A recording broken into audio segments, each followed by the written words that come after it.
Can do a All right, good evening or afternoon or morning, wherever you are in the world. Welcome to another edition of Best Bet Live, coming to you from Best Bet right here in Jacksonville, Florida, on Monument Road. Tonight we've got a 2-5 game for you.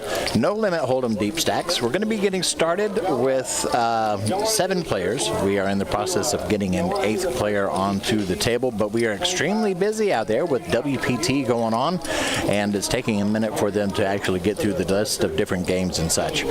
Just to introduce myself, I'm Mike. On the line with me tonight to help commentate is the one and only Mr. Brian Paris. How you doing, Brian? Doing well, Mike. How about yourself? Doing really good. And you saw Mr. Adonis there making a cameo. He's actually out on the floor at the moment taking care of some things, including trying to get that last seat filled up. We do have quite a list, so it shouldn't take too long. It's just a matter of getting to all the other games as well. I'd imagine you need all hands on deck tonight with the WPT going on. It is definitely, we are pulling multiple duties tonight. He's actually, Adonis that is, has already had to deal a game. He's had to run some chips for the chip runner podiums. So yeah, they're putting everybody to work in multiple aspects tonight. Well, good to see. Things are very active and happening there at Best Bet Jacksonville with the tournament series going on. We got some other tournaments coming up as well, including the $1,700 mystery bounty and the 5K main event. That's right. So if you missed this one, plenty of other options. Happy to be over here in our little cozy zone. Lots and lots going on. The WPT will be running through September 9th. So there's going to be something going on all the time until then. We've got quite the ending of August, beginning of September. So if you're going to be in the area, definitely swing on by. If you're not close to this location, we have locations in Orange Park and St. Augustine as well. Okay, it looks like they're going to start with a double board bomb pot. Check 3, check 4. Just waiting for there's the action tracker kicking in. Holden and I a little easier to keep track of. Nathan has made a set on the top board, it looks like.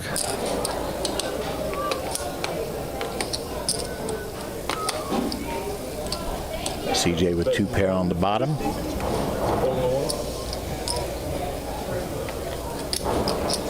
Hold 2.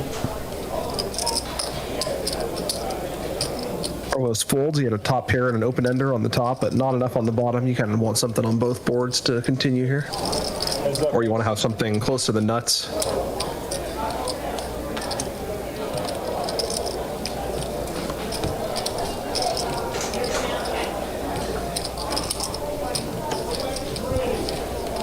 Wow, Nathan Rivers a set on the bottom board as well. Wow. That's incredible.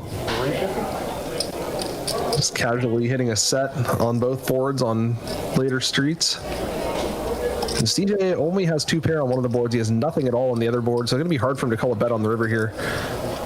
He's basically trying to win half the pot. And it's hard for the math to add up on calling a bet to win half the pot.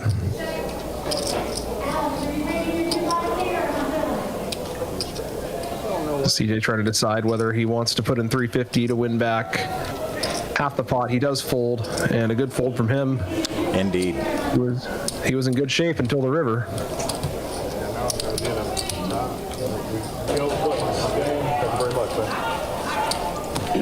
It's tough. You don't know what boards are betting too. It's tough.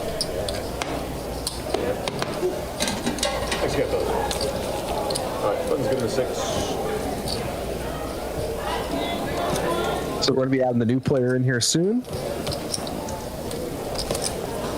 think Mike's going to step out for a sec to help them get going with that. Yeah, I'm going to go in and see what the progress is. You have 2 cards there. Do you need a stick? No, let's raise. So cards are in the air. They feel it. We had a hell of a game last night. And the stakes are a little bit smaller tonight, but I expect we will still have some interesting pots, interesting hands. We always do here on Best Bet Live. Fold 1, 20 bucks in the 2, fold 3, 4. It's like Young's coming in there with the Queen 2 suited, and that seems to be good enough so far. Ready.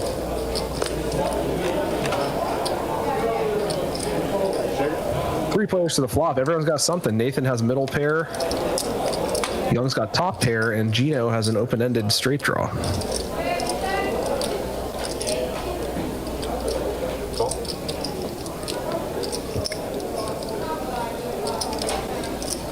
So a $35 bet from Young. Gino is coming along, and Nathan appears to be reaching for raising chips.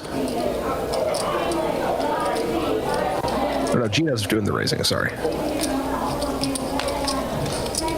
Nathan came along with the ace-10, and now he is going to fold. Gino with a nice semi-bluff there. He's going to take the pot down uncontested with his straight draw.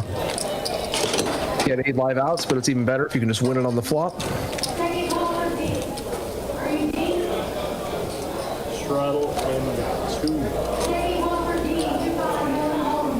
Yeah, the cap PLO bomb pot is an interesting thing. It's the first time I've seen that, but it did seem like it was a little bit more willing for people to gamble when they knew their downside was capped at only losing pot after the flop. I think sometimes people can get a little bit gun shy in those bomb pots, because if you start building the pot with a hand that's decent but not amazing, you can rapidly find yourself in some very ugly situations. So limiting the downside a bit with the cap last night was an interesting way to mitigate that. We got a couple of pairs facing off here. Carlos with the jacks, and T-Hud's got the 5s. Those 5s just like to keep rolling out, don't they? They're tonight's 4s. 5s are the new 4s. Well, Carlos going to take that one down uncontested. T-Hud did not want to take a flyer on a set there. Often in these deeper stack cash games, you'll see people seeing flops with those low pairs to try and make a set, but you got to make sure that you're actually going to get paid when you make it, and that is not always the case. So sometimes better to be on the safe side.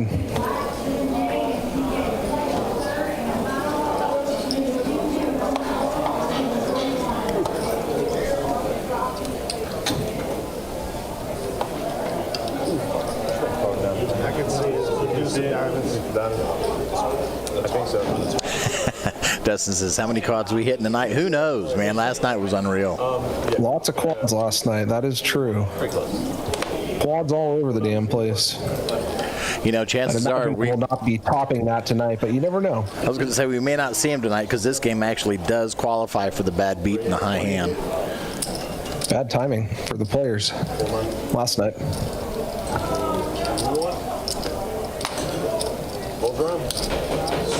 Give me an 8? No. Hogan going to win that one with the King Jack uncontested. But it wasn't approved. Thank you.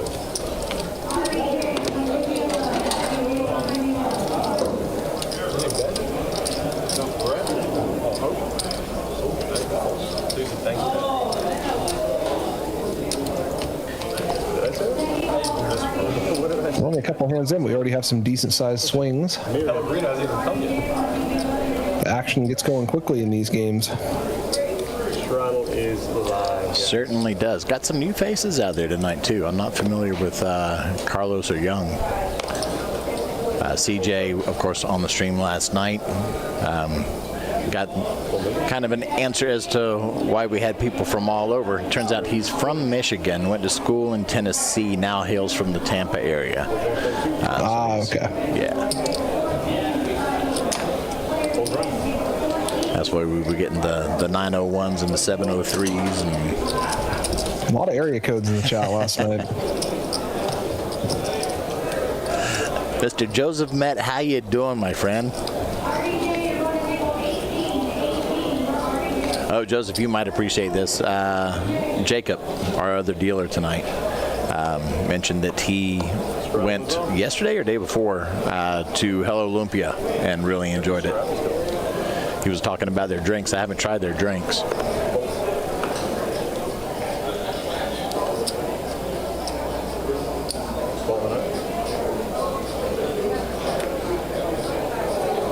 Eno coming along for the limp with the 5-4 suited, trying to see a flop cheaply from up front.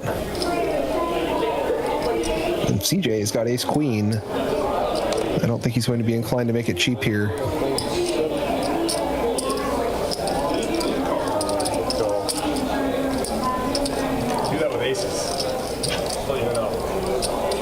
CJ's going to bump it up. We go heads up to the flop. It is all CJ. He's got top pair. And that is looking to be plenty good against 5 high. Yeah, exactly. Jump that brother. Yeah, I'm going to have to swing back by there so I can try their drinks. Of course, the lumpia is good. What was the dessert that was mentioned from there? Somebody was telling me about the dessert they had there. Bad beat, all that good stuff. I can't remember now what it was.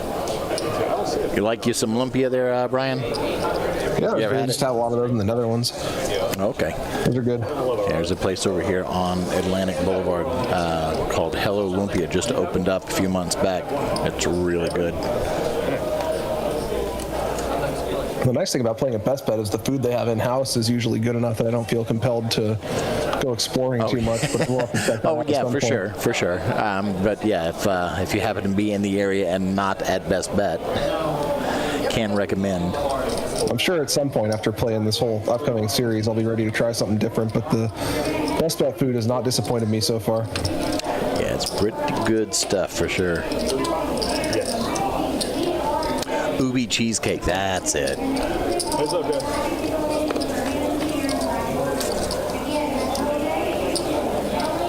Alex Sosa, how you doing? All right, Young with a mystery hand here, but Hogan holding on to 3-4 suited. Well, he's got a 3. That may or may not be good. And he does have With a 3 gutter ball. clubs out there and all these higher cards, I can't imagine that it is too often, but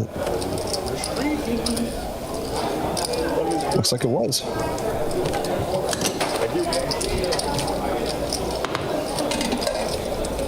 Hogan happy to just win the pot there with bottom pair, I'd imagine. So how you end up with a Man City Man United game over his old? I have no idea. My dad just got like friends out there. I didn't even really watch Man U, but like. Carlos is a WSOP bracelet winner and does a podcast called the Thinking Poker Podcast. Really? Is that available here on YouTube, or where does he put the podcast out at? We're not too shy to give a shout out.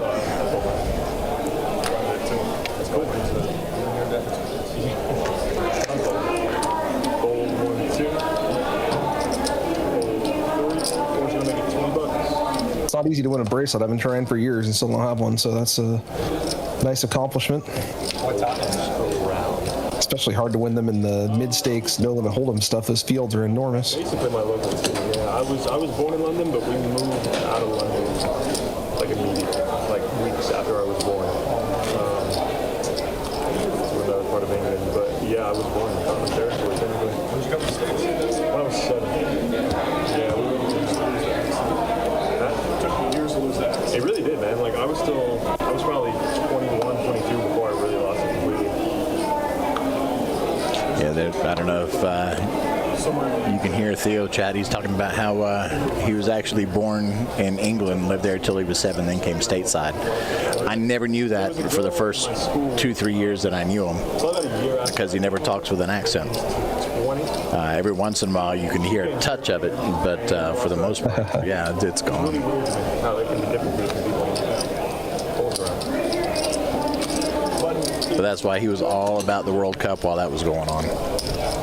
Okay, yeah, England made a pretty good run. Like my dad is over there still, like that whole side of the family. So that's The U.S. didn't do too bad either, but that's one sport we haven't really excelled in on the international stage so far. go back there. I mean, just about like once a year, maybe. Yeah, I think once it's becoming, I've noticed it becoming more popular over the years. Once it, Yeah, I'd imagine at some point in the next few years the U.S. makes maybe a top 8 or a top 4 run, but not yet. yeah, it'll get there eventually. 35. We'll join the rest of the world. I have to try Whataburger chicken strips with honey butter dippings. Oh, okay, that's easy done because I got a Whataburger right at the top of the street where I live, so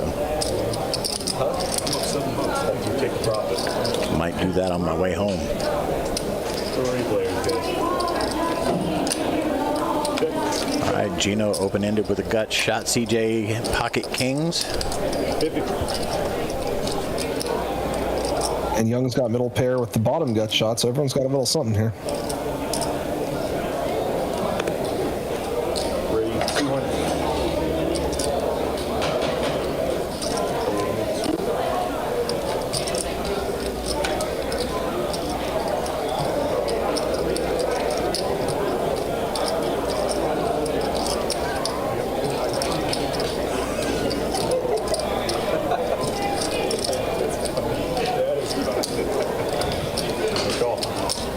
Gino is semi-bluffing here again with the open-ended. CJ is not going anywhere just yet, though. We go to the turn. It's a 7. That's going to make CJ's hand a little bit better. It's unlikely that Gino would raise here with specifically the 7 unless it's part of 2 pair. So CJ is probably pretty comfortable seeing that turn. Certainly worse ones out there, but Gino's going to keep firing. And we'll see if that works.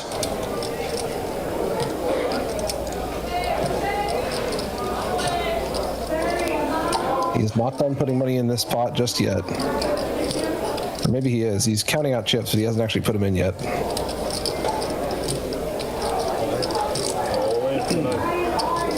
He does slide the bet out there, and that is an all-in.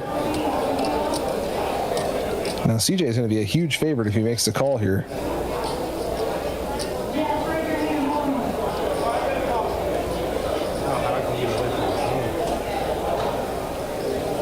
But it is a somewhat scary bet on such a connected board. I was snapping. So he's going to have to think about it a little bit. I gotta think about it.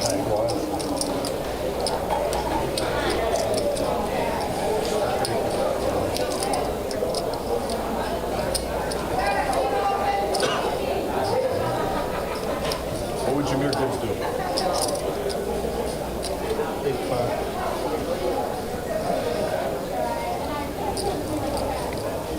CJ going for the hands his opponent can have. I think the overbet shove on this particular turn, I mean, it's easy to say this when you can see the cards, but it seems like this is more weighted towards draws or something. Yeah. So if Gino had a made straight, I don't think he would need to bet this big. If he had a full house, he would need to bet this big. CJ does make the call. I feel like he had the same thought process when you said it. So, yeah, all the chips are going to go over to CJ. He's going to live the fight another day. And sometimes it's all you need. Like, you don't have to just snap, put your opponent on it. You can just really think your way through it and go, this necessarily doesn't seem like the nuts or close to the nuts, that maybe he's on a draw of some kind. Yeah, CJ reasoned his way to the right answer, but certainly reasonable to take a little bit of time there. Big decision. I was live. That was a pretty sizable pot there. Jesus. So Geno Smith is going to be down. We're off to a fast start here. 1,000. I guess he just picked that hand to just really get it in. Well, he had an open-ended, so he did have a lot of outs, but he played the hand very aggressively. Especially on that particular turn. It's not a turn you can really credibly represent there because it actually makes it less likely that you have 2 pair or a set. You're not going to check raise the flop with a 7 most of the time. No.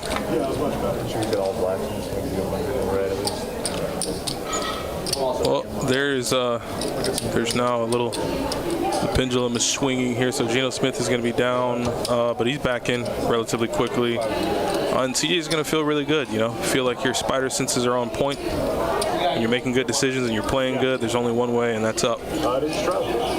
Yeah, if you're Geno, I don't think you're playing a hand that aggressively without the plan of buying back in. And he's ready to make that money back.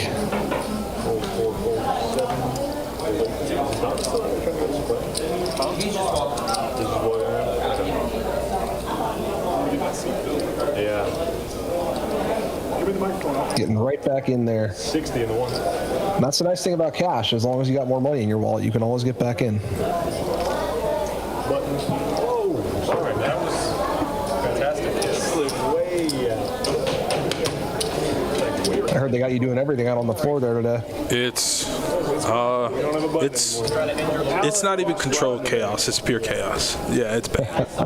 Yeah, it's bad. I mean, we have. I don't know, Brian. Maybe I'm a bad friend because maybe I should have told you that there are 400 players in the flight and you should have got in before registration was over. But there are like 410 players in the flight, man.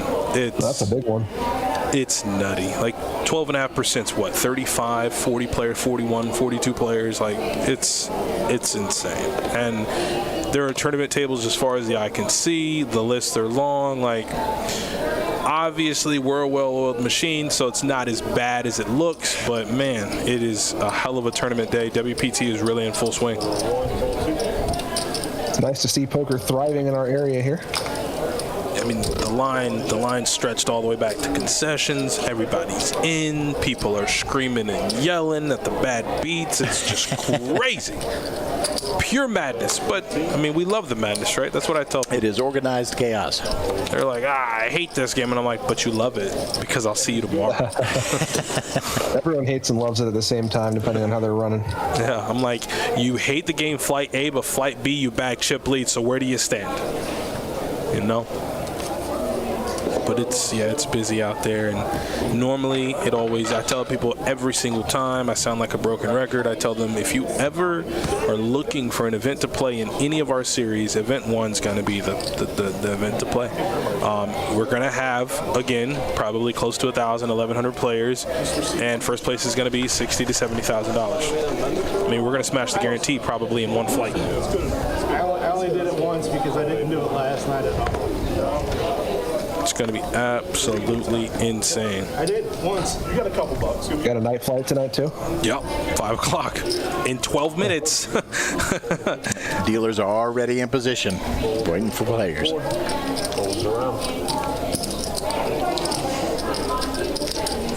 It's nutty out here. I got to get up at 5 in the morning tomorrow to do the commentary for the WPT Cyprus. So I wasn't able to play it today anyway, but it does sound like a very good value tournament. Yeah, it's great. And players every year sleep. Every year they're like, that 1,700 mystery bounty or the main event, and those are both great events, and they will, they'll probably smash their guarantees, and I think the main is 1.5 million guarantee, but event 1, man, you want to talk about bang for your buck, $400 for a chance at 70,000, and you don't have to look at it like, oh, well, there are 400 players. No, you just got to beat the other 8 players at your table.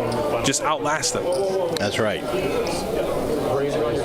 Got to keep doing that, and you're in there. And you're in. There was Thad McNulty, local tournament player, bagged almost $1 million in chips yesterday. Yeah, I heard that. It's crazy. Yeah, going into day 2, and I'm telling one of the guys that's in the tournament, I'm like, listen, man, this guy or one of the ladies or guys from this flight's gonna bag probably 1.2, 1.3 million in chips. There's 400 of you. They're gonna bag huge. Speaking of huge, we got Gino raising it up to 40. T Hud's gonna be in with Jack 9 suited. We've seen what that hand does. And Hogan looks like he raised or called. Raised 275. Okay, never mind. Geno Smith is gonna make it 275. Getting out of this one. And Hogan's gonna call. And I'm guessing T Hud's going to be out, so this is going to be heads up here.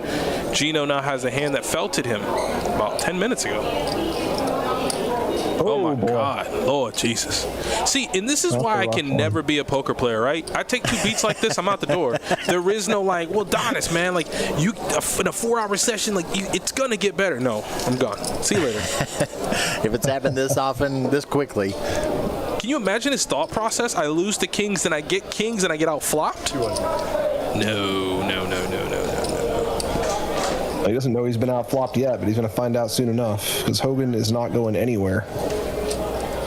All in today. Yeah, so an all-in from Hogan, which we saw a mile away, and now Geno Smith is faced with a decision to make, right? You get 3-bet pre-flop. You have to assume, the range is real slim, but you got an overpair and you don't want to fold. He shows him the bad news, and he's got a full house. Hogan's lucky he wasn't up against a queen there. He would have got higher full house on, but he is up against kings, and he's going to win a nice big pot there. So you telling me I done lost 2 buy-ins in 2 hands? See you later. See you next time. Hey, y'all. Hey, tap the table. Y'all have a good night. Time to add a tip, dent or 2 into the steering wheel. Oh, 100%. Man, I might drive my car into the lake. See you later. I did what I'm supposed to do. I 3-bet sizably. Nah, we're good. Man, what a hell of a start for Geno Smith. And I think if we ever see him on stream again, he will never, ever pick the 9th seed again. Never. Another seat's open. He could switch right now if he wanted to, right? Wait, so what did he keep in stack? The 25? Oh, no. Yeah, you lose 2 kings and you lose with kings. That was a tough sequence. It's too close to home. You're like, something's got to be wrong. Raise 20 in the 3. Hold 4. Well, this happens in tournaments all the time too. You know, you just got to keep re-entering as long as you're playing the hands right. And I mean, the kings he certainly played right. The jack 9, I think he got a little overzealous with, but he had outs, so it's not like he got it in dead or anything. And he's getting right back in there, so he's going to do his best to make these buy-ins back. Yeah, I mean, it is early. Mental football. You come into the day hoping that you're going to make money, and then, you know, an hour in or whatever it is, even less, 30 minutes in, now your goal is to get even. You're getting killed. You'll feel good if you get even now.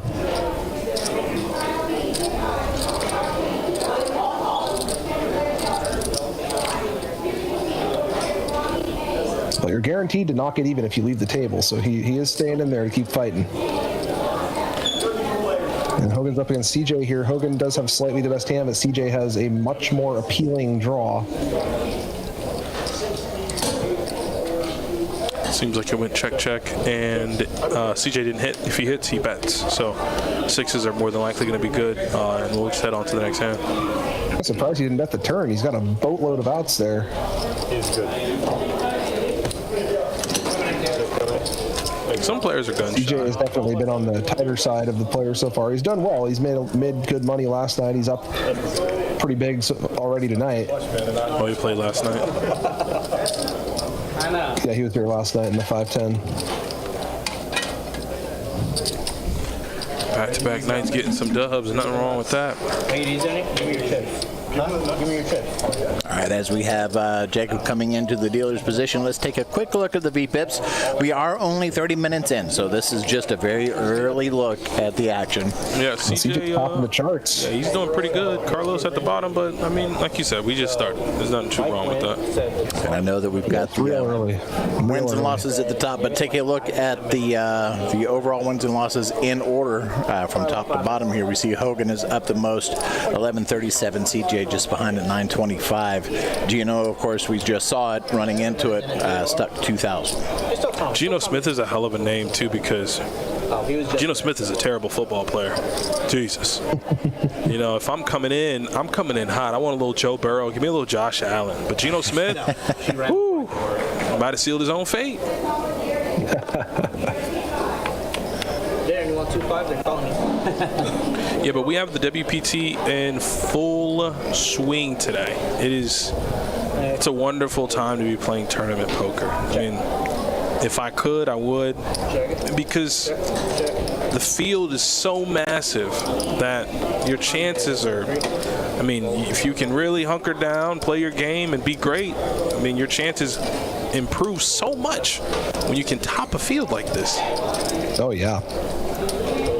Event number 1, almost $500,000 in the prize pool, probably. 900 to 1,000 players. We'll probably have 100, 110 players coming back tomorrow. I love the feeling. The one tournament that the 2 tournaments I played that I cashed, loved it. Love the feeling, man. I can imagine it'd be a good feeling. Building up a chip stack, nobody can touch me. Get out of my way. I'm playing good. I'm looking good, man. It's a great feeling. CJ feels pretty good too. He's made a full house on the top board, and Gino is drawing on the bottom board. He's got 8-9, so he's open-ended, and he has 2 pair on the top board. So not too good. Not too good for him. And at that point, you never want to really get into the frame of mind where you're trying to manufacture a win, because you're like, I'm down, I gotta hit, right? No, because then you're just putting your money in the pot, and it becomes death by 1,000 cuts. Where no matter where you're at on the table, oh, it's raised to 20, okay, I call. Raised to 30, okay, I call. And then you just realize that your stack is dwindling down because you're picking all these spots that you normally wouldn't to play these marginal hands, trying to find a little luck, trying to outflop your opponents. So I know tilt's a thing. I deal with it too myself. I'm still in recovery, but you got to really stick to your game. Superman, how you doing? Kiwi, good to see you. I was going to email you if I didn't hear from you today. I hope you were doing well. What happened with Kiwi? You good? She good? Just she wasn't in the stream last night, so You know you got to let us know about stuff like that, right? Because then we get a little, we want to check on you. We want to make sure you're good. You know your family.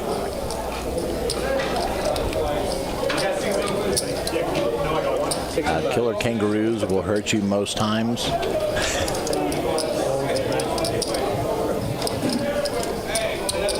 I can only imagine what it'd be like to live in an area where kangaroos are normal to see out and about. I wouldn't live in that area. You remember the video where the dude had to uppercut the kangaroo? The kangaroo was beating Kangaroo his dog looked like up. Schwarzenegger, yeah. Yeah, the kangaroo stood up like the Terminator, man. I'm not out there. Nah, stay home. All right, so Nathan says... Hey, Adonis, I still got a seat open, thanks. I have to call. All right, we'll go heads up here to the turn. We see T-Hood has a bunch of nothing.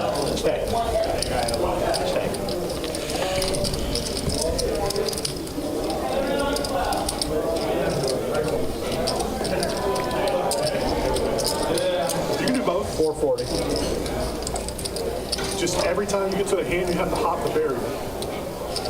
He doesn't have to hop, he can just step over. It's perfect. You doing all right, Trey? You doing all right? Oh, yeah. Get some of this tournament money. There you go.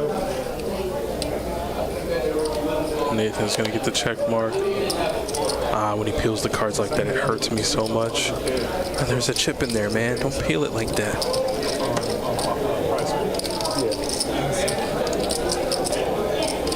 I figured it was going to be a lot today, considering the first day was like 120, 120. And then it was like 240 for the first one yesterday.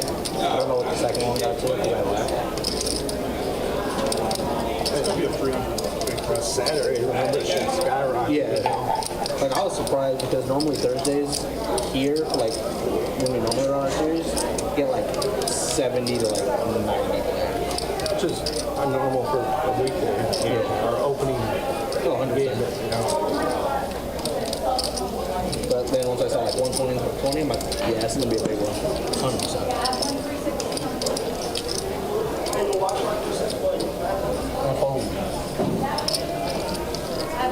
I just wish I was good at trim.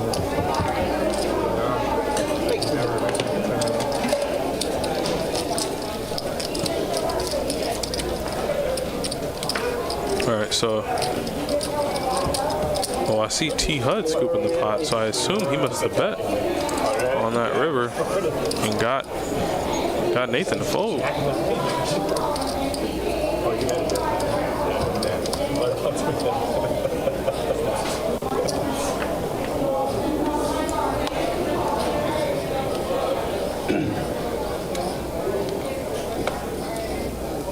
Then it goes, they straddle everybody. All right, 10-piece straddle coming out, 10 to play. 7. Straddles are coming out already. That's good. Makes the The game game better. always plays higher than listed. Yeah, that's always amazing. I look forward to it. Bigger pots. And I mean, the action everywhere, not just here, all over the floor is amazing. I mean, I walked Your past. 2-5 game, you got to prepare for a 5-10 game. You hear 5-10 game, it's a 10-25 game.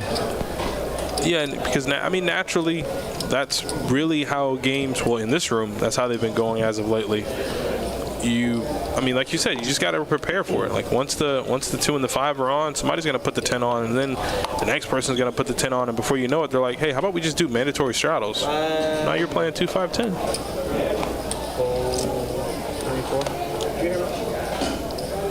Straddles are nice to induce some action anyway, get some people a little bit of an incentive to get into the pot. Oh, man. What about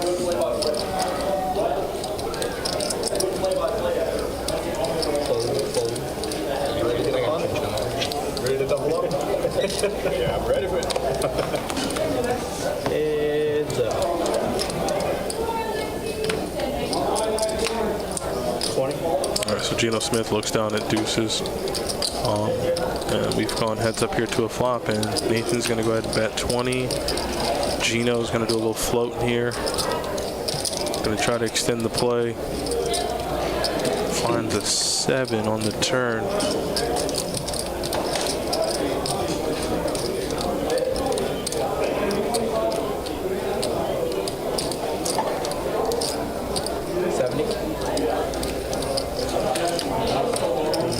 Yeah, that might do the job. That might get her done.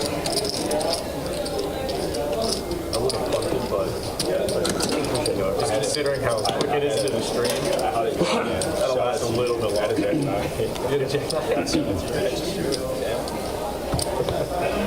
Typical Gino fashion. Typical Gino fashion. Holding under pressure. I know it. You're down 2K and you just throw to a red jersey. You don't know what's going on. You watch soccer at all? Or very rarely. Yeah. I used to in high school, but I just basketball and football. Straddle 10 to go. All right, straddle's on. Fold 7. Nathan's going to quickly fold. Fold 8. Fold 9.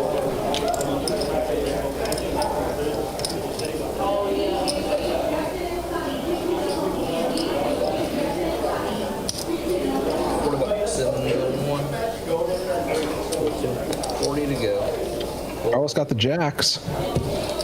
That's a pretty good hand, and it looks like he's winning uncontested. And gets a walk. Pretty sure Rare in this game. with an 18% VPIP, even though it's early, they realize he's probably not going to be playing many hands unless he, quote unquote, has it. So He's got the goods. he did have it that time. What is it? Ebro? Is that what's over there? Ebro's down, Panama City. Oh, yeah. Little Gretna and little Ebro. Just, 10 to go to this row. 4, 8, 9.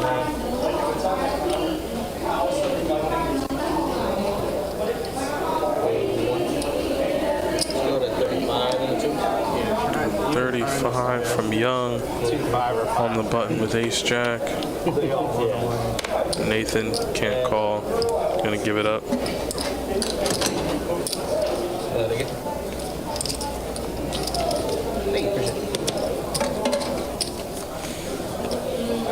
Her PLO's getting bigger over there.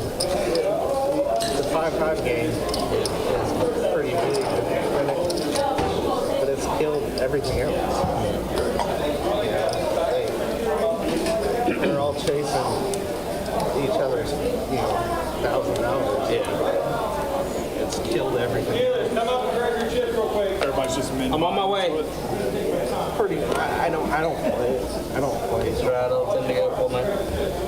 But yeah, for the month, I've only been down here a month or so. Maybe 6 weeks.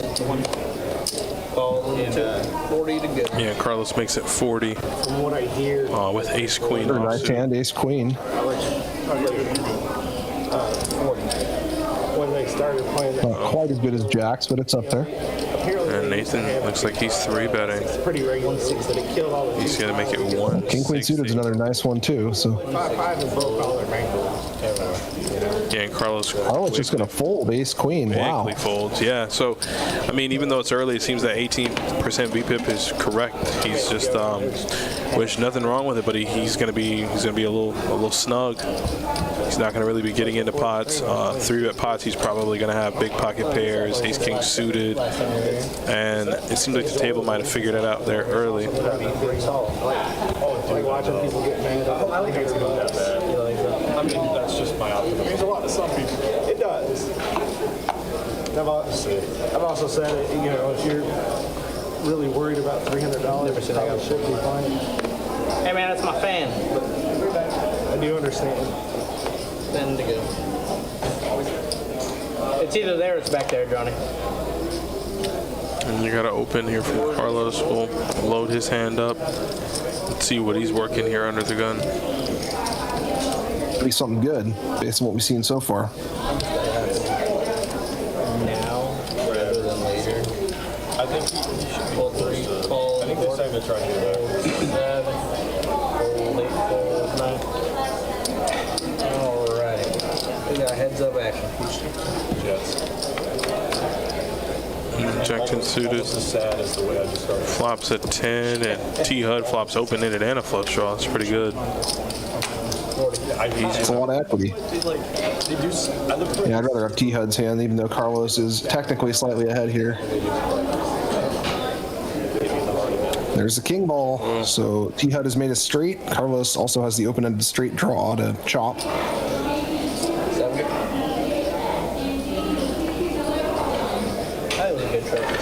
Yeah, Carlos is betting. Yeah, I mean, we got a lot. 2 first rounders, right? Yeah, 2 first. I think we did decent in the draft. Check. 200.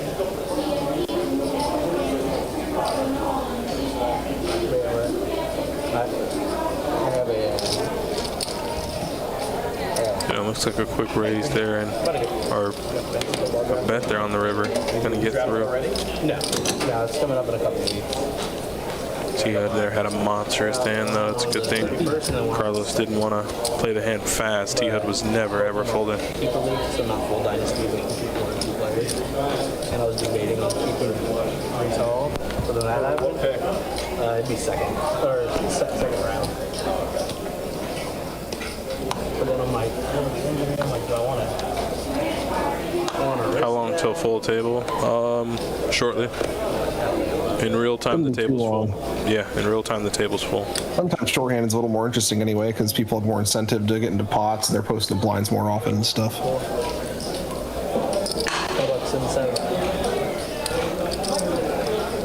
Nathan's coming down the button with 8-6-0.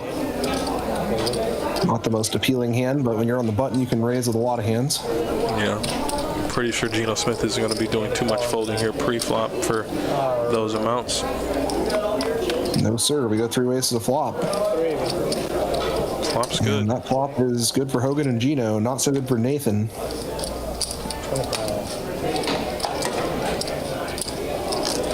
He is going to try to stab at it.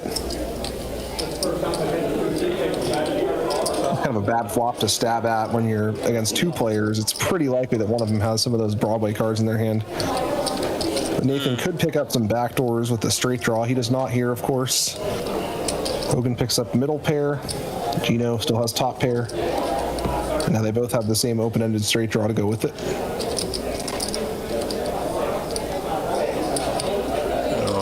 Hogan's betting. Oh. What a nasty situation.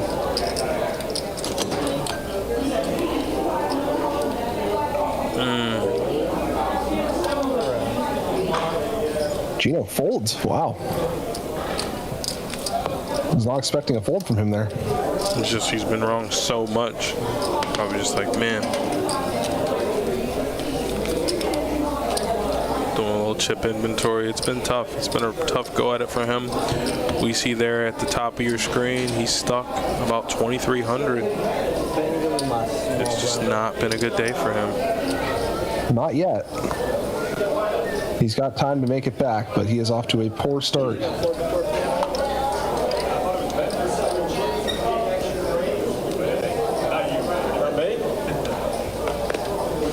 Ben number 3. We have how many bends? No, I got it. Because remember last time it was Ben 1, Ben 2? No, different guy. Different Ben? Straddle, send together 35 now from the 3. The 2-2 pressure. Yeah, 2-2 pressure. 35. All right, so 35 to play. And Hogan looks down at ace-9 suited on the button. I'm a 2-5. I mean, you could do a few different things here. 35 is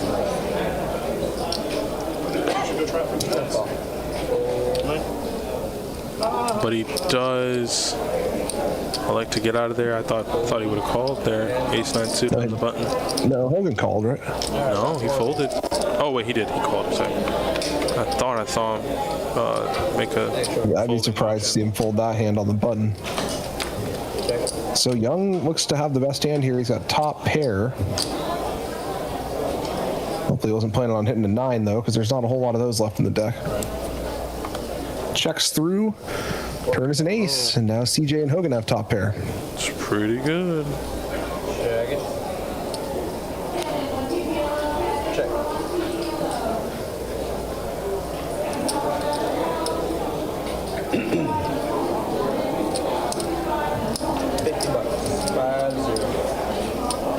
Hogan is going to throw a bet out there. Yeah, Young calls behind pretty quickly with an 8. Now CJ's thinking here with a bet and a call in front. Is my ace good? Am I out kicked? But he's going to settle on, well, I could have the best hand. Let's see another street.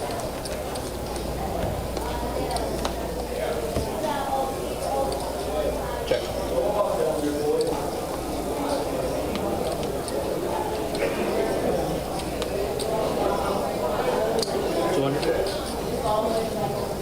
Not a huge fan of Young's turn call there in a 4-way pot. It seems pretty likely that one of your opponents has an ace. Heads up, sure, you can catch some bluffs or whatever, but 4 ways, somebody's just got an ace. People like to play hands with an ace. Yes, they do. Show me who wants it. He will get out of the way on the river though, and CJ and Hogan are going to chop this one up. Chop it a chop.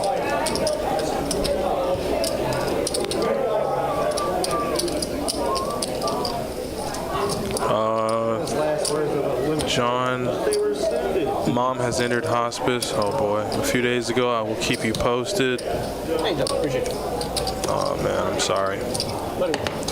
Some of your sleeper guys. Praying for the best, man. I know it's hard in those situations when you're committing a loved one to hospice. No, it's like you're just gonna auto draft. Praying for your mom, praying for your family. I know.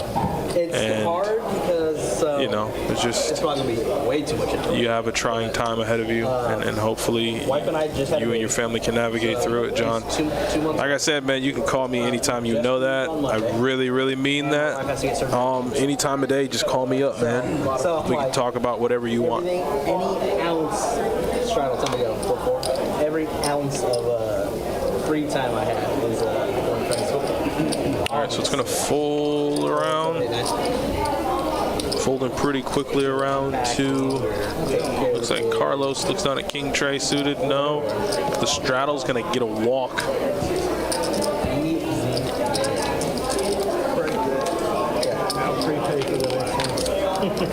A lot of walks so far tonight. Yeah, They're usually very rare.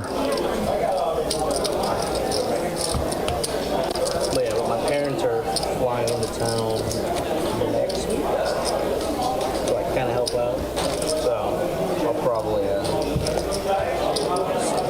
yeah, it's no problem at all, John. I can't claim to know what that's like, man, but I can be supportive of your situation. yeah, yes, no.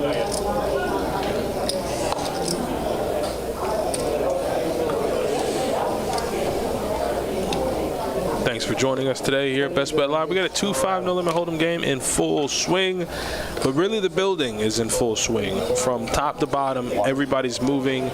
It's like a well-oiled machine in here. The chaos is starting to die down. We had over 400 players in our Flight C of Event 1 in our WPT Bounty Scramble. It's been a fun time to really be in South Florida. And we got a player, seat filled. He's brought over all black chips. He's ready to go. He's ready to play. He's ready to get into the action. All black chips. He came to play.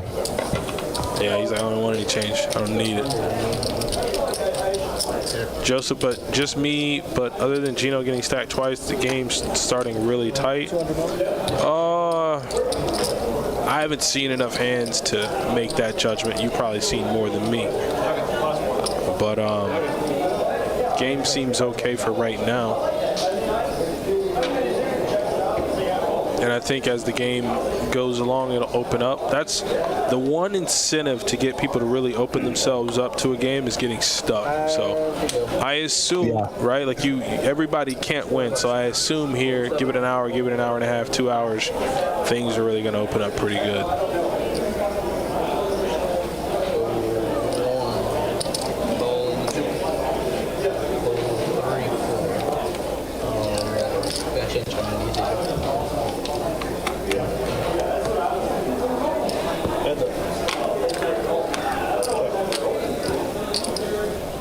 Also, I mean, it's only tight by the standards of a best bet game. You know, by the standards of the vast majority of games, we've seen plenty of action so far. Yeah.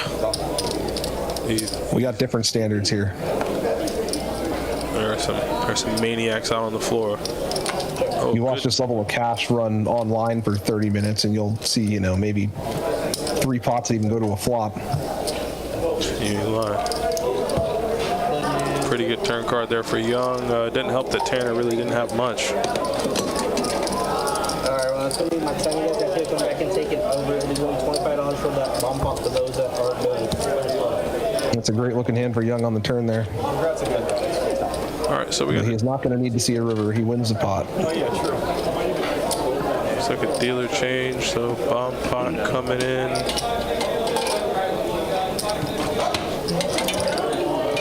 Let's go and get a little bomb pot in. Ready to go with this bomb pot. I love it.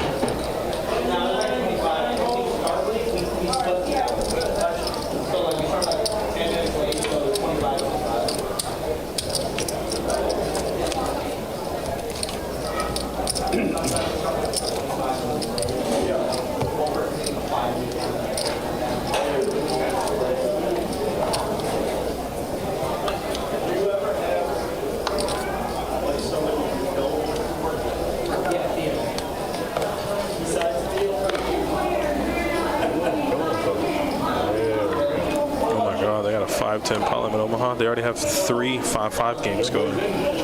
What a day, what a day, what a day.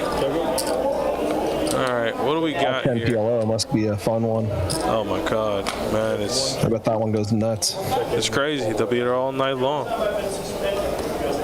We got a royal flush I draw. haven't played PLO there yet because I don't know the game very well. Oh, I always man. walk by the PLO tables and just kind of take in the action. And I mean, are you a PLO guy? I mean, I know the rules. I've played like a little bit, but I wouldn't feel comfortable jumping in a 5-10 game. That's fair.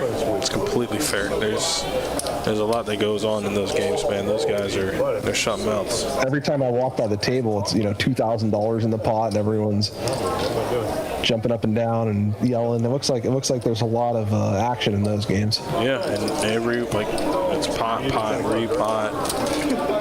And I saw the lineup. It was pretty damn good. You can shoot.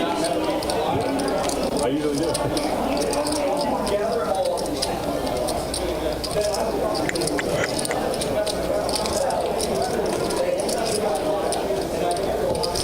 It is a straddle.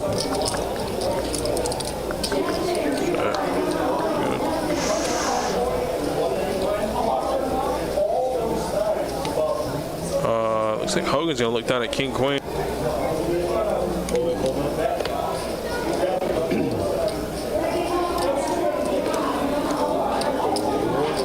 Who's gonna make it 35? 3.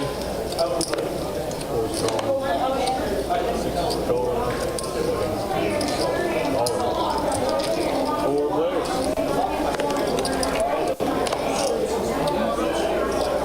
Oh, Tanner just goes ahead and flops the nuts. That's pretty good. Nathan there, though, right on his tail's got a gut shot to a bigger straight, but Oh, and now Young's got top 2, so this could be a big one. Bet 45. 47. yeah, and look at Young.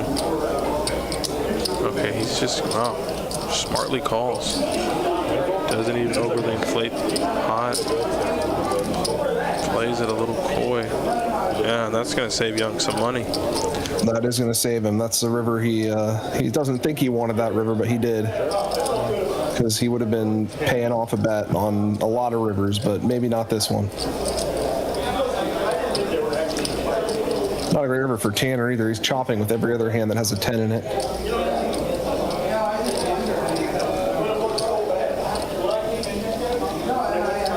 Looks like Young's going to go ahead and pay him. Yeah. Going to pay him off here. Shows his flop straight. That's going to be good. And if you're Young, you got to think Some other you got to tips think to go with on the black positively, chips. because that could have got a lot worse there on a blank river.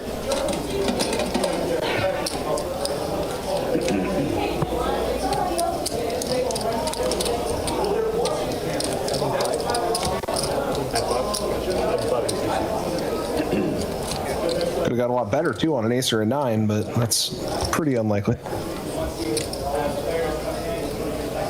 Struggling out.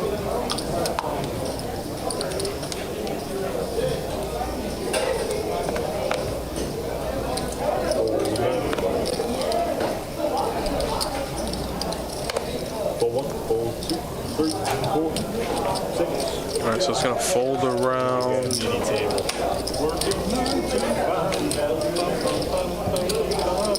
Good. Thank you, man.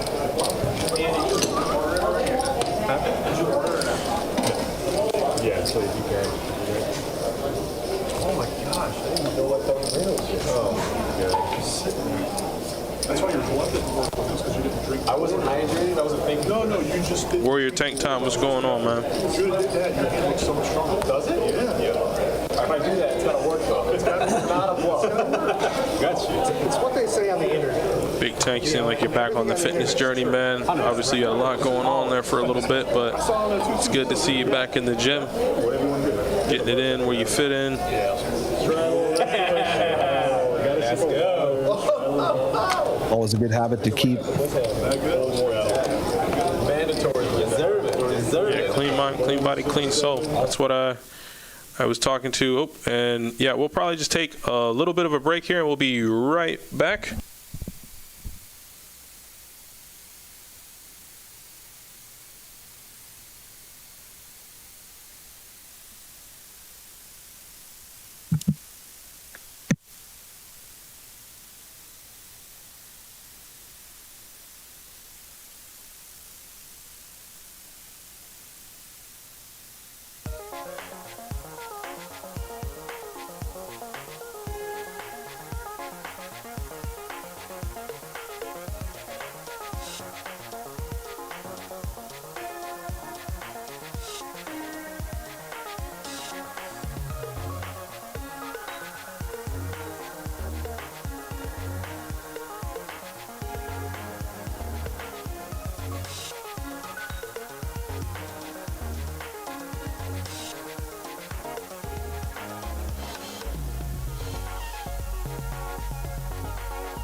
All right, ladies and gentlemen, we are back.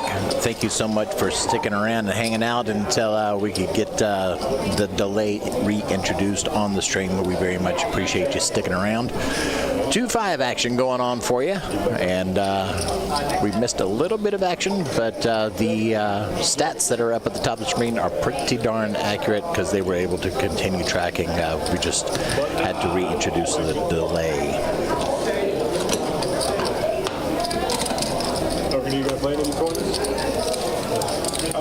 Once again, tonight's game is a 2-5 no limit hold'em deep stacks game.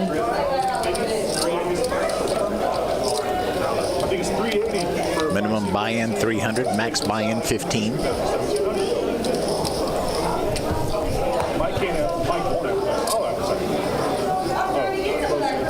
Oh, he was saying something else for next day. Daisy Cinema, good to see you in the chat, and welcome back everybody. Steve, Kiwi, Joseph.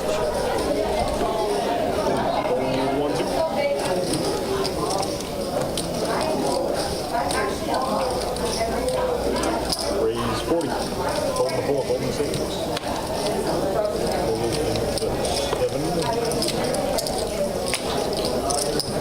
Hold it. Coming back for some air dips. Gotcha. Wait, one more. Heads up. Check. So Gino's got a 6-5. I'm not sure what we missed here, but let's see if Gino's going to be able to make a recovery. He got off to a very poor start. He did kind of run into it there a couple hands in a row, didn't he?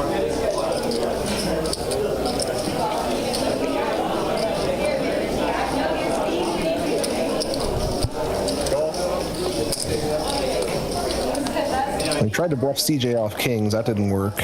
And then he got kings himself, ran into trips. I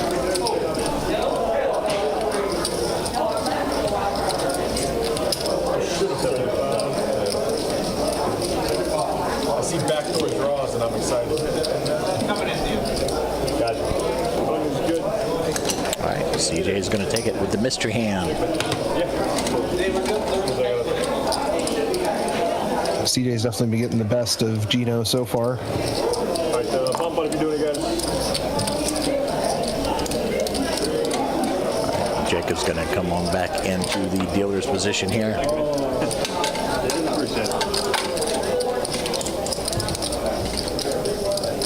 I couldn't tell you exactly what was wrong. All I know is AC told me he had to restart the server. Yeah, so you see, what had happened was, it was mentioned that some of the fonts were difficult to read, so I was trying to get those adjusted, and in that process, the server decided it didn't appreciate trying to adjust it midstream and decided to stop showing the graphics altogether. So the only way I could get them back was to quickly restart the server, but when I do that, I also have to reintroduce the delay. I don't think I got above 22 last night. What was that? 29. I'm way too loose for this game. We also missed a couple hands because the stream went down, so I think we probably missed like 6, maybe like 6 to 8 hands that we missed. That's not too many. It's fine. So it helped you. Yeah. We're back into the action. That's all that matters. Yeah, the players were able to keep playing, of course. Nice try. I like it. It doesn't take long to bring the server back up, but we, of course, do. Gotta have that delay. Yeah, do miss a bit of the video. Definitely way too tight for this game. More important that we preserve the integrity of the game by keeping the delay intact. Absolutely. I should have pumped it 3 times by now. I'm only done twice. What am I doing? All right, double board bomb pot. Just close your eyes and go. 8-7-5 on the top, 8-6-5 on the bottom. 9 of clubs comes out on the turn on the top, 3 of clubs on the bottom.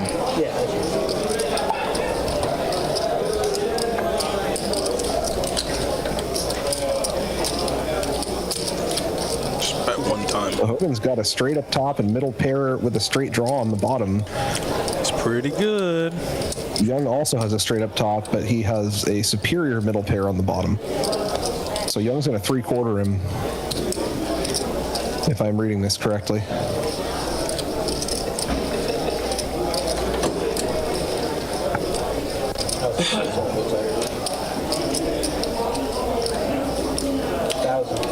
Oh my God. That's a hell of a lot of. That's a lot of pressure to try to chop. You know, I don't even have cards. This is 2-5 game, That's right? actually tough because the 10 hit on the river, so now Young is losing to a jack on the top board. Exactly. Whereas before he was very likely to win at least one of the two boards. Hogan might actually get him off the 3/4 here.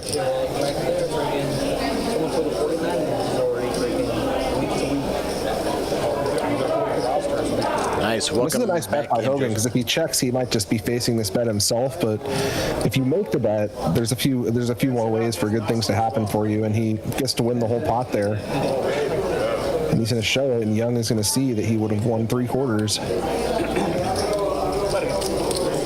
I mentioned earlier that I had a chance to talk to CJ prior to this stream, and he was talking about the game last night, that he normally plays those 5-10 games, but last night's game, he wasn't expecting it to play like it did, like a 10-25 game. Yeah, you got to bump it up by one whenever you come in here. It's whatever the stakes say they are, you got to bump them up by one. I was going to... Or double them, I guess, is a more accurate way of putting that. For the mindset. You're out there. Yeah. I was going to Well, he did pretty well last night, right? He was up. Yeah, between 1 and 2K, I think around 12-15, I think. Not bad for a night's work. prior. And so for like holidays, I would spend it with my roommate for $20 in the 2 or 3. And so You can make 1K a day. That's a pretty good salary at the end of the year. That's really It's good. not usually that smooth in poker, of course. It's usually a little bit more ups and downs, but if you can average 1K profit a day, you're doing quite well. to spend it with them that fly home to California for every holiday. So it was like, oh, Lions game, let's watch it. So that's kind of how I got into it. That's $365,000 a year right there. That's pretty damn good. Could have been a Cowboys. I'm glad you're not. My brother-in-law. If only that was real math, right? That's the thing. Like, it's just, I mean, and factor in maybe some tournament binks too while you're at it. It's a pretty good year.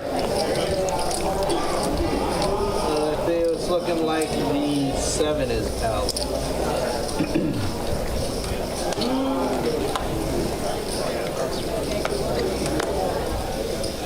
Five, we go 4, 3, 4, 6. 7's not here. Might be in the way, boys. Shot and play what you want to do. Play? Play. Let's go $20 in the line. It sounds like Adonis money.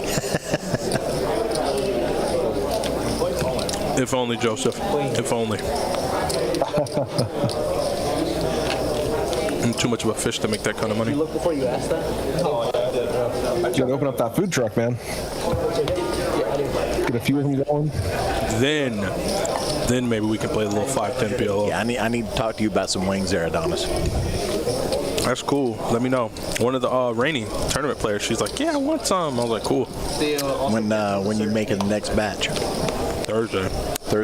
Yeah, it's the best day for me. We're calling the police. That's when I'm like a madman in the kitchen. Like, he's not here. Between baking and cooking and all that stuff. 5 to go. 4, But I mean, for you, probably any day. 7. I'm always ready, though. Oh, don't get it twisted. I'll be in on Thursday. It's perfect. Yeah. That's right, because you stream Thursday, right? I don't know if we have a stream Thursday or not, to be honest with you, but I'm here on Thursday anyway, doing all the behind-the-scenes stuff for a stream if we've got it.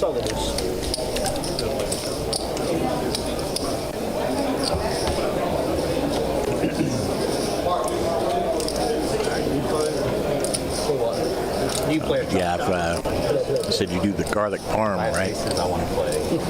I do very well. I'll tell Mark May. I think you should put me down for about 20 of those garlic parm. I can do that. I can definitely do that. I gotta get some of this next time I come in, man. This sounds good. Right? Yeah. What do? You do the regular buffalo. You do, well, I say regular just in terms of flavor. Garlic parm, and there was one other one, wasn't there? The lemon pepper. There you go. But you can inject it into your veins, man. It's that good. Just drip, like hang like a saline bag and just put lemon pepper seasoning in the saline bag. 1:30 to go. Well, Young says inject this into your veins, boys. 1:30. No, it's not you. It's him. If I wasn't stuck two bands, I would do more like that. What are you? Split the balls. I know you're not from the discount.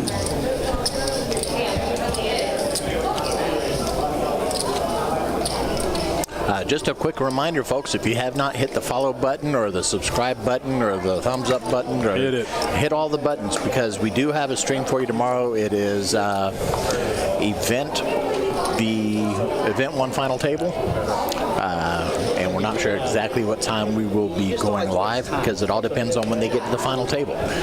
So make sure that you hit all the necessary buttons so that you get the alerts for when we do go live and you don't miss out on the WPT event one final table. Yeah, and I mean, to kind of add on to that a little bit, normally you have 70 to 100 players come back.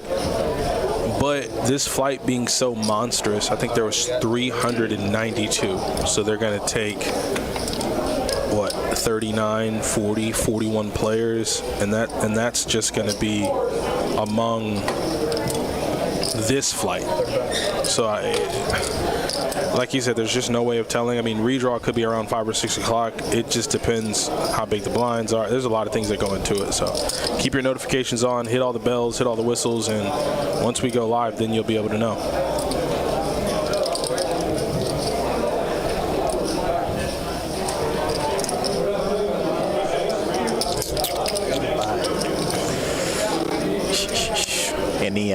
Any guesses on who might make it into that final table? I mean, so I don't want to sound harsh, but it's definitely going to, and maybe that's my intention. But considering Thad bagged $1 million in chips, if he doesn't get close to that, or at least final 3 tables, I'm gonna have to ask him to reevaluate his life. You bag $1 million in chips, man. It's not even like about coasting. It's just you have $1 million in chips. Yeah. What decisions did you make? It's still only going to be average for 20 left or whatever, though. So you still got to make more from there. Oh, and that's maybe like 2 to 3 tables. So I'm like, if you can't get in those final 3 tables, we got to talk. You should get at least in the top, 2% of the field or whatever, but from there you got to win a couple flips. Anything you got to win. I mean, Brian, you know this best. I mean, I feel like it's just not even half. It's like 70% luck. You got to win the big ones. Given tournament, it is a lot of luck. That's for sure. The skill shows up in the long term, but in one tournament, anything can happen, no matter how many chips you got. Yeah. Final 3 tables, aces versus ace king, and ace king makes a straight. Like, you can't do anything about that. The hand's going to play itself the entire time. You got to hope the runout's favorable.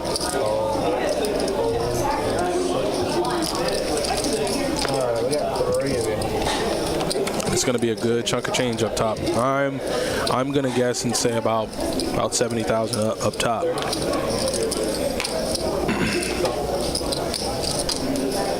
Looks like T-Hud's going to go ahead and bet it.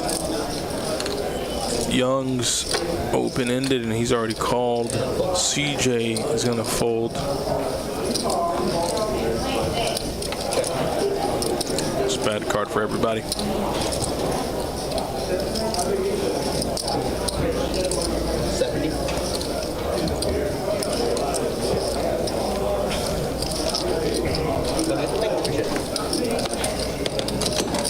392 players in the first flight today, and 107 players so far in this evening's flight. Nuts.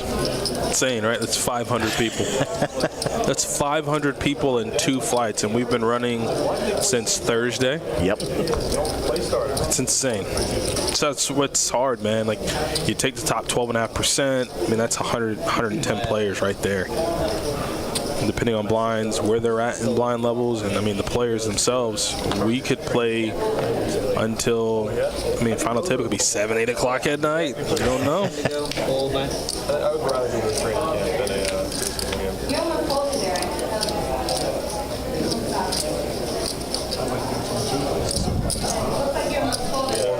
Joseph says, do you brine your wings before cooking? It depends.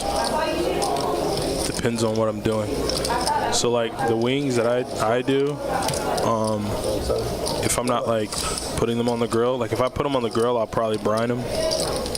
But for these, I just fry them. I fry them twice though. I feel like you can't make wings and put them in grease if you're not frying them twice. It just does a disservice to the meat itself.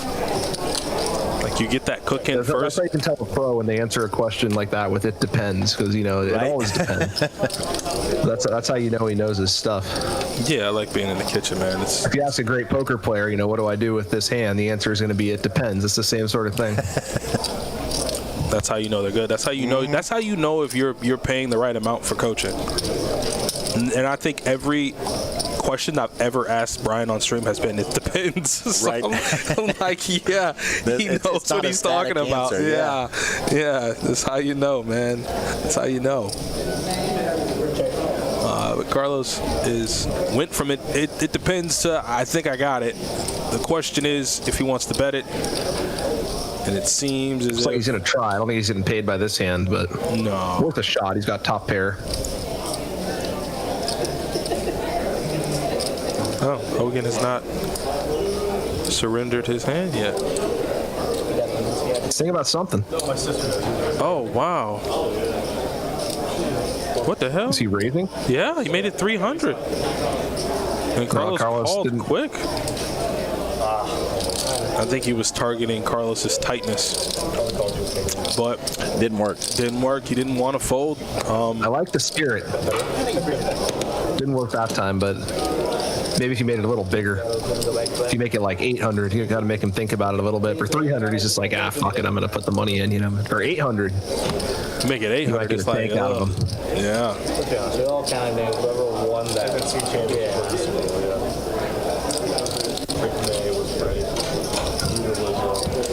He's got heart, though. I like the attempt. Yeah, I think that really was kind of the thought process for Carlos. Like, I got 100 in already. It's only 200 more.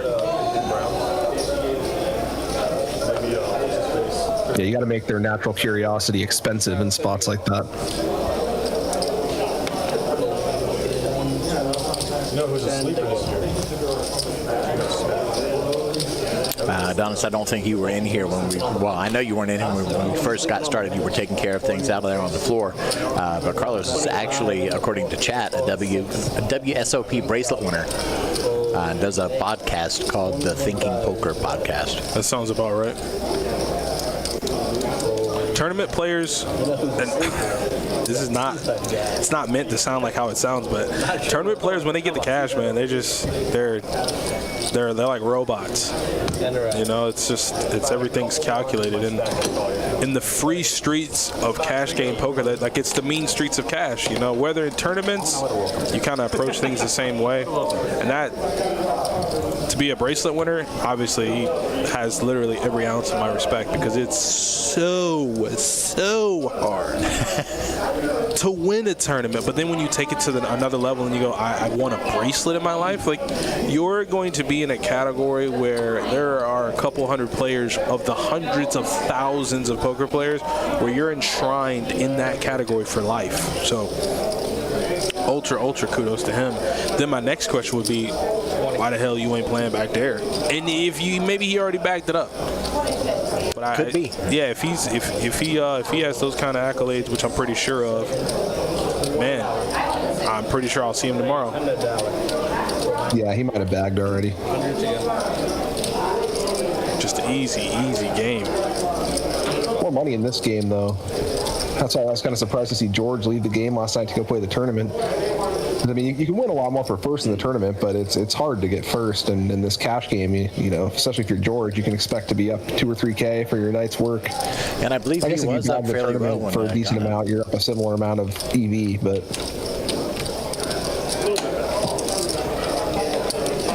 And I was saying last night, I would not want to be the poor guy out there guy or girl out there on the floor who's playing the 400 and trying to bag a stack, and then George comes in and sits on your left. Good luck. That does not sound like my idea of a good time. That's what makes Best Bet tournament poker so much fun, because I can really only speak about being here, is you can have, and I saw it yesterday, you can have just tournament players spread all throughout the building, and then you have these landmine of cash game players that are spread throughout that'll just absolutely spring the trap at any moment. Like, there is no rhyme or reason to what they're doing, because at some point they could just literally get bored of it and go, I just want to go play cash and I'm done with this. And Yep, absolutely. you're like, what the hell's going on? Ben Johnson. I've experienced that myself. You know, like you were saying, the tournaments. I mean, the tournaments have a lot of different stages and stuff, so your ranges are always changing based on the stage and everything. But you do learn things in a more systematic fashion. Whereas these cash guys are a lot more free flowing. They'll just decide to, you know, run a huge bluff on you just because they want to, and it's hard to suss it out sometimes. Man, like, so yesterday, I mean, because obviously I'm not saying it to say it, just a more concise example. I'm dealing in a tournament yesterday. Blinds are 200, 300. Guy opens to 800-900. Guy makes it 2200. The guy to his left makes it 16,600. So I look at him, I look at the player, and I go, huh? He goes, he just points at his chips, and I go, okay, it's gonna be 16,600. It's 20. He has 2,200 in. Yeah, when you're the dealer, you gotta say that with a straight face too, right? You can't just. You be like, always have to, Brian. You always have to. 16,600. And I look, and all the players kind of look at me and give me the same face, like, what the hell is going on? I'm like, I don't know. And the guy mulls it over, and I'm anticipating him folding and getting his cards. He puts it in. Calls. He has chips behind. Calls the 16,000. We're at 200, 300 blinds. So the flop comes Jack 10. No, the flop comes Jack 10 deuce 2 spades. The guy that just called after raising at 2,200 puts it in. Guy goes, well, I got too much in. No. You think? I got too much in to fold. Please, man, get me off this table. And he has ace king. The guy that makes it 16,000. The guy that called 16K had ace 3 of spades. Oh man. Yeah, flop the nut flush draw, puts it in. The guy that had ace king turned Broadway and then blank on the river. He's out of the tournament. You wanted to see a flop, you know? What? Like, I was like, what? I was like, how are you calling? It's what, 14,000 more with ace 3 of spades? And it was just like that for the first 2 to 3 levels. That's how those are, man. That's how you gotta come ready to fire a bunch of bullets, because you know, a third of the time that guy with the ace 3 of spades is just going to get you, and then gonna get it. You got to just get back in there. Maybe one time you have to call me off with the action. And the guy that made it 16K is a PLO player, super tight guy. Made it like 10x. So then they know he's super tight. He ran up a huge stack, and they were telling me as I'm dealing more hands, they're like, yeah, Adonis, it was like this, man. He was like, before you got here, it was like Queen 10 versus Ace Jack versus 8-9 for like all the money. Wow. And in those situations, I think to like the tournament pros, right? I'm like the Bryans of the world, the Eddie Marskoskis of the world, and I'm just like, how do you make it to a bag when you have to literally step over these walking landmine of players that'll just jump off script and make it 15x, and you have a real hand? How do you get through those guys? It can be hard. You got to run good. That's a big part of it. You know, you got to be willing to gamble with those guys, and you're not always going to win, but you're usually going to have the best of it. And you got to arrive with the mentality that, you know, you got a few bullets in the bag, and you're ready to keep firing as long long as you need to, and you're going to get that guy sooner or later. You just got to make sure your hand holds up when you do. Yeah. Gino winning that last hand with kings, and it looks like Young is going to take this one, betting enough to take it down. Could have been a chop. Aces and what was Jackson? Something else on that board. Jackson eights. I'm watching guys, man. They're losing their mind in the bag. That's how That's how Thad got all of his chips. I mean, a good portion of them. Like when I got to the table, he had like 100K. I didn't know he bagged $1 million until I saw it on the BestBet page. But I dealt to him, man, and he had a guy. He turns king high flush, and the guy has a 6 high flush, and he bets 3,000. I think the guy made it like 15K. I'm like, whoa! You have king high flush, right? Like it's one of those if you got it, you got it kind of scenarios. I mean, he thought about it. Still tournament poker at the end of the day, but pots were just so big when they didn't need to be. Yep. That's how those are. I mean, that's why those tournaments are so profitable too, because you get a hot run of cards, you can walk out with 1 million chips like that, and if you're up against people who are playing a little more cautiously, maybe you get that same hot run of cards and you walk out with like 300K instead. But the variance goes big on both ends. Your upside is much higher too, even though sometimes you're going to hit those landmines and be out early. And that's why firing 4 to 5 bullets. And I told the guy that when I came in. He's like, man, Adonis, I'm getting ran down, hand history. And I'm like, well, there's 400 players in. One of these guys is going to walk out bagging up 1.2, 1.3, 1.5 million. I mean, get back in before registration ends. There's just way too much money out there right now. Well, it's kind of like the thing I was saying about the cash games. It says $400 buy-in on the schedule sheet, but you got to think of it as like a 2K.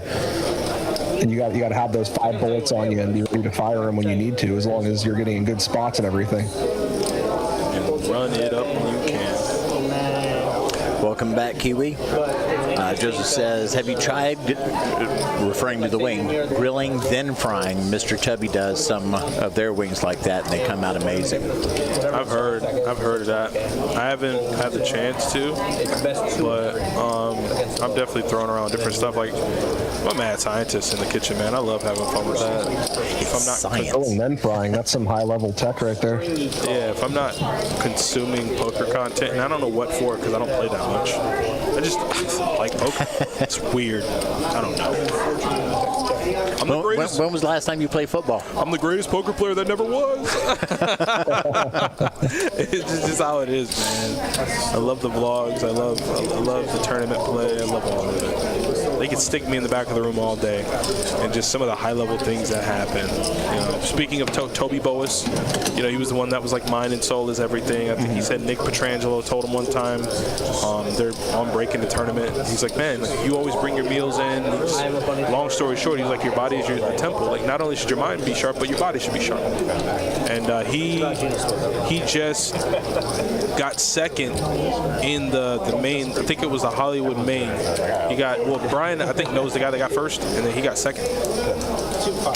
2014 world champion Joe McKeon. Yep. They played heads up. Like I said, really feel like yesterday doesn't really. Yeah, if you're already putting in a lot of hours at the live table, physical fitness is actually a big thing as far as keeping because it's an endurance game too. You got to sit there, especially in a tournament. You mess up one hand, it can sink your whole tournament. So it's important to have that mental strength and endurance to play your best game, not just for the first 5 hours, but for 2, 3, 4 days of a whole tournament. It can weigh on you. It definitely can. That's one thing I will say. That's 2, 3, 4 days of several hours. I mean, hours and hours and hours. You gotta stay 10 sharp. hours a day.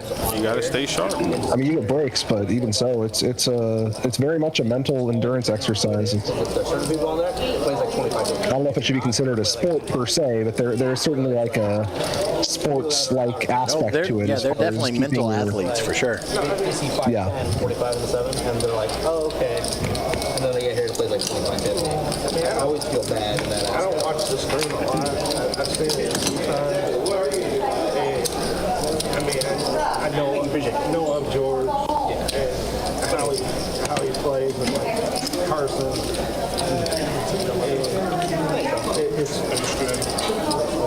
It's one of those like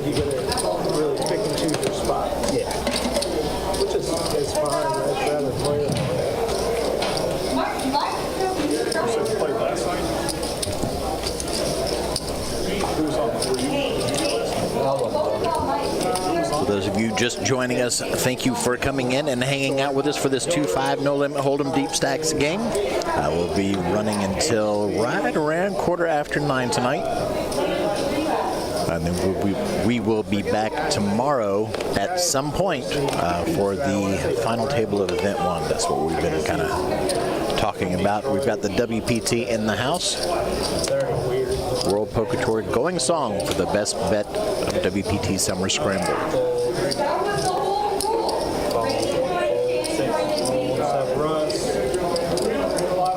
I think David hopped in at the end. A lot of the regular players.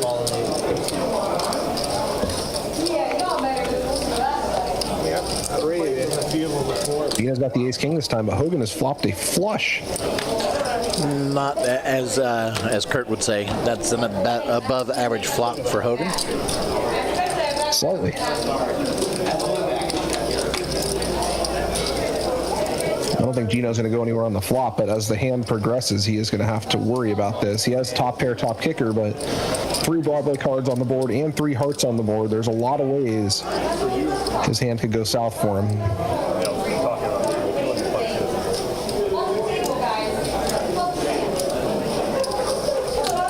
7 of spades not helping either player.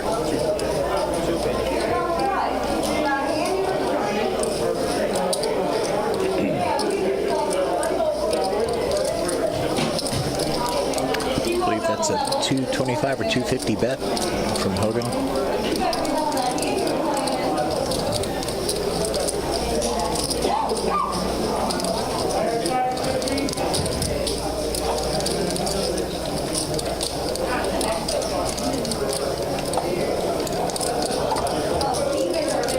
This is where you really got to consider a lot of things with a hand like this, because, you know, it is top pair, top kicker, but you can't really improve. You can be way behind already. Even if you're ahead, you're probably up against a draw with a lot of equity.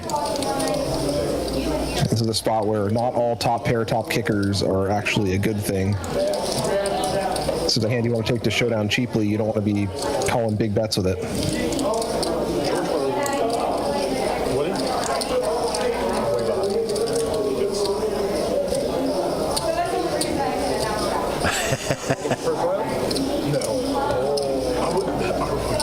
Gino does make the fold. Good fold from him.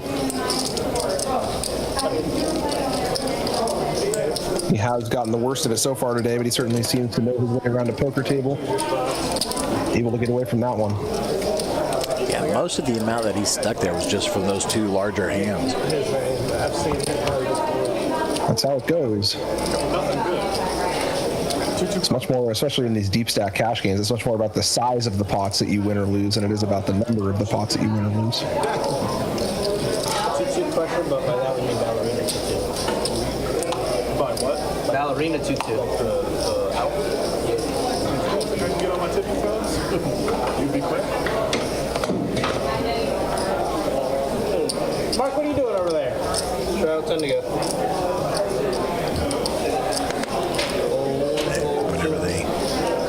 Wide angle shot shows the floor out there. We can see that we've got several tables active out there for the evening flight. Then override, straddle, fold, 35 and 4, fold 6, 125 and 7, fold 9.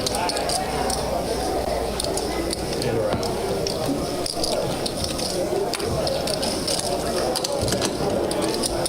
Since the last time I mentioned 107 entries in the evening flight, they've already climbed up to 133 entries, and the night is young. I know. I feel like you've been on the boys. Good luck, everybody. See you guys there. All right, we got Theo coming back into the dealer's position. Let's take a look at some stats as they are right now. Taking a look at the V-pips first. We got Gino up at the top, 36%. T-Hud right behind him, 35.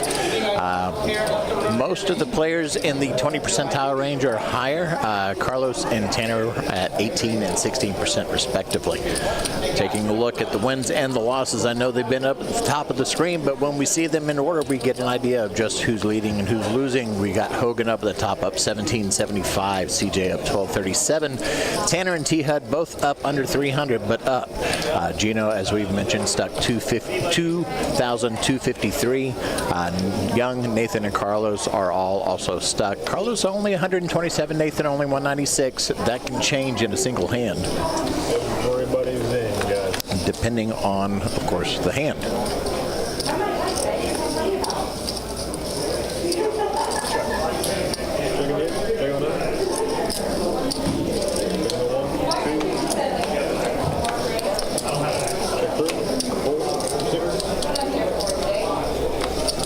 All right, double board, bomb pot.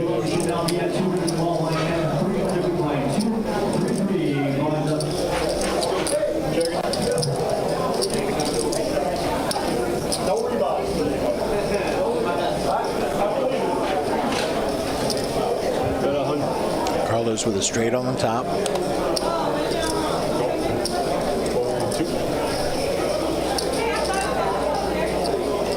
And Gino with a straight on the bottom.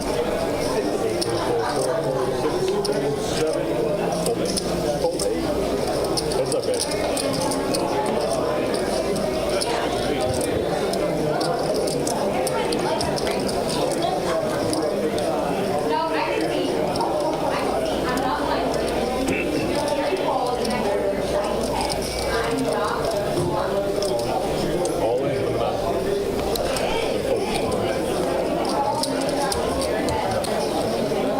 Wow, Gino goes all in, and it was enough to get Carlos to fold. And Gino's going to scoop what could have been a chop. Yeah, the flush came in on the top board, scared him away. That's the problem with these bomb pots is you never know which board your opponent's pushing you on, and sometimes you wind up folding the chop. And that is what makes them interesting.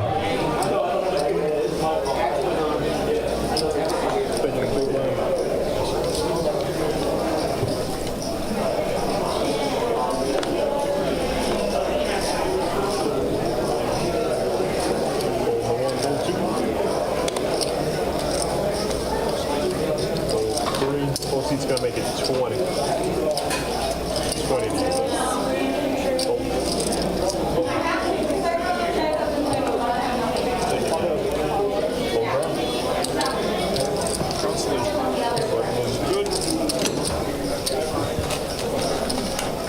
Good. Flick the wrist really hard with aggression. Push it hard. A little bit of a twist.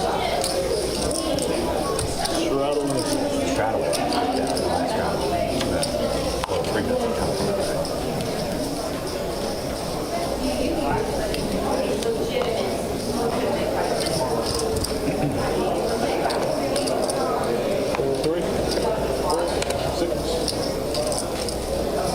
Raise 35 in the 7.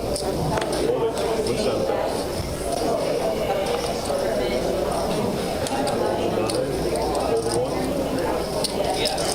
He's calling. Heads up, guys.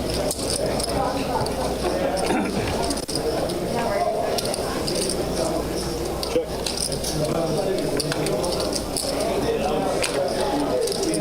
30. Nathan with a pair of 10s, young, open-ended. Young's got a pair now. Still has that open-ended, but now he has top pair to go with it. And a 10 comes out on the river. Ooh. Now Nathan is back in the lead. 85. Go. Young is going to have to make the call on that river. Fortunately for him, not too big of a pot, but still an unfortunate run out. That was good. Thank you. Fam, how you doing? Good to see you. Welcome back.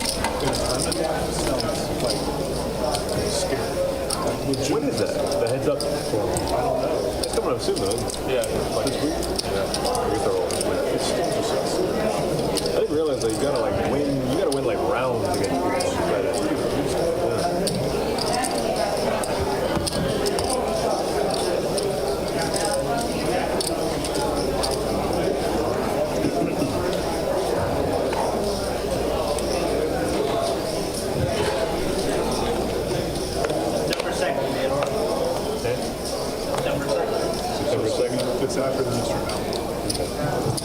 3-4, 25 to 6, fold 7. Go.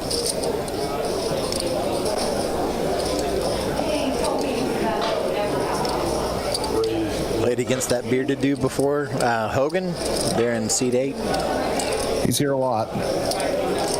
He is definitely no stranger to the best bet here in Jacksonville, let alone to the stream. I'm pretty sure I played against him in a couple of tournaments over the years too, or over the year, I should say. I've only been here for a year and a half.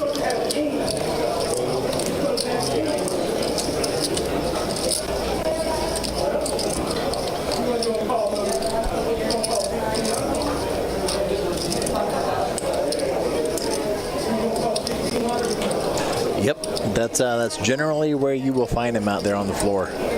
For the most, not that he doesn't play other games. I know that 2-2 seems to be where I always spot him.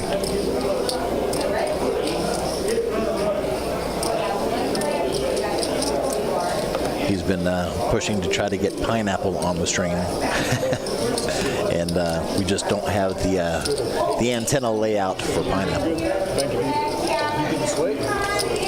That'd be an interesting stream. Jack 4 suited?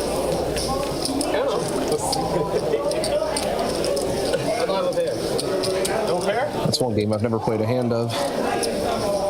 I've not played it nor dealt it. It sounds like an interesting You game. get 3 cards pre-flop and then you discard one on the flop. Is that how it works? You'd have to wait till Adonis comes back to ask him, because I really don't know.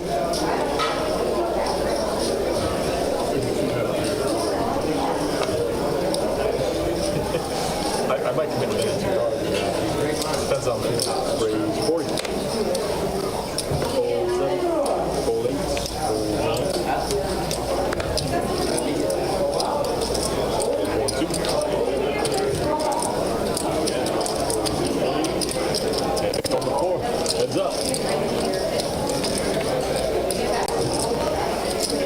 Check. 35. Ace 4 tray giving T-Hud an ace. Check.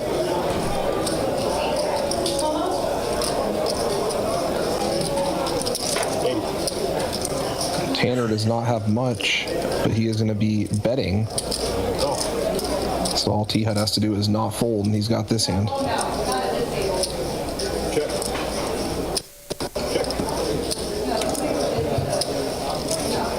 And check it down on the river, and T-Hud is going to take it. Good. Thank you, man. Came in last night, sat down.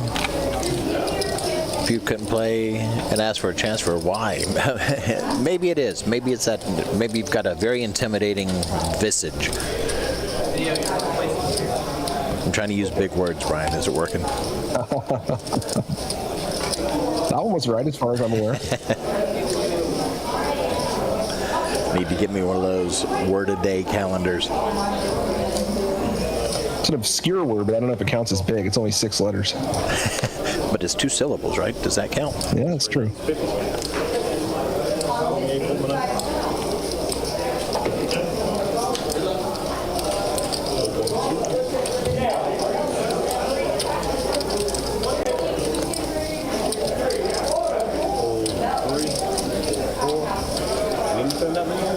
Supposed to be reds? 2 reds? Yeah, yeah.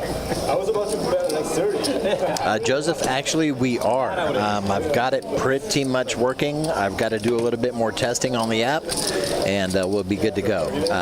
I've got it now where it listens to the Twitch chat, and I can copy and paste from Nightbot for YouTube, but I just need to make sure that I can maintain the connection.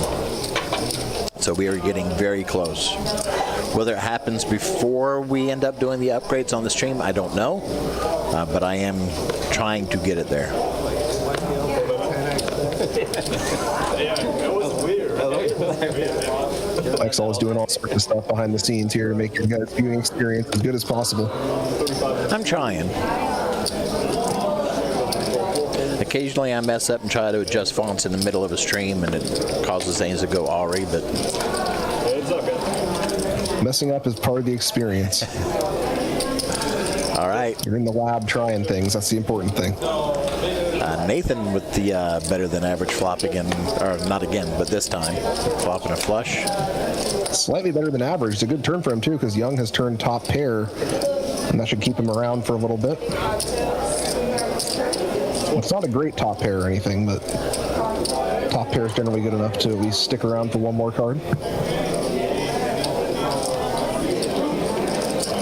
And Nathan does have to worry about starting to build the pot here at some point. There's not a whole lot in the middle yet. And with his hand, he would like to change that.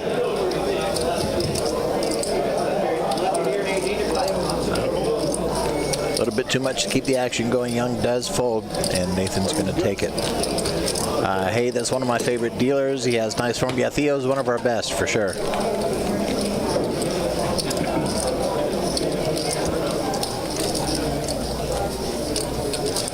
One of our many excellent dealers here at BestBet Jacksonville.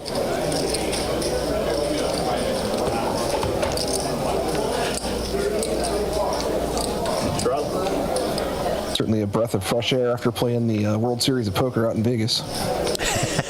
I've heard stories, man. Was it? Well, then again, I guess they're, you know, with the amount of volume they had to do, they probably just had to hire way too many new people who didn't know what the hell they were doing, and the average quality fell off a cliff. I mean, I get it. They do have to account for all those players coming in, and it's hard to find that many good dealers, but they set the bar a little too low.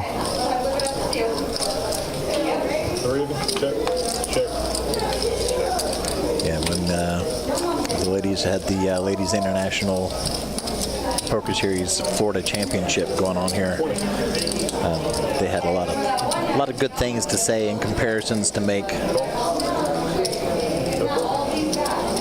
about good things about our dealers, that is.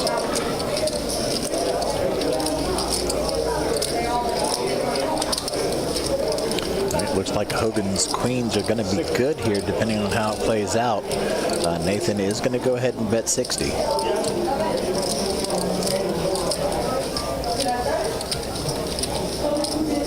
been working on being open-ended. Hogan makes the call, though, and is going to go ahead and take it. Appreciate it, Thou fam. Feel free to stick around or jump back in if your time allows. Thanks for jumping in and saying hello.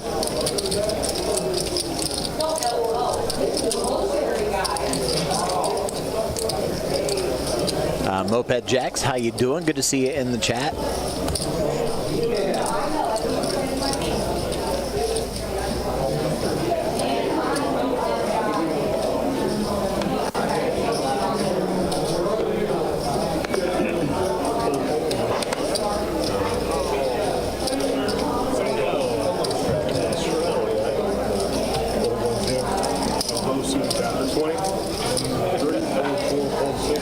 There's those pocket fives again. CJ waking up with them this time. And he's going to take the blinds.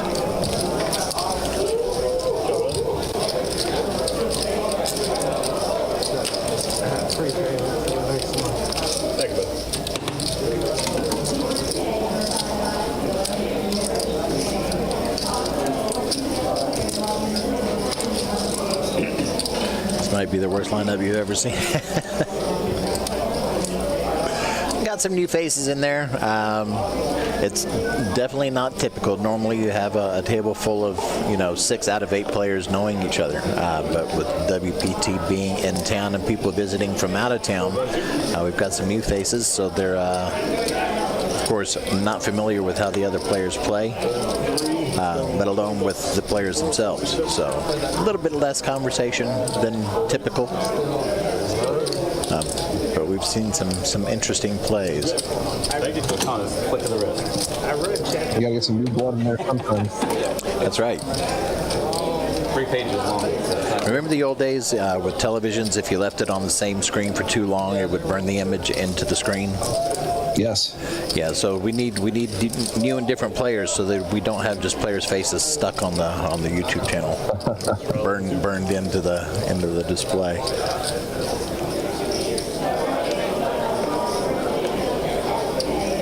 Hogan is legit, though. Yes, he is. Fantastic player out there. Seeing him getting involved, we used to only see him on the 2-2 streams for the most part, but he's been sticking his nose into the 2-5s, the mixed games. So it's kind of fun seeing him play in different level blinds and different types of games. Working his way up.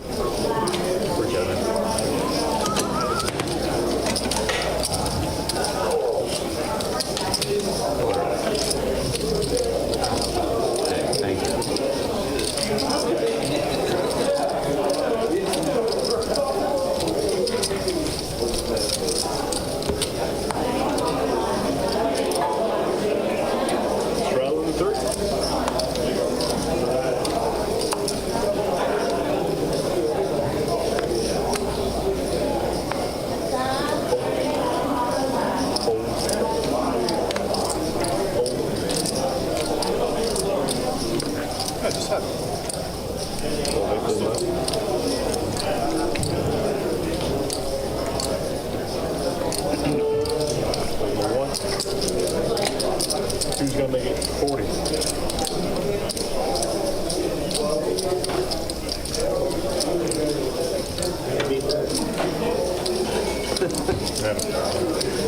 know what it is? It's the owl. When you raise, I look into the owl's eyes and it makes me not want to call. It freaks me out. To be honest with you, Joseph, I do not know. I have not seen him, but that doesn't mean he's not out there. A little head bobbing, it's like hypnotizing. When Adonis gets back, I'll check and see if he's. I'm assuming we're talking about Donnie. See if he has seen him in the house. I would imagine he might be out there somewhere. He does get in on these things.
We may have you spoiled with the players that we normally get in here, and they like to get it in and just completely get out of hand. I think that's definitely going on to some degree here, because our usual level of stream is just insane amounts of action. You get a game that's merely decent action, and people are like, "Where's the action?" Well, I've seen a lot of cash games at this buy-in level, and this is pretty good action.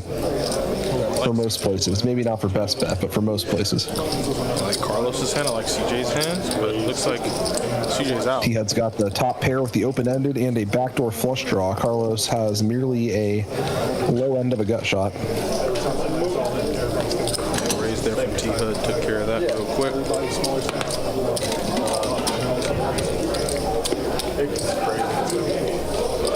I'm curious if I have a chance to get with CJ after the stream. I'm going to ask him how the 2-5 game played. I was feeling so good. As far as his opinion, because I mentioned earlier that he was talking about the 5-10 game last night playing like a 10-25 game. Well, they got a straddle here, right? So it's playing like a 5-10 basically. But even last night for the 5-10 game, it seemed to be a little bit slower than usual as far as action goes. For me, just from my perspective, seeing what we normally see.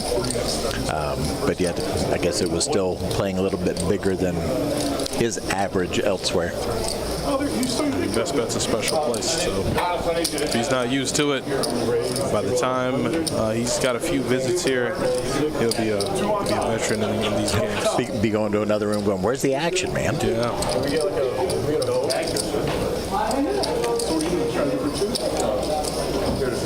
Heads up.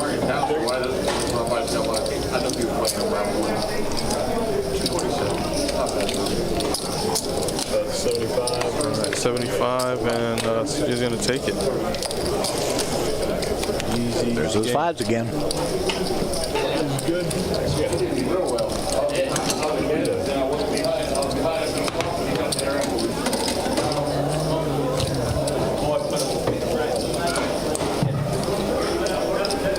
Just bring the cameras up to table one. Yeah, the stuff you see up there, you wouldn't even believe. Right. You saw it. They do some crazy things on those tables, man.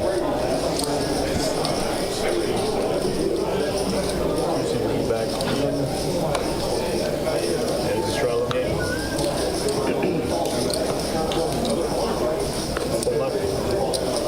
Bad enough.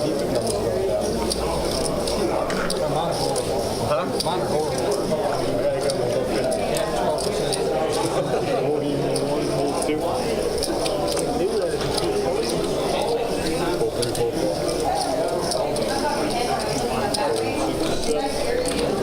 Each game is different though. Like, I think it was Ultra.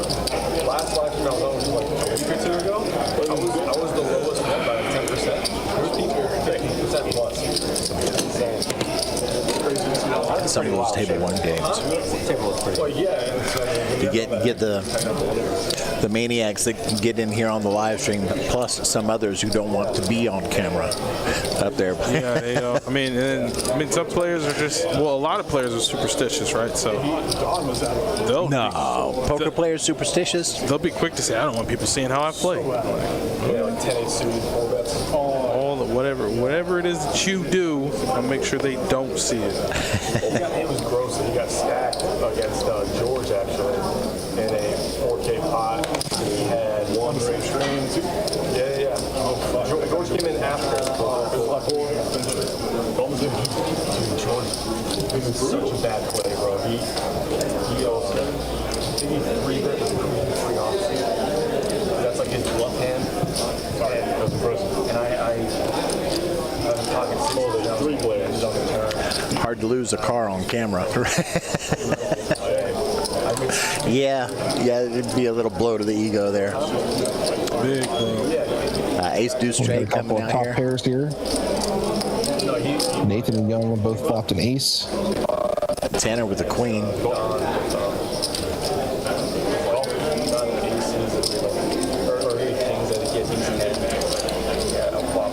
Everyone comes along to the river, and ace 10 is going to hold up.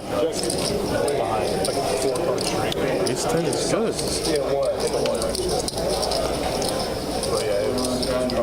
That's 30 and 2. Yeah, kind of left one. Cool.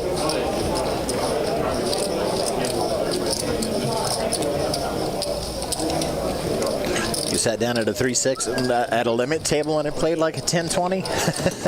That's saying something. Normally that's not the case. Yeah, those games can be like that.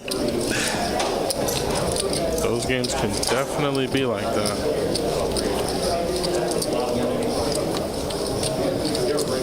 Raises on every street.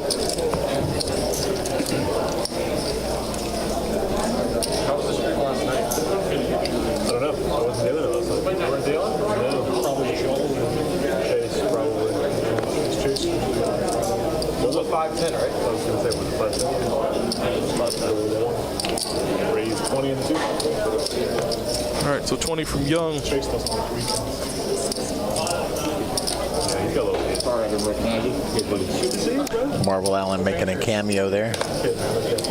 Raise 65. Everybody hold 4, 6, 7. He's been out there doing the tournament life. Yeah, he bagged up I think he said 227 yesterday. Really nice. Yeah. Jacob actually was dealing to him, and Jacob, long story short, put him in a very fortuitous position on the river. guess did what he was supposed to do. His opponent turned him pretty slim, and then he caught up on the river. Wow. Make it to the bag, like they were down to 5%, so they could make it a 2-day tournament. Same with their mini names with $1 million guarantee from this. I'm surprised the days, just the days were like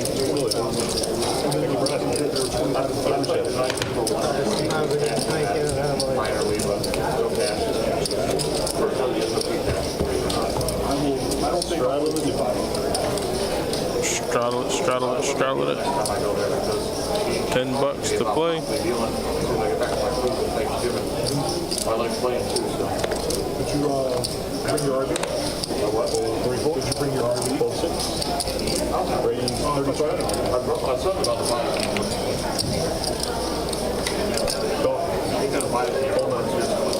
Looks like Nathan opens 8-9 suited, 35, and Young's going to come along with Jack 10 suited. So it's safe to say neither player can make a.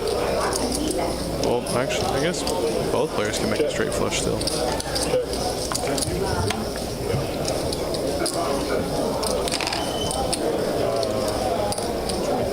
25 to go.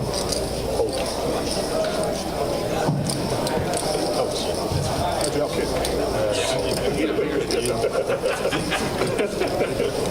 Sounds good. Thanks, bud. See you, buddy. 230's gone missing.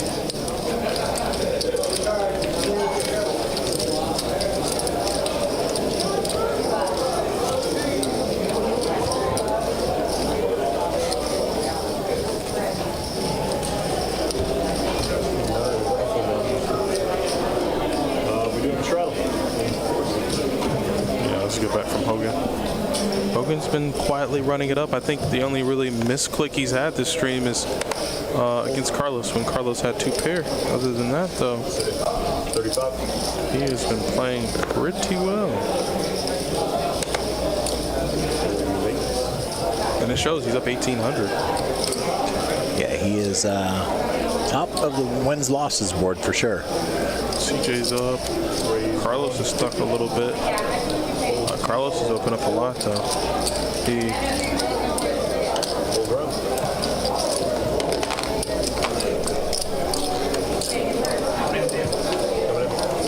Alright, looks like Carlos is going to take that one down, and it's bomb pot time, which means it's stats time. We'll look at the VPIPs of these seeded athletes and see where they stand. So yeah, T HUD is at 35%, Tanner's at 17%. This is going to be a pretty standard game. You don't really have like an Allen on the table, but that's okay. It's not like you need an Allen for the game to be good, but as you can see, the game is good. For Hogan, he's up 1,800. CJ's up 1,400. Geno Smith stuck 21. Young stuck 1,000. Carlos stuck 344. CJ seems to be doing well in the games up here. He might have to move up closer to Jacksonville. Right. Might have to. Game's going pretty good. Yeah, playing quietly over there, but definitely playing it correctly.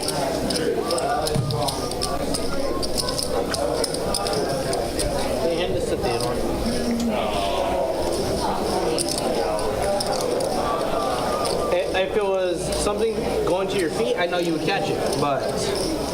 We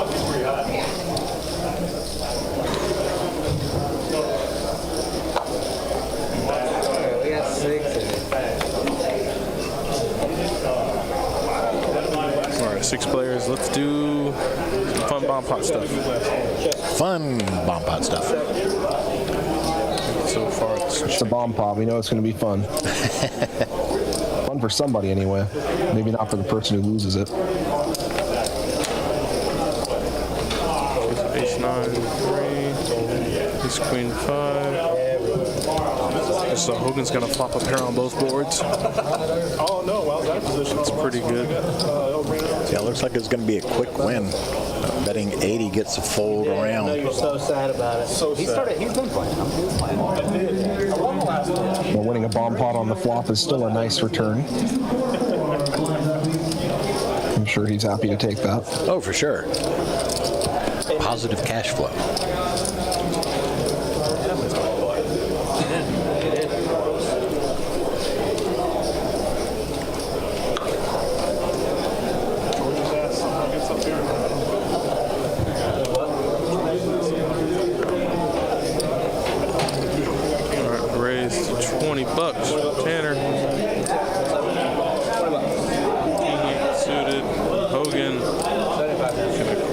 3-bet him up to 75. I'll just tell you what you Fall have. back around to Tanner, and he's going to make the call. Oh, no, he folded. There's a nice little pot there for Hogan. Hogan continuing his winning ways here. Picking it up with the worst hand pre-flop. Approaching the 2K mark on winnings. Or, yeah, he's there. Just hit it. Blind, there's one big ring.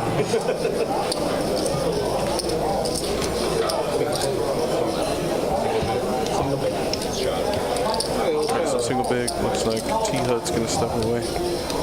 We'll get the straddle on. Sure. We'll play 5-10 with just one hand. Call.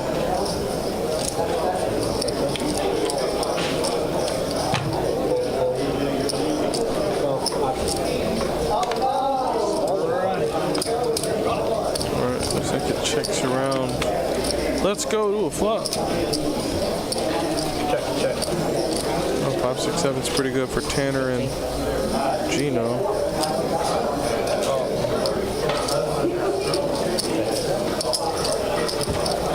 Yeah, both of them open-ended. Gino with a pair of 8s gets 2 pair now.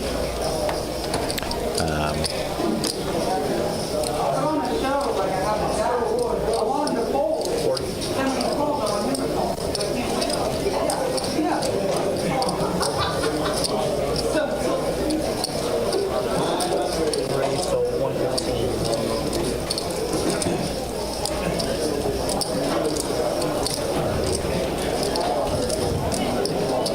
Dude, you got them grandma candies?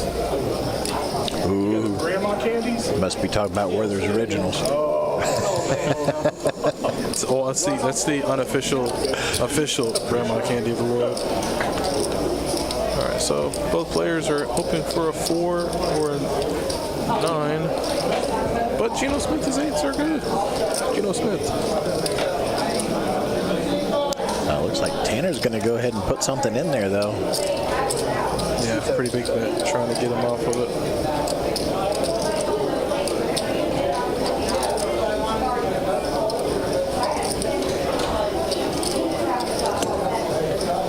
Try to convince him that he got the straight, maybe. Maybe holding on to another 6. Yeah, but he's trying to think like what gets there really on the river with the king, because he didn't really. Well, on the turn he raised the 115, right? So you would think straight draw maybe. Would a 6 ever raise there on the turn? He's trying to put it together in his mind.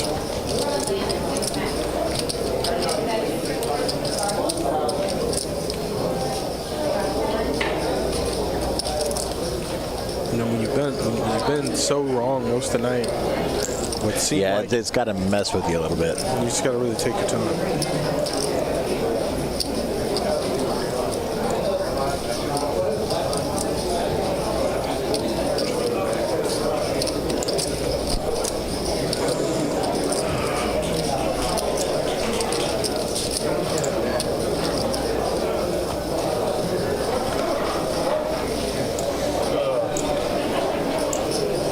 He does get out of there. Good, well played by Tanner.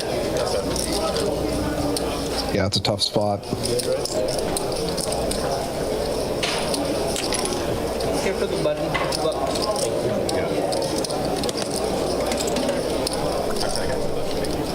So the call. Yeah, it's hard. It's hard to make the call there. Just in such rough shape, you're like, if I'm wrong here, I'm down more money, and you never really want to be down that much.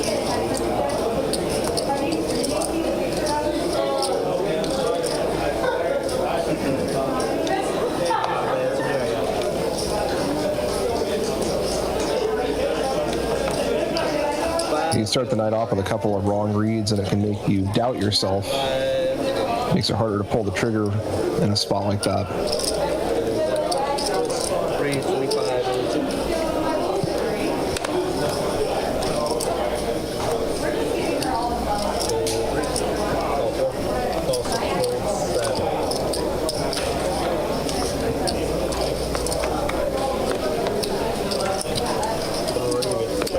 right, spade heavy board, but no spades in anybody's hand. Young with a pair of queens.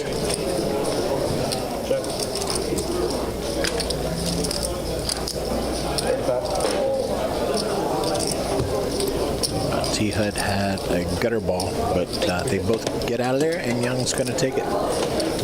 Easy game for Young. That's how you do it. This is how we do it. All right, so Flight 1F, the evening flight of the WPT, has now climbed up to 163 entries at almost. When do they stop doing the buy-ins, do you know? Which one? For the evening flight. Normally registration will go until like 8 o'clock.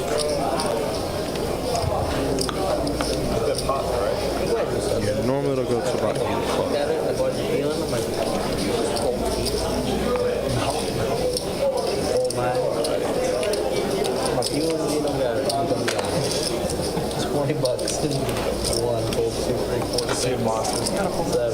Ace king for Carlos, and it looks like it's folding all the way back around.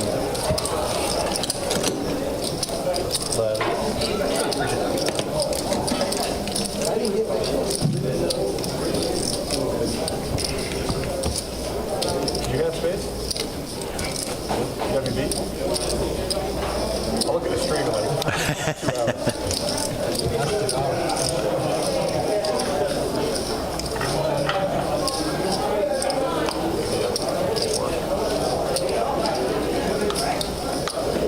Jim's still wanting to know if Tanner had him beat or not.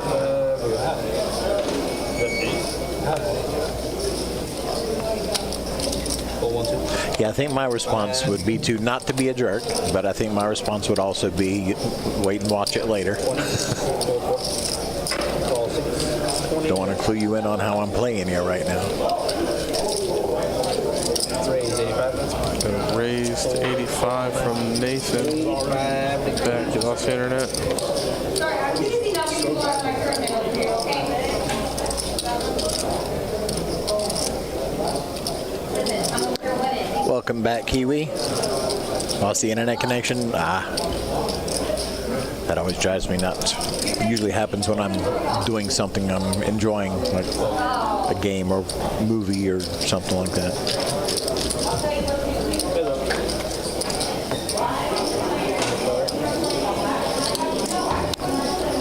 TV's nines not going to be good enough against the kings for Nathan now. Yeah, the top pair pretty good.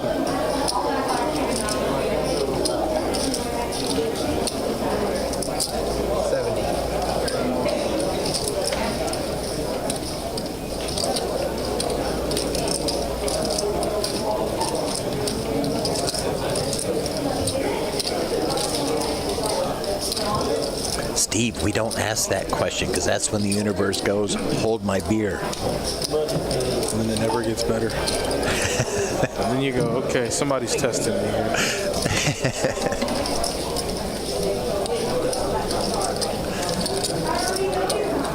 Kind of like an ER nurse going, man, it's kind of quiet tonight. You never say that.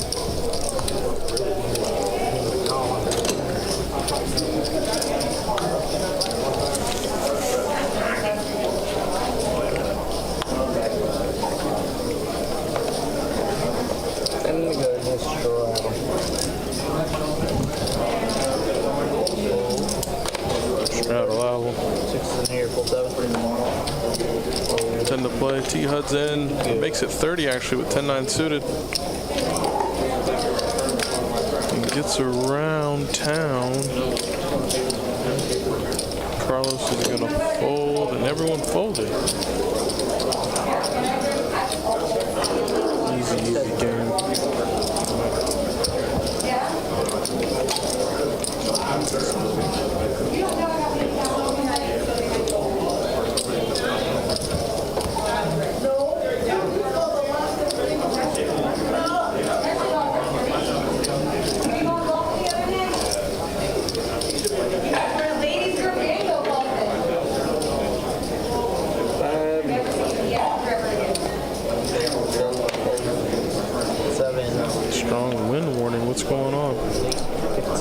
Australia and New Zealand.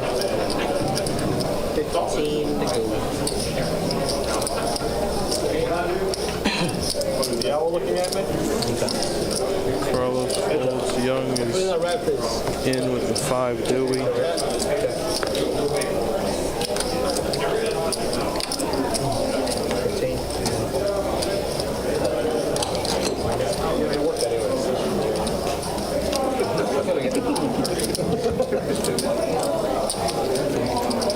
Gino going to take it with Gino an ace. finally hitting the flop and not Right. getting anything out of it. It's not the first time we've seen it either, where somebody's stuck buckets. They finally get a good hand and just can't get any action anytime they get any decent hand at all. So even when you're running good, you're running bad. That's how it goes. I mean, a big part of running good or bad is not just the hands you get, but the situations you get. 10 to go. Does he straddle? 5 and 7. Hold it for 35 to go. Ma'am, can I get a menu from you? Menu?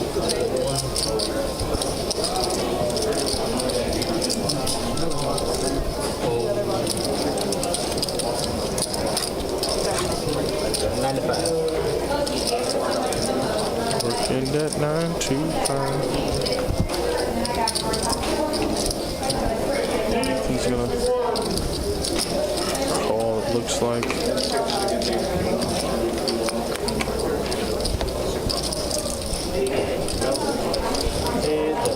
gonna flop an open ender. T Hud's got aces though with the ace of hearts. Nathan's still in there trying to chase that open ender. And hopefully no. He hit the wrong one. He was looking for the straight with the 9 to complete, but he got the straight with the 5 instead. He might be able to rep it.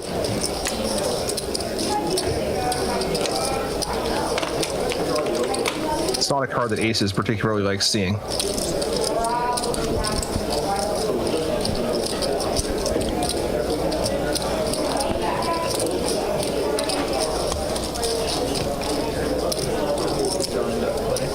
Kiwi, you know we always will.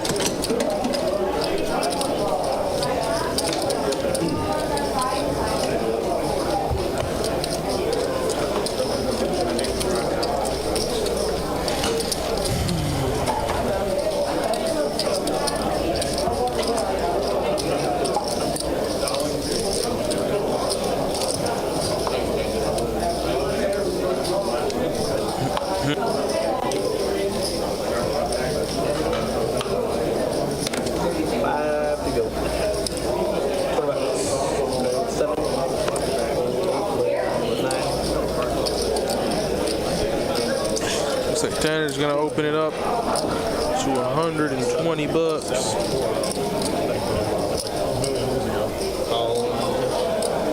was gonna say, like, he's probably even bet his jersey number, yeah. Bet his number? Those 3 is what's in the floor. They call it so.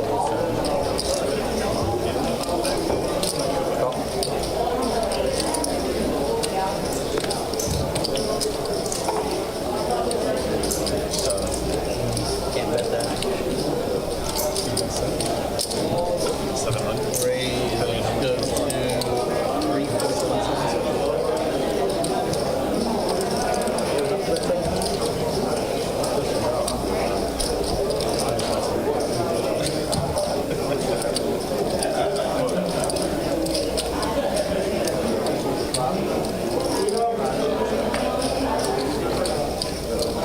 They're trying to play a big one. T-Hud's really thinking about it.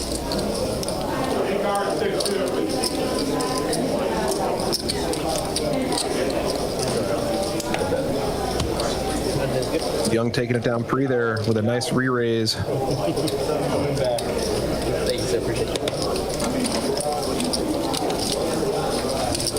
I'll look at that one. On the stream, for sure. We're actually having technical difficulties. Yeah. Still think we're going to win. I think that's not reason. Well, 100%. Huh? 100% on my hair. Yeah? No better hair than I folded. Then you had me beat. Maybe the same hair. 20. No, mine. Huh? What did you say? Maybe the same hair. What about 1, 2?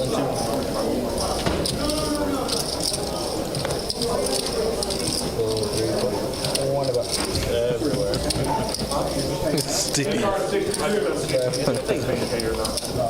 He's on the way. I'll double you up at least a couple more times. Oh, wow. Pass it over. Make it easy. Yeah, Gino, I don't know how many more times you can double up Hogan. I mean, Hogan's good. You don't want to double him up anymore. You need to talk to him about him doubling you up.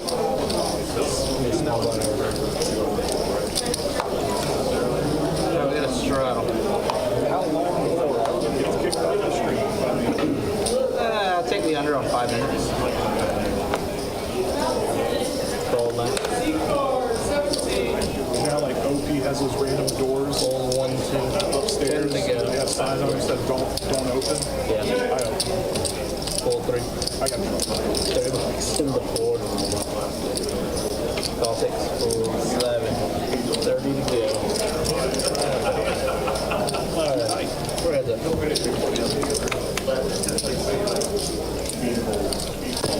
Hogan is legit, yeah. We got a somewhat of a hand brewing here. King high flush draw versus top pair.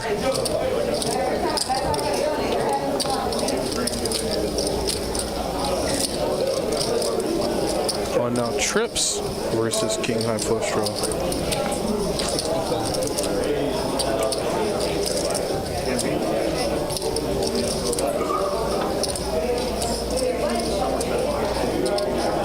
T-Head does still have the ability to make a very good flush here, but it's a little bit less appealing with multiple aces on the board.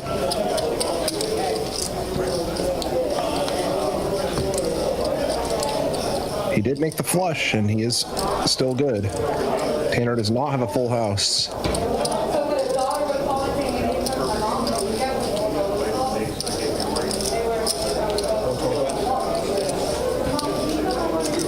Now T-Head deciding how much he wants to try to get on the river here. He's going to go for 125, and that's going to quickly get called. Nice river car for Tia there. Yes, sir. He made flush. Flush is good. Could be a dangerous game drawing to a flush here with 2 aces on the board, because if the flush comes in but it happens to hit their kicker, you are in for a world of hurt. Yeah. The card that gives you a flush gives him a full house. Oh boy. See ya. Wouldn't want to be you. He was just hanging out with my sister. Went to a Seahawks game. I don't think he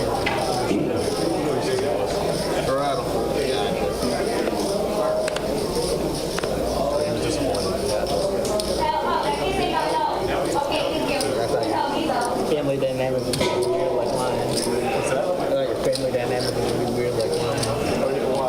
My parents are one of my sisters is a Chargers fan. My other sister's 35 and 7. My other sister's a Raiders fan.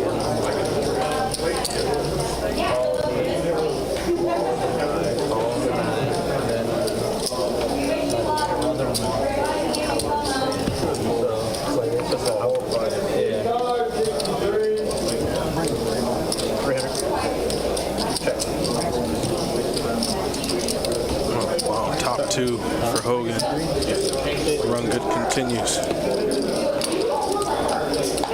He's sitting in the driver's seat in this hand for sure. His opponents don't have a whole lot to continue with. Nathan does have middle pair. That might come along for 1 card. But Nathan is going to need a lot of help to catch up here.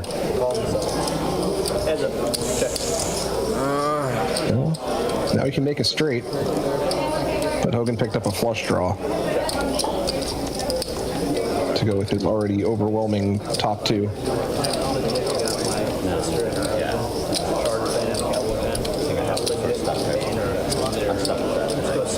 Hogan checked the turn, it looks like, and that's going to get him max value because Nathan is leading the river. Down the middle. And I don't believe Hogan will be going anywhere for 65 here. That's so funny. Maybe thinking about raising to get a little more value. Yep, looks like it. Oh, we got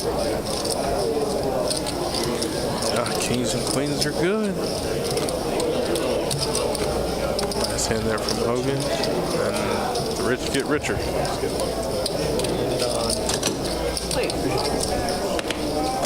I want that life. Yeah, I want to.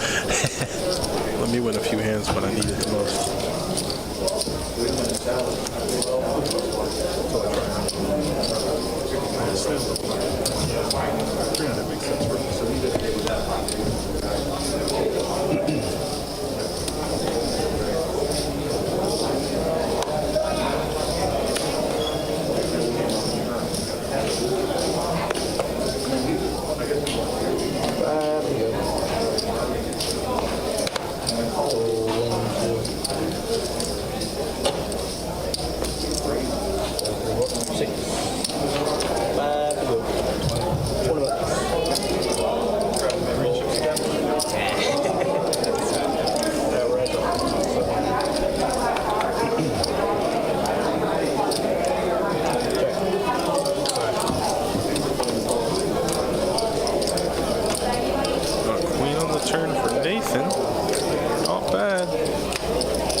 Gino down, no.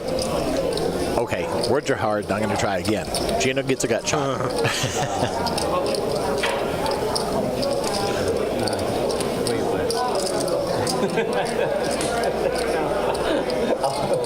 I'll be right. My normal style. Yeah. I was just talking about stuff. So many wins and then so many rebuys. That's how it works. Yeah. That's how much I've been thinking about. I've been thinking about Give everybody a good heads up what we got coming up for you next weekend. It's going to be a big weekend. Friday, we've got a 5-10 PLO game for you. And on Saturday, we have a 5-10 no limit hold'em game for you. So both games are going to be 5-10, one PLO, one hold'em. It's Friday and Saturday. Friday starting around 6:15 Eastern time, and Saturday around 4:15 Eastern time, as usual. My hand wasn't great. But we do have some streams other than those, our normal weekend streams. So please make sure you hit the follow button on Twitch, hit the subscribe button on YouTube, ring the notification bells, and all that good stuff, so that you know when we do go live, because it's not a scheduled time. It all depends on when we get down to that final table. That's going to be, we don't know. I mean, there was already 130 in the 5 p.m. flight? We are up to 175. That's out of line. 392 for the morning, up to 175 so far this evening. That is insane. Jesus. How do I fast forward to that?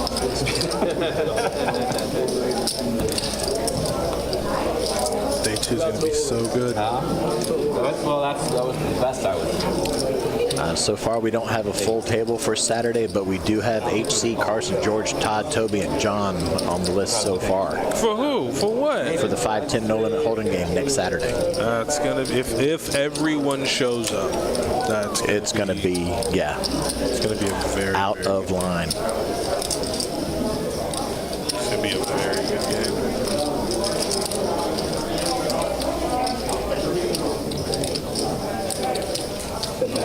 Oh, I meant to ask you, did you happen to see Donnie out there in tournament land? I saw him standing up in the middle of the room, but I don't know where he was heading. I mean, I don't know. You never really know with players. Some might come in and just, they don't have enough time to play or they have prior obligations. So I would assume he would be playing. My cousin lives out there. He was at the comeback. Ace high going to be good here for Tanner. A lot of medium cards out there. So if CJ wanted to bluff, he'd probably be successful, but Decides to check it over. Tanner also checks. Ace high good. Ace high way good. Ace high. high is the nuts? It was awful. We're down 29, and then come back with the Pacific, which is.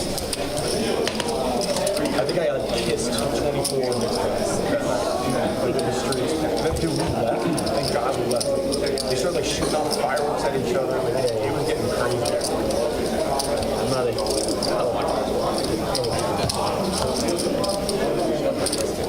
It can get electric though. It can get so electric.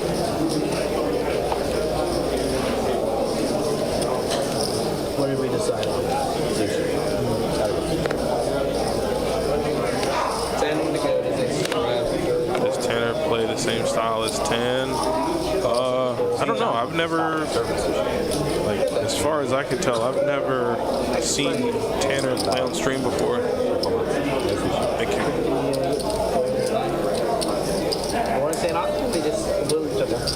This is my first stream seeing him play, but he handled himself pretty well.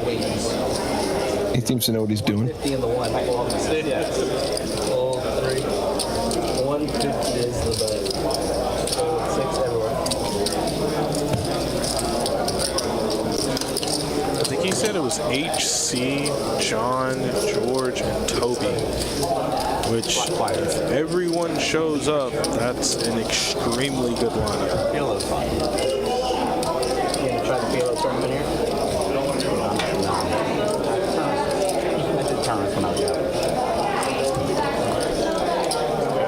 They started doing a specific tournament, and I like it, but I don't like it at the same time. It's a PLO, but you get 3 bullets when you buy it. Yeah. So I'm like, interesting. Because you can either Tan's a pike out master. They're pit masters. Back in the days when the PLO players used to stumble over to the pit late at night, you would see some bets that really make your nose bleed because of how large they were.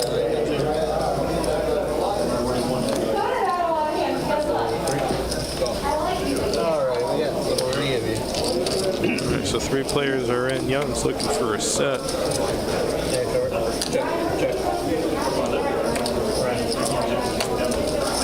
still has the best hand, though, currently.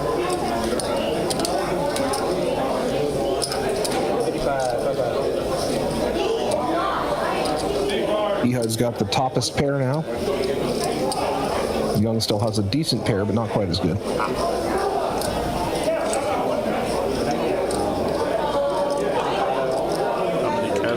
Right now, I mean, all the tournament tables got filled up for event number 1 when it started at noon. But currently, right now, I mean, it's a crazy number. I'd have to look, but I'd assume, I don't know, 15 to 22 2 games, 6 2-5 games. I think they have 3 5-5 PLO games. And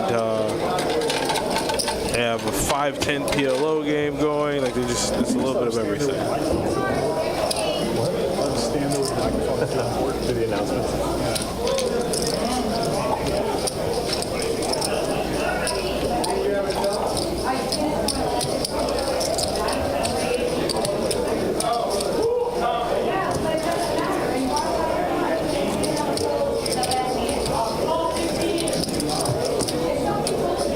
Yeah, it's a nutty day. It's a nutty day to be playing poker in here, man. Every weekend there is very active, but this one in particular. Yeah, it's really, really good. Oh, man, it just so happens I got number Lynn in my pocket. You know, if we'd have to combine forces for 5-5 PLO, we might have half a buy-in. At least my end. I got to see what you can come up with. You probably need to come prepared for that game. I'd imagine even a couple thousand can go pretty quickly if the runouts aren't going your way. I saw Danny up there. I saw Josh up there. And those. I mean, Josh, what's pretty interesting and cool is when Josh took his trip out to Vegas, the game that he primarily played was Boston Jimmy's game. And he's like somewhat of a poker influencer, so his game, I think he has a private game at the Win that runs, and he will put put content from that game on his Instagram page. And so for about a month and a half, 2 months, Josh just popped up in his game and in his content. Josh ran it up without saying the number. Really, really good. He was playing real good. Came on back down here and was like, yeah, those games are okay, but they're nothing like Jack's games, like I already know. I believe it.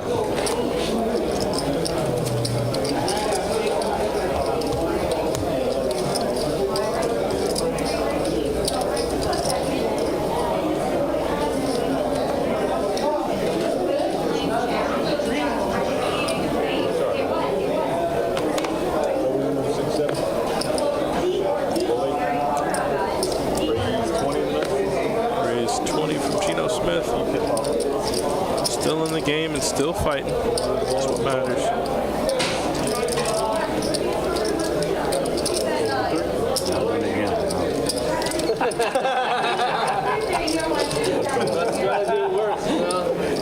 Alright, just like three-way action. Ace, queen, deuce. So flush draw for T-Hud, deuce for Young. This has kind of been the summary of Geno Smith's night.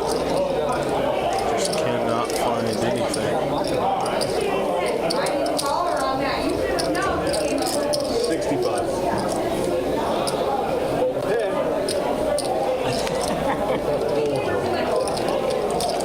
My raise would have worked. Thank you, man.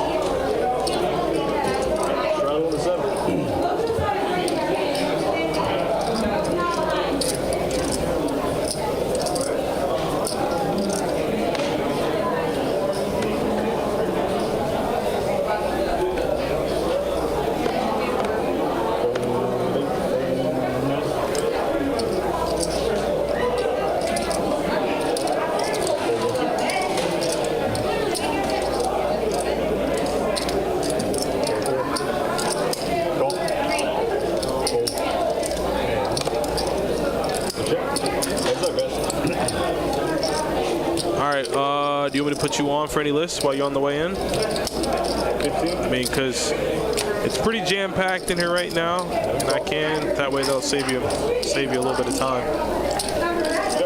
Ooh, 2 pair on the turn for Nathan. And thank you for the kind words, too. Very much appreciate that.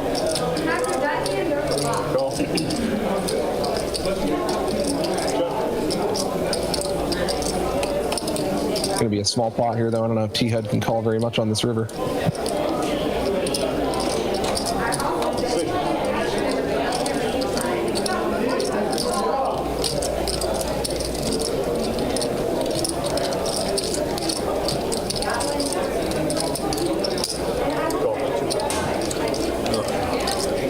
Show them the bad news. 2 pair.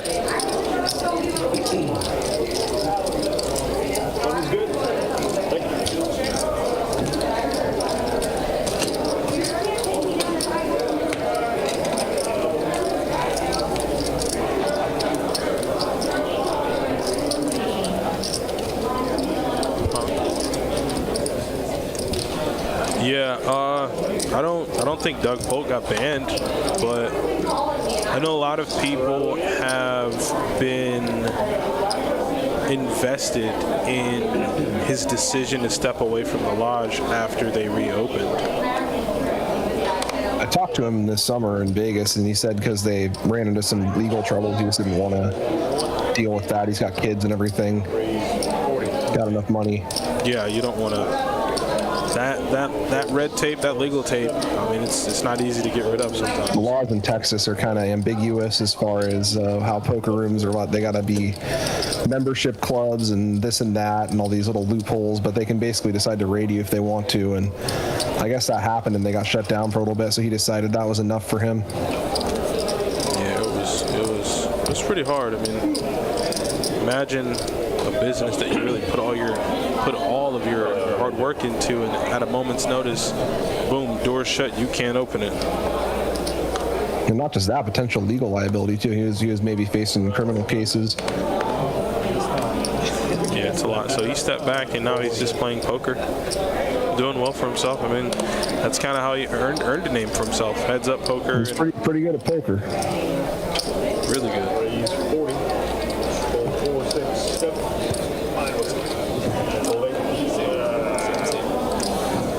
Bowls are fun's good. Pretty good.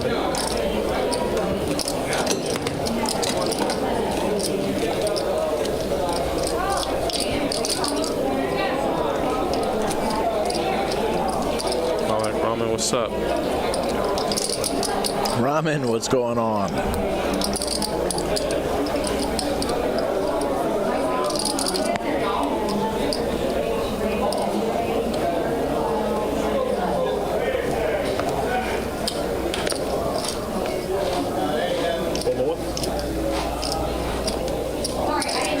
There's a raise. 20 buttons there from Young.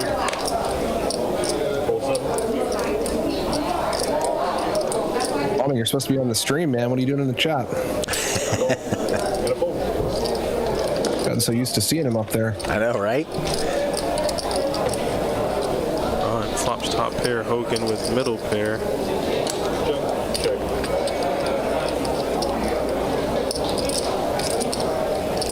Not a good turn for Hogan. Another scary high card, and he did not pick up any backdoor equity. He is still ahead of some potential 2 barrels from his opponent, so he's not folding just yet, it looks like. He's still beating the Jack 10, Ace Jack, Ace 10 type stuff, although that is no longer the case on the river. Now he's losing to pretty much everything.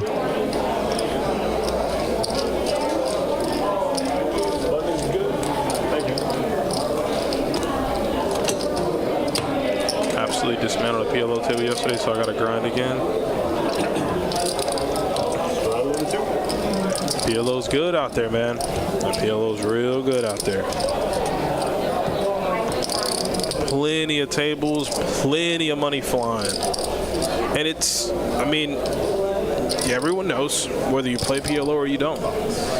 You can run that thing up real fast, but you can also run it down just as fast. So Very true.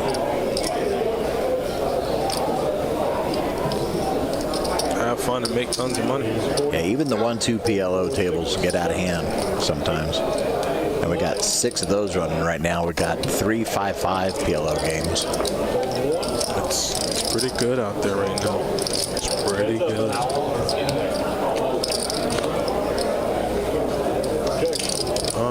Young flopped a piece, so he's on his way to busting up some kings, but he's got to pay 50 to get there, or to see if he'll get there. So sure, why not? Needs an 8 or a 10. Not that card.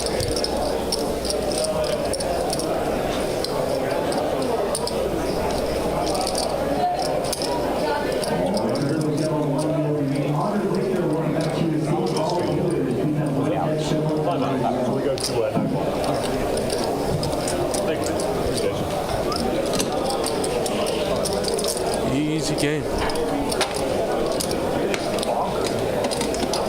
Small and big.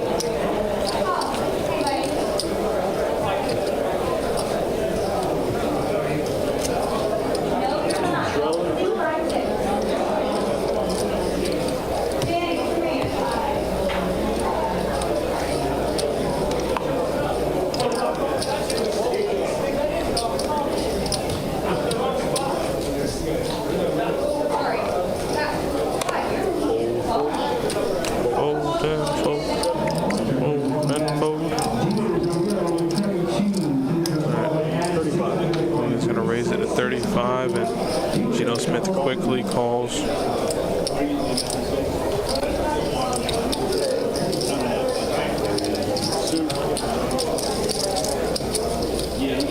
CJ looks down at Ace Jack of Hearts.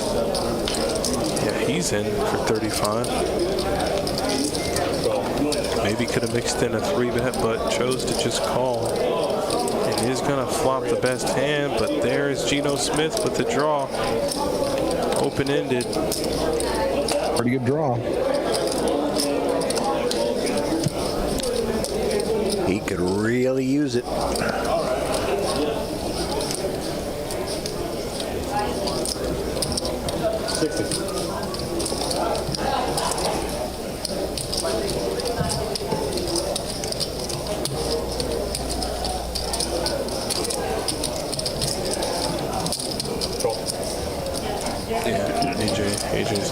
AJ's not folding. He's not out of there yet. You flop top pair, you gotta see another street. Yeah, it's a pretty good card on the turn for him.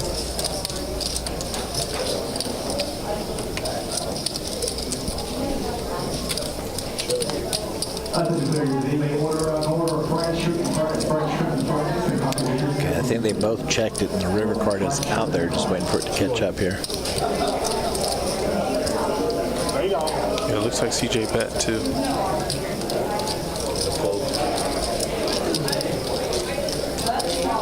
And CJ does take it, adding another 137 to his stack. Smith cannot catch a hand tonight. Yeah, sorry about that, man. No, you're fine. Here, I can make this 9 out of 5. Lots of red up there. Down 2,500. He's got another pumpkin chip coming out.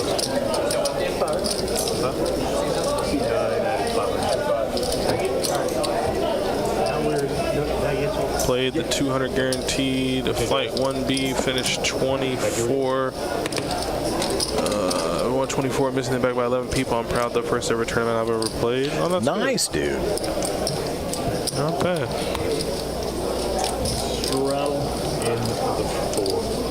The important part is your skill level is at a point where you're right in the thick of it. That's where you want to be in tournaments.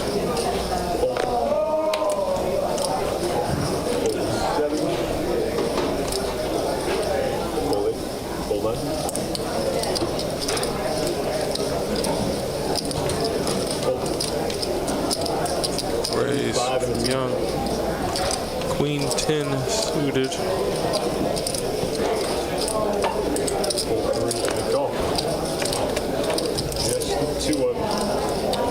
All right, ace, 7, deuce, 2 spades. Young bets, and there's a fold. Thank you. Hands just flying by at the moment.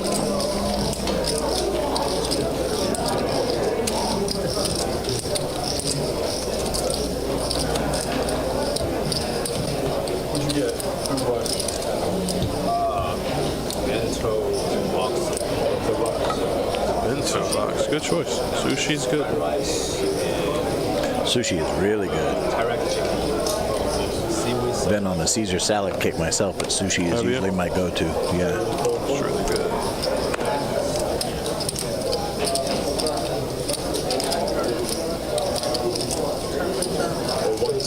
Raise 25. Yeah, a little Caesar salad with some blackened chicken on it.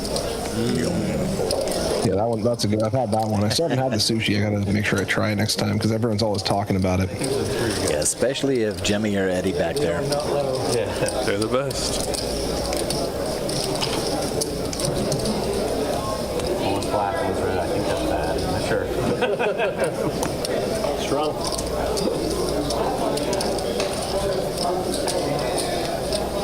And this is the only location of the 3 that still has sushi.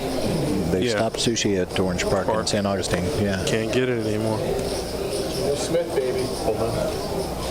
Gino Smith, baby. Oh, wow. I mean, I love his optimism. I mean, we'll see. Raise 40 in the 1. I don't know if he won Comeback Player of the Year, but I do like where his head is. He's like Geno Smith, comeback baby, and I'm like, he didn't win. He did not win Comeback Player of the Year last year. He could this year, I guess, with the Jet title. So let's get a VPIP. We need to make sure you're up around 40%. I think I'm the highest. I need to be north of 73. You have to catch up to me. What am I at? Yeah, 36 is the highest right now. That's young. T-Head is at 35.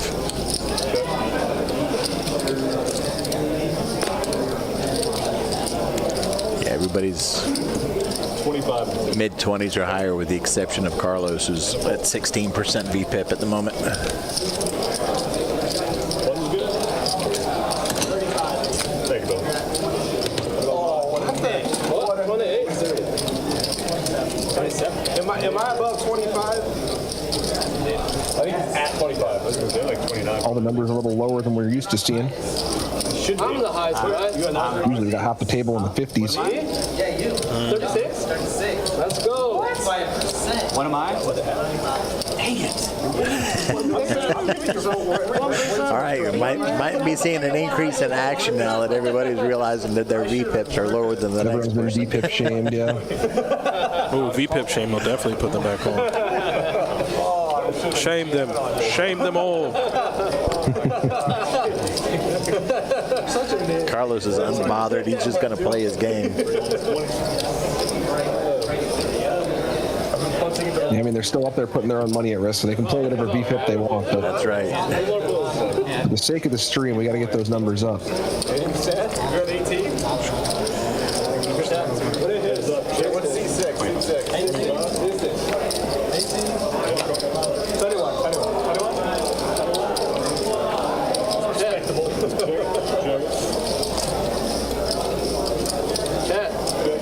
They don't have you back on the stream though, unless you're north of 30. My buddy that I'm here with, they set up last year. Marcus won back anytime. Hey. I got that beat. He's actually the best player. This whole group welcome back anytime. I'm kind of in that bucket right now. I'm supplying the economy. Definitely supplying the economy. Goodie bag here and Good for the masses. The stimulus checks. Yeah, exactly. I'm the federal government.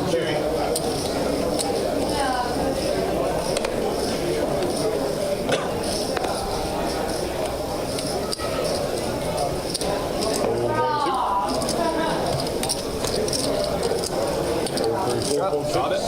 Hey, Junior, you want to give me some breads? Just 100.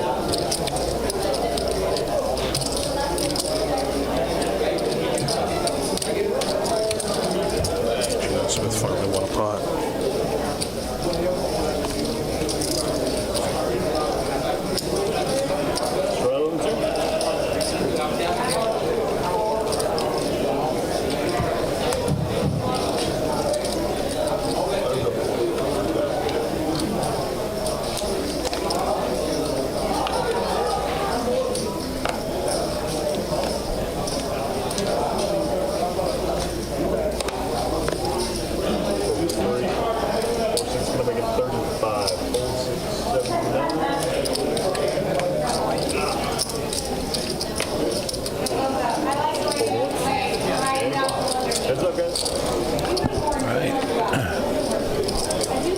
Heads up, Young and T. Hud. 35.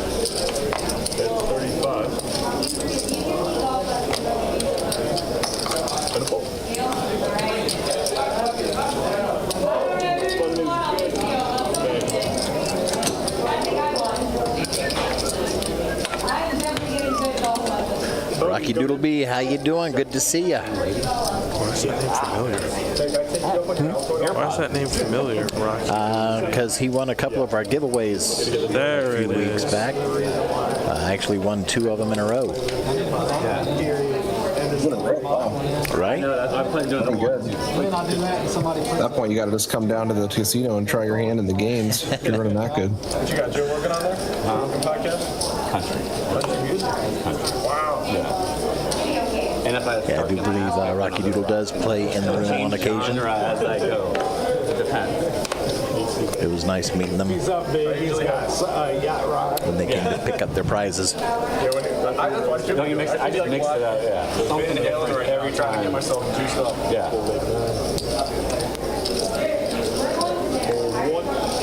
Come on, dude. Give me that 1% I was looking for. He's checking. 25.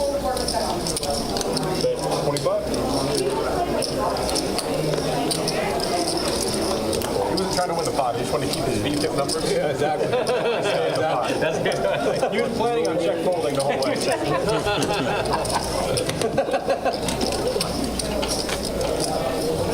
It's all dealers' fault, you know? He's taking great pride in that number. Give him the owl. Give him the owl. Oh, put him over here. You feel that pressure?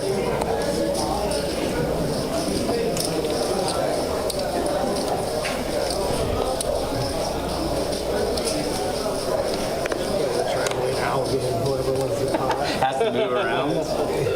Yeah, it should be like whoever has the highest VPIP gets the owl. I love that this game is now turned into like maintaining your VPIP high. It's good.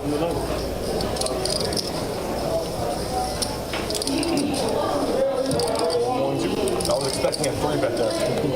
I was going to handle it much differently.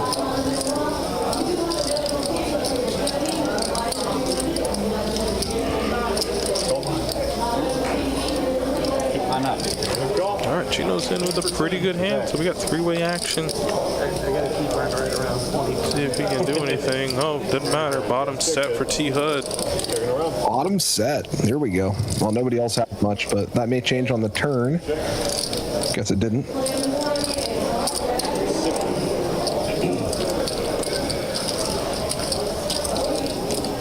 And they're both drawing dead. It's a tough sight to be drawing dead.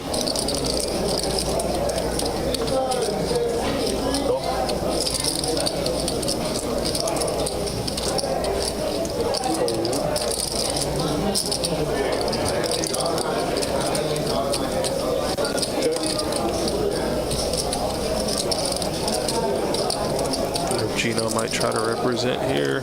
Yeah. Why not? Let's make it a good price though, kid. If you're gonna go for it, actually go for it. 200. Bet close to pot. T. Hud's in the blender. Calls it, says ace high, turns over a set. Whew. Good call. Out there, I was wondering why. A really good call. Did not think he was going to get in there. The way you play that. I know, I was thinking of what to do, and I was like, the stack looks bigger.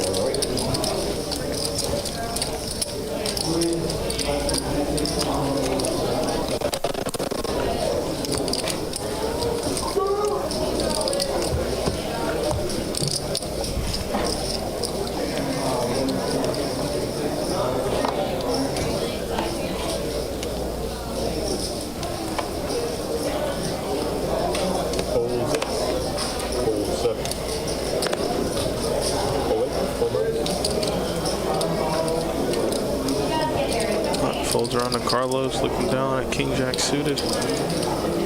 Reaches for some raising chips. 20 in the one.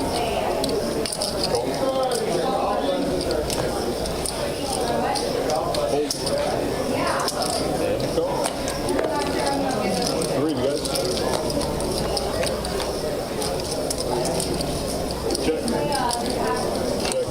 Taking around.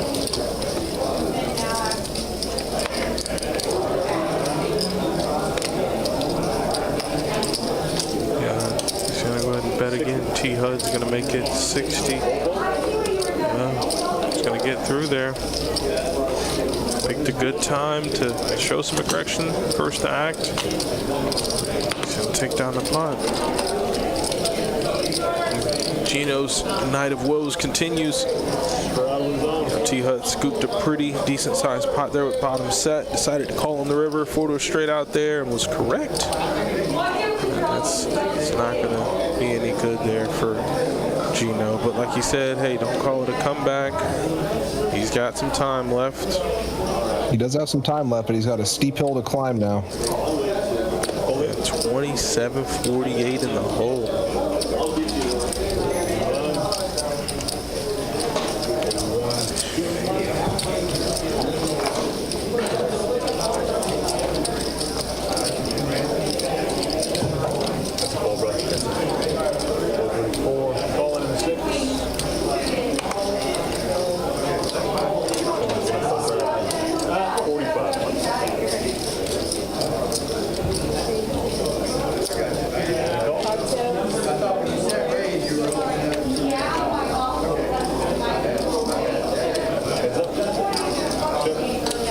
high flop. There's Tanner making top pair. It's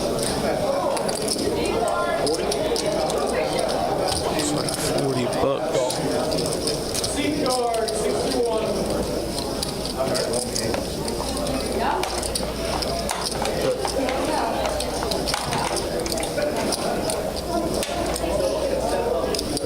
Bet 100.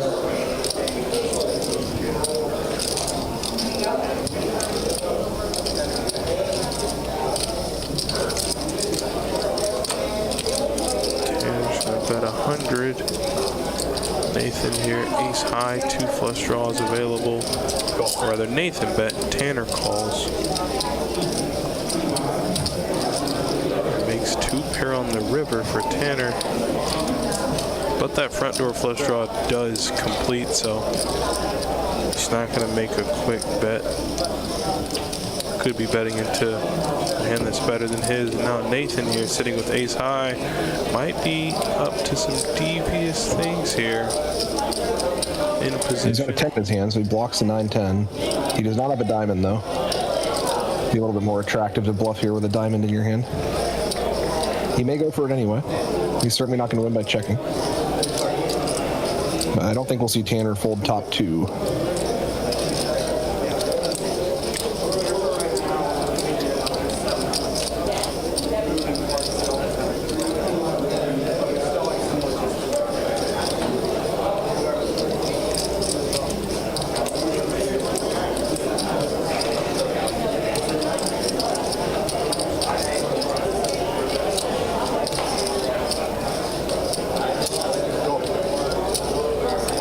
Yeah, makes the call.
Set of 8s for Hogan. T. Hud thinking about it, but yeah, Hogan's probably gonna put a little bet in. Get him to get out of there. Realize his 10's no good.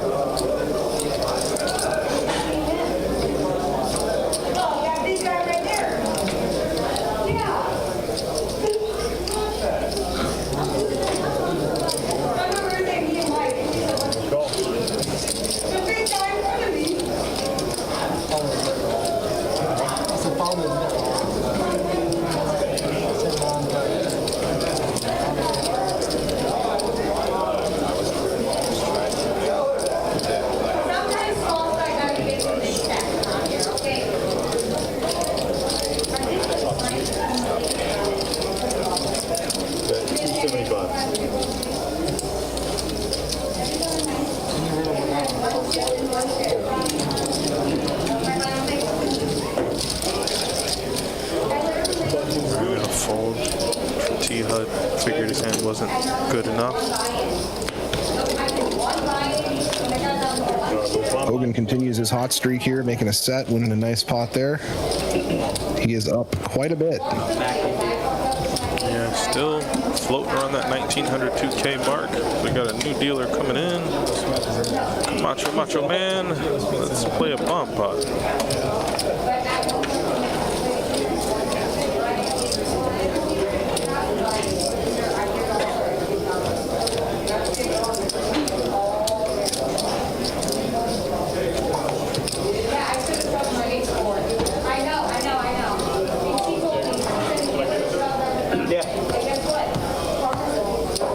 Bomb pot time, baby. Well, no, for the rest of the building. Yeah.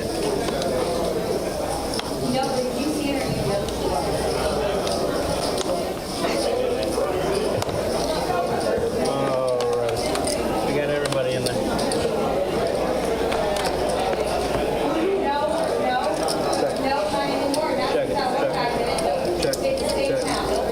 All right, so 8-6 deuce. Let's see what the other board's looking like.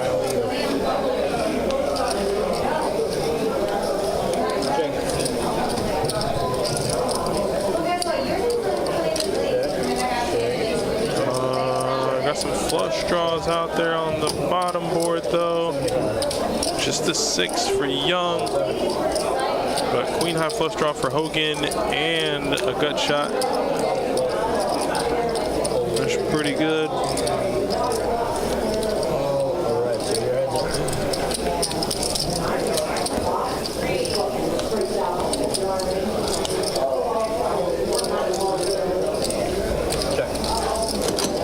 And Hogan missed. But I mean, his deuce is good. He missed, but his deuce is good. That's bomb pots for you. And I stepped away for a moment to do a little something out there on the floor, so we missed bringing up the stats, so we can do that now. Stat time. VPIP land we go, and Carlos now overtakes the bottom spot at 16%. You got Young there at the top, though, 37%, but mostly 20s and up. I mean, everybody's really playing their game. Yeah, Young and T-Hud both right at 37%. I think they kind of seesaw back and forth there. When we take a look at the wins and the losses as far as the actual rundown here, we can see who's on top, who's on the bottom a little bit easier. Hogan up at the top, up 2188. CJ and T-Hud up over 1,000. Tanner up 320. Gino not having a great night. Stuck 2,773. Oh, there's Carlos there with aces.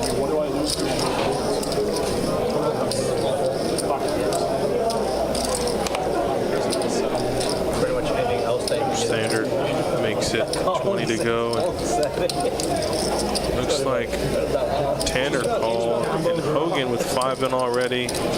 He's going to want to see a flop for 15 more. Up and gut shot for Hogan, top pair for Tanner, but we see Carlos's big over pair. 45.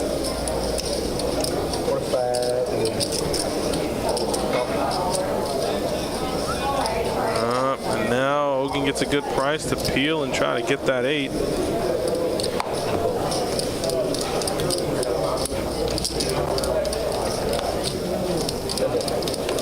Speaking of 8s. Yeah, folded though. And first act, I probably would have wanted to come along and see. You could tell with his betting. Now I see the tournament like monster inside of Carlos coming out. Just such like structured betting. I make it 20. Yeah, for sure. You can tell the tournament players. 100%. I'm the same way when I try to play cash. I can't get the tournament ranges and sizes out of my head, even though they're very different. Like I get 3 callers, I'm gonna bet 25% pot on the flop, and then go up from there. 50% pot on the turn. Like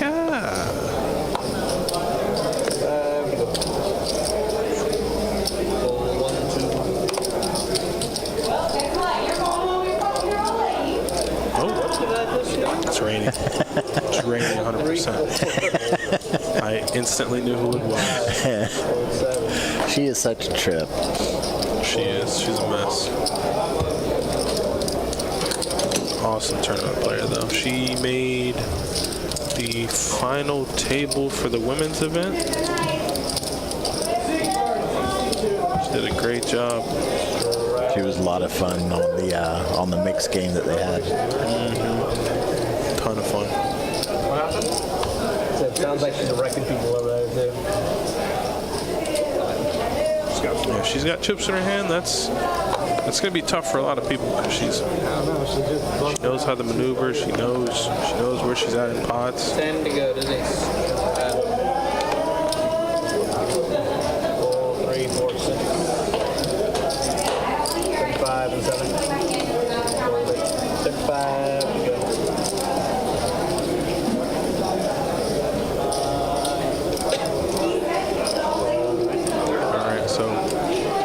Once again, Geno Smith finds himself in a hand up against a superior hand than his. And we see a 9 go in the muck, so there's 1-9 left for Science. And Science does not prevail this time. And Nathan has him covered in the spades arena. So if he elects to see a turn, he's going to want to see a 6, a 5, a 10, just something that can give him more outs. And he does come along for the ride.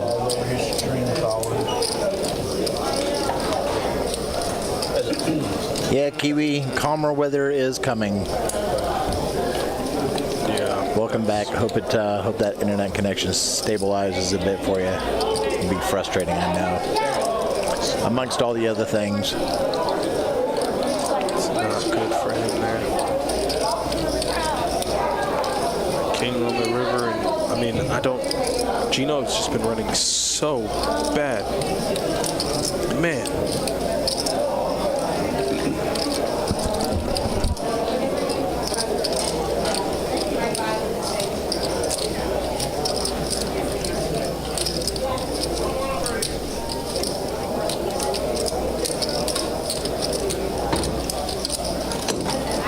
Yeah, it has been a rough night for Geno.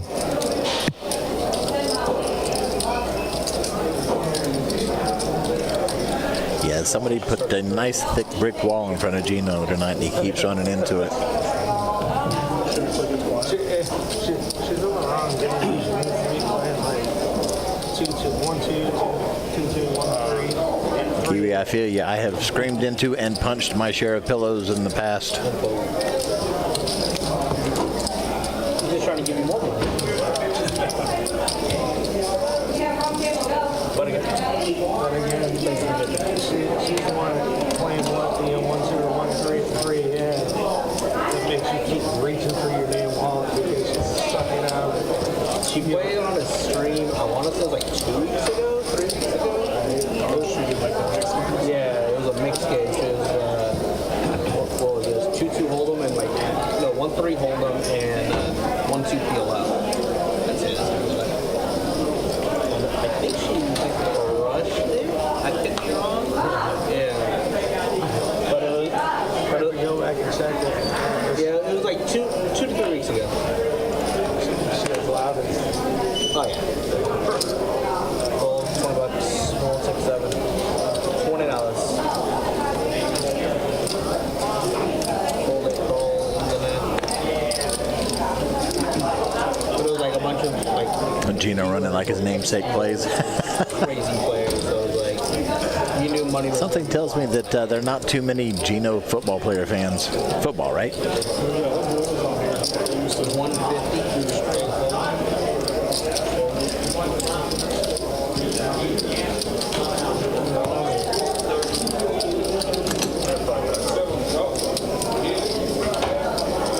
Were you bet 25 or 20? Yeah, I got mine back. Let me get a red. Yeah. Sorry to hear that, Kiwi.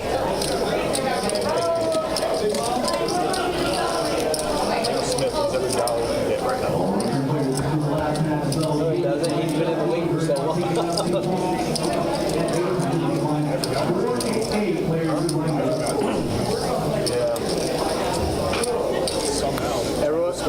Everyone forgot about him because he was on the Raiders last year.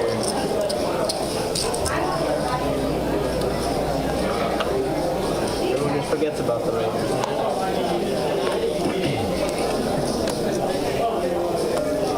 Straddleton to go for 6 and 7. Bucks is going to go 35.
got some multi-way action here. A couple of pairs, Tanner and Nathan. Tanner's got the better pair, though. He's got the queens. Flop does not change a whole lot. Young picks up middle pair. Tanner is still in front for the moment. Nathan gets out of there.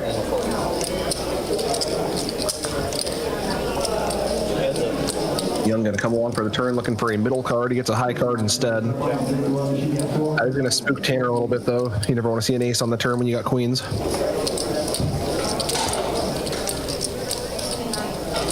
This could be a good card for Young to bluff. That looks like they check. He does not bluff, and Tanner is in a showdown and win.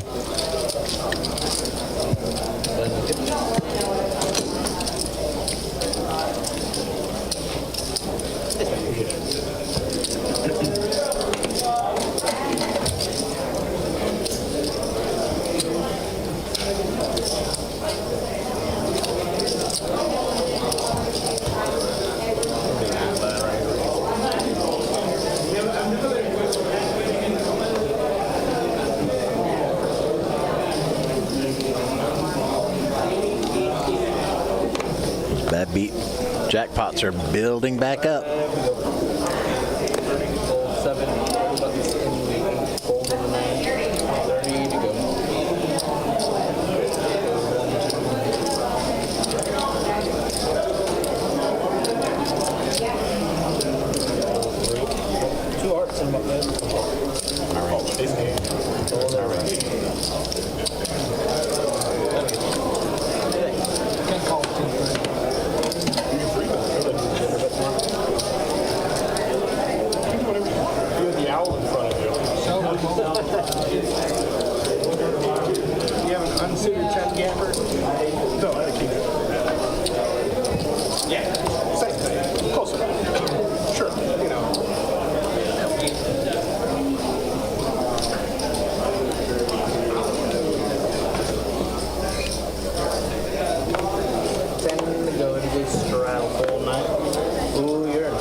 Jacob's looking off to the side because I walked out to the rail next to Theo where he was tracking the action with a stack of koozies. My intent was to wait in between hands and give a couple of koozies to those with the highest VPIPs just for something fun to do.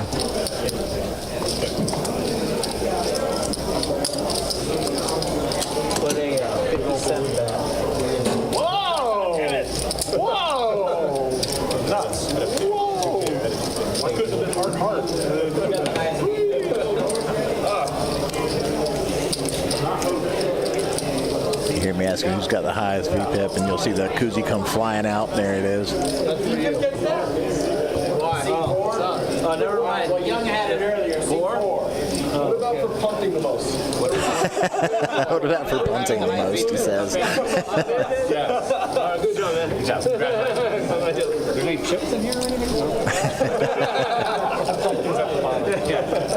Keep looking, it's there. Yeah, you just gotta use it like this. Just walk it over and grab. Yeah. What's that?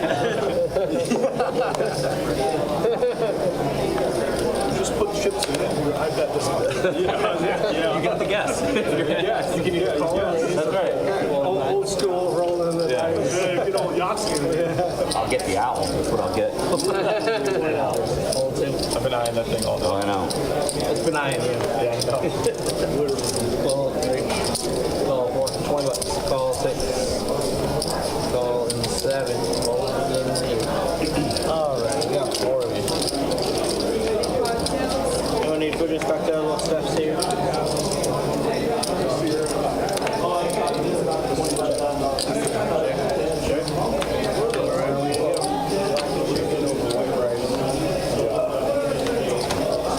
All right, 4 spades on the board. Tanner with a flush.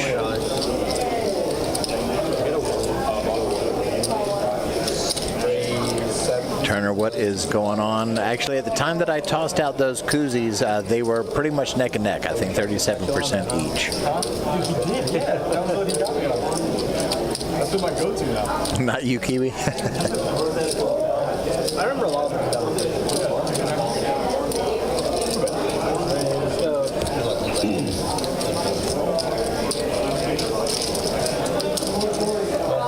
That's a lot of spades out there. Looks like T-Head is trying to run the bluff, and Tanner is 3-betting the turn. This is an interesting hand. I understand Tanner's skepticism here, but I don't know why you would re-raise with this hand instead of just calling with it. Did the trick, but it's not like he can really get sucked out on the river. He's either ahead or he's behind for the most part. But he did have the right read. He knew he was not supposed to fold, and he won the pot. The multi-day stuff is harder just because you don't know what it's going to do. Kind of thing. But this one's really good. Good diner on the ground. 1, 2, 3, 4, 6. One of the more interesting spots we've seen tonight.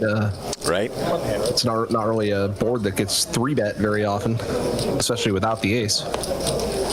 That lost so much money with that hand. What's your favorite? Same thing.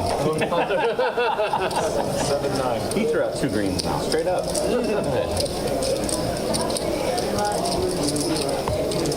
Doesn't matter what Should be position. a blind raise, I guess. Yeah, you could do a blind raise. Yeah, you could do it.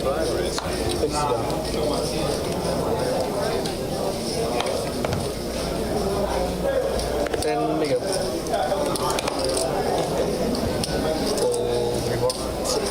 35 in 7 fold in 35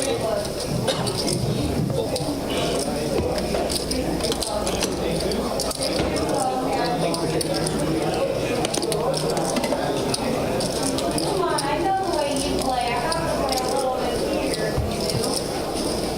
It is a very commanding voice.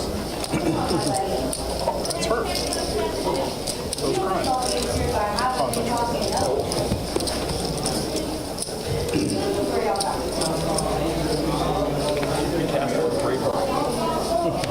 Which one? Yes. You say yes. And we go.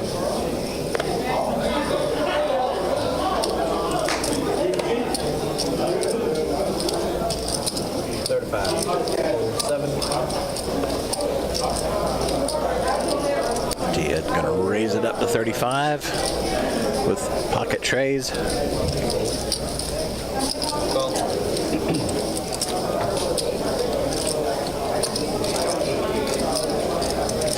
Gets a call from Young and CJ, so we'll be 3 players heading into the flop. Well, as you might expect, he is up against a lot of overcards, but that is not the flop he was looking for.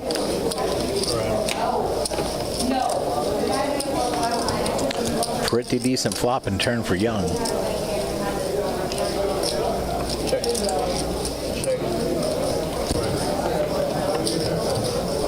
Oh, and then the 3 comes out on the river, giving T. Hud a set of trays. That's what he was looking for. Right? Took a second to get there, but it did show up. I'm working on it. It's not about doing it. Got a full house. Oh, that's right. Full house. Duh. Queen's on the board.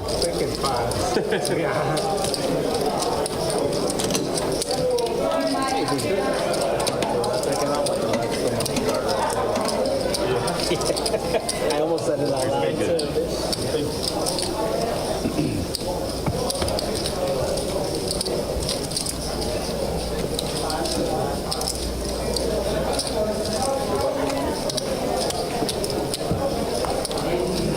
Straddle Theo, 6 is back, but the 7 is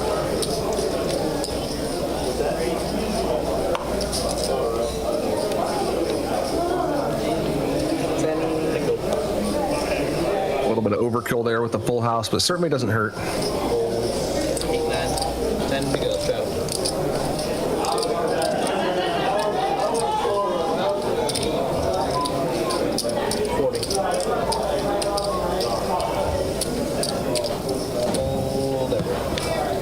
Already got my koozie, I'm good. Well, I'm locked down now. That's such a pumpkin that comes in there later. at night.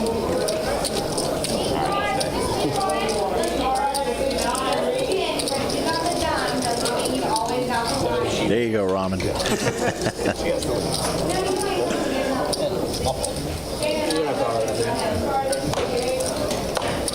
I know I'm skinny and all. How can You know, a little bit of just being bad. And yeah, I'm just leave it at that. you'll be better on your first day tomorrow? Go 1-2.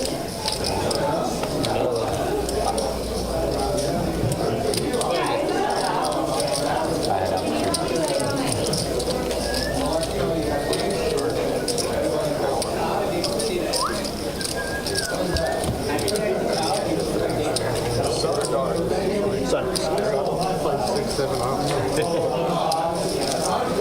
So it was a month ago? 2 months old? Gino's running out of time here to dig himself out of the hole. He's got about another hour left. But it's going to be a tough climb at this point. It will be a tough climb. Not impossible. We've seen stranger things. There are always other yeah. games too, of course, but if he's going to dig himself out on the stream for all of us to see, he's going to need to get moving.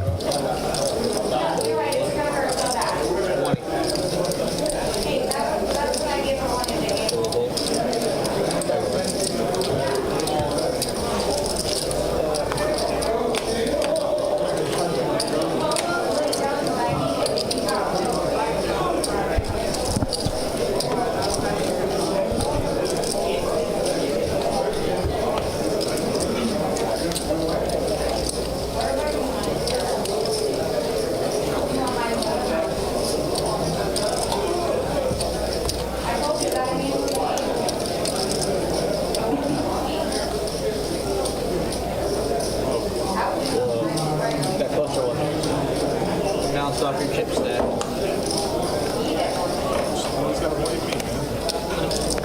Did you not just hear me last time when I said I was back? Straddle, send me to go full line. I know. Full 135 into 3, 4, 6. 35 is the right.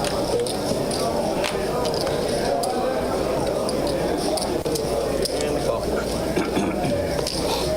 Just waiting for the tracker to catch back up here. We only have a few players in the hand, I believe. Heads up. Check it. Looks like Hogan's one of them.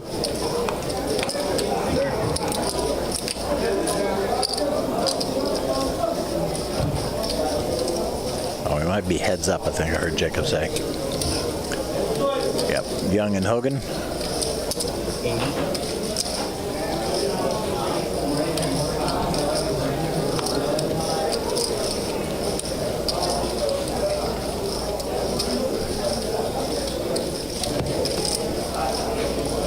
Looks like Young bet Hogan raised and Young got out of there, whatever the cards were.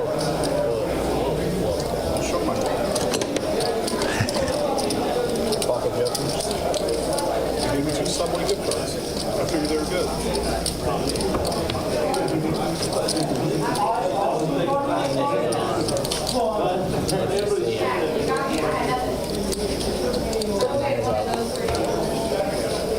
If not, 45 minutes till you're off work, and strangely enough, back on work, right? you make me You put me on the last tournament. Does that mean 45 minutes till you're out of your main job and then back to work on your secondary poker job? Full 20. So you're on this stage. What you bringing me? No. What you got in the box? 75. Fold. 75.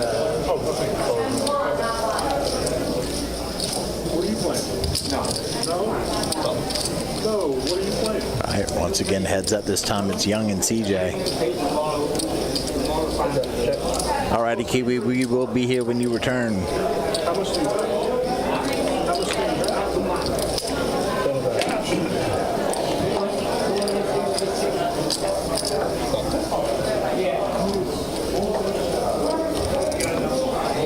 Young's got the flush draw. CJ's got second pair. CJ content to go to the river here.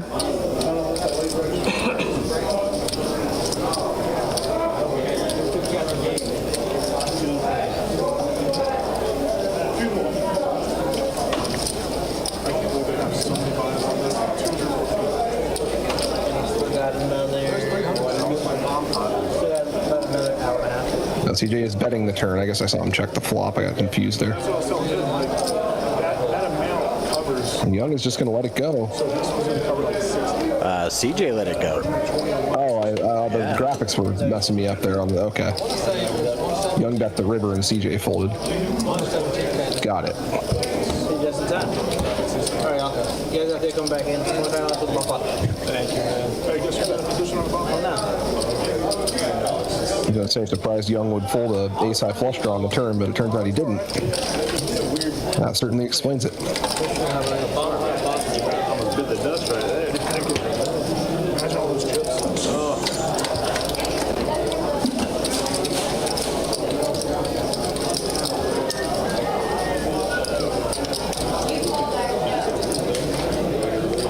There you go. Coffee with a little bit of whiskey in it. A little cowboy coffee.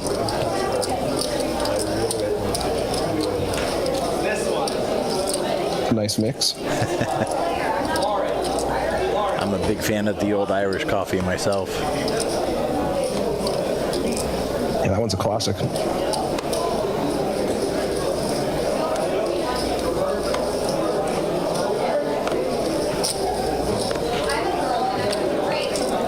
Everybody's in.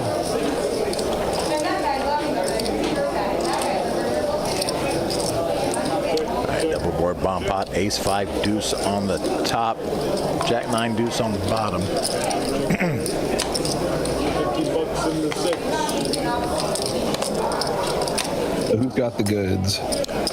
Tanner right now has pocket queens. Hogan's got deuces on both That seems boards. quite good on at least one of the boards. I guess somehow nobody has an ace, so it's pretty good on both boards. Yeah, Young, who had a 9 on the bottom board, got out of there. Hogan's got a flush draw on the top, as does CJ, a better flush draw.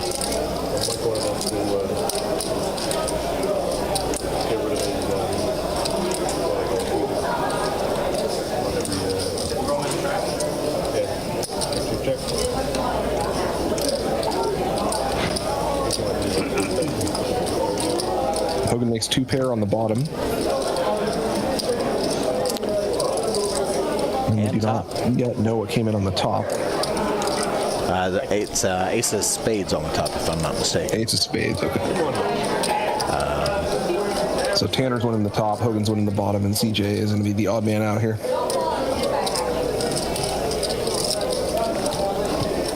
We were all so close. We were so close. So close. That's right, Ramen. Light brew with a little bit of Jameson's and some Baileys.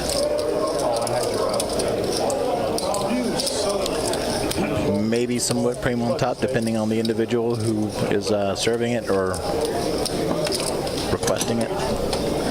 Good stuff. Thank you.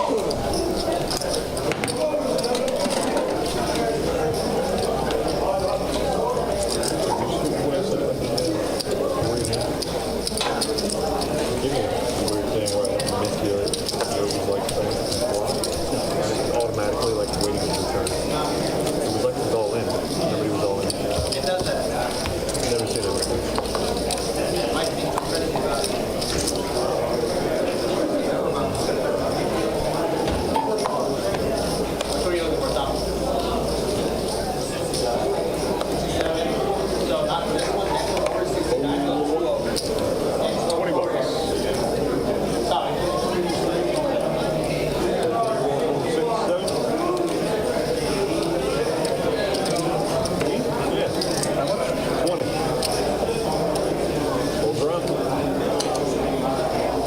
Young's in there with the queen 6 suited, and it looks like that's going to be good enough. Bunch of garbage behind him.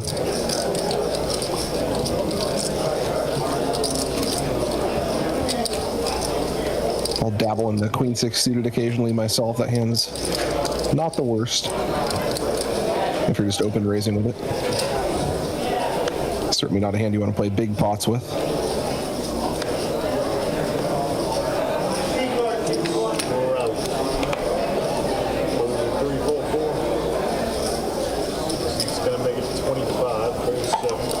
So Tanner's in there with 9-8.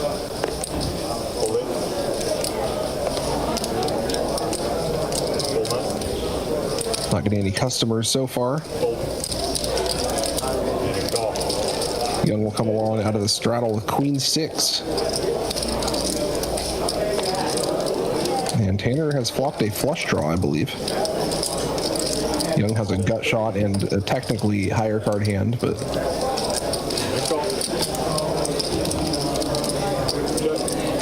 Young also has the queen of clubs in his hand, perhaps entice him to call a street there. And Tanner cuts it off on the turn. If he'd kept betting, he could have stolen it.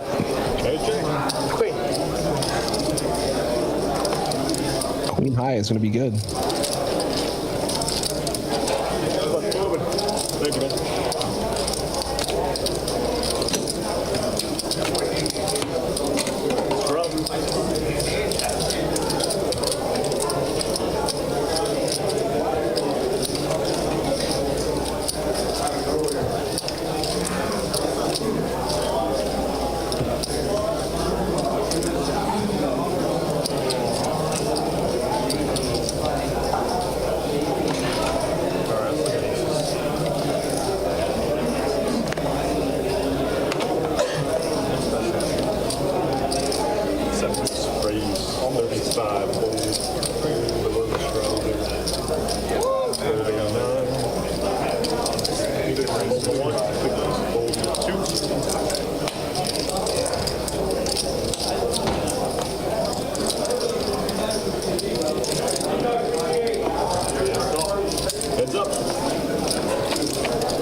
As up to the flops, both players have middle pair, but T-Hud's got jacks in the hole, which is ahead of ace 8. CJ does have the ace of clubs in his hand, which helps a little bit.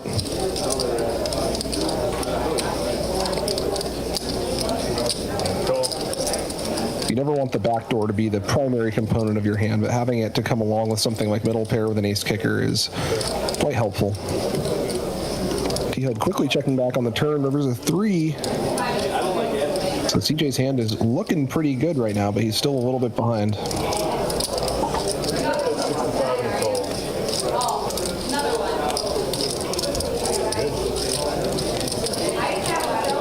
CJ tries to value bet the river, but he is up against slightly better. Perfectly reasonable course of action for both players there.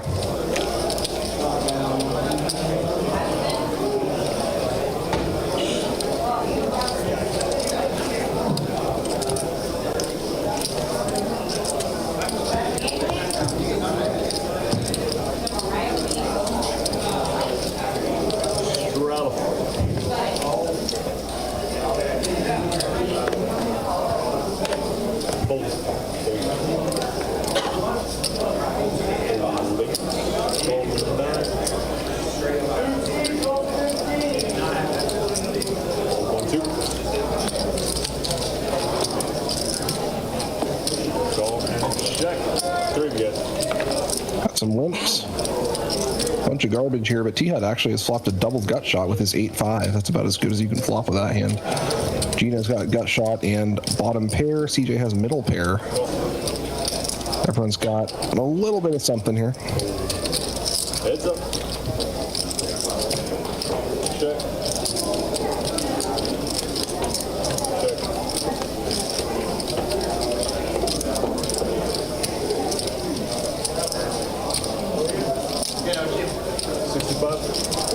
Turn pairs the jack. The queen 9 was actually the best hand, got folded. 10-7 is now in the lead.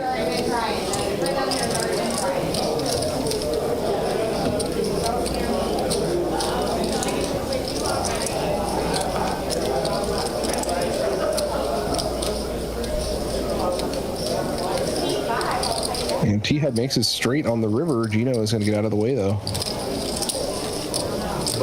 Gino managing to avoid losing any more with that hand on the river. After being ahead the whole way. Can't ask for much more than that. Oh, shit. New table, new table.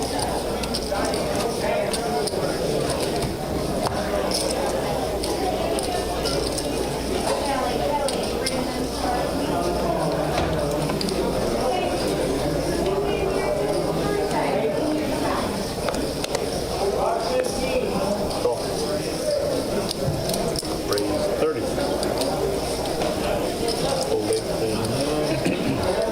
Nathan popping it up here with the 9s. Gonna raise to 30.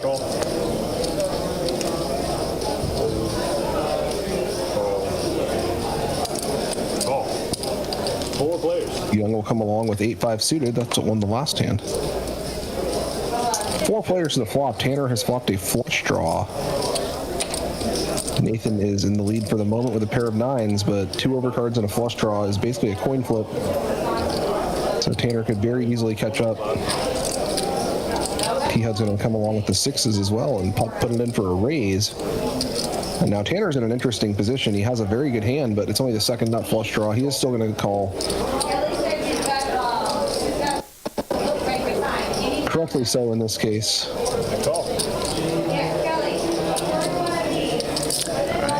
All 3 remain. Turn does not help Tanner. Nathan is still ahead with the 9s, but it might ice the action a bit.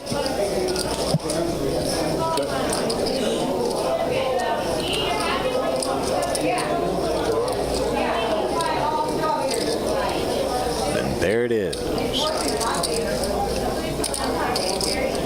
95.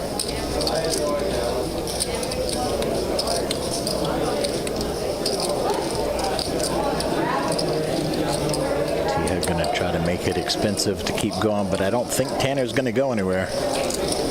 Tanner is certainly not folding for this amount. He's putting in a raise, I believe. Raise 240. And Nathan gets gone. And Tia gives it up as well. Tanner is going to take it. Espresso martini with no espresso, right? Hard to beat a king high flush. It is indeed.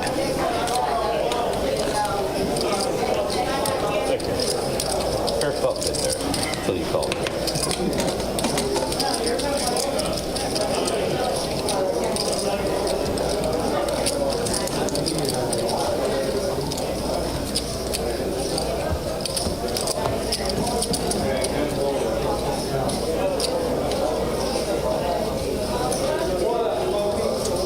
Tanner's big.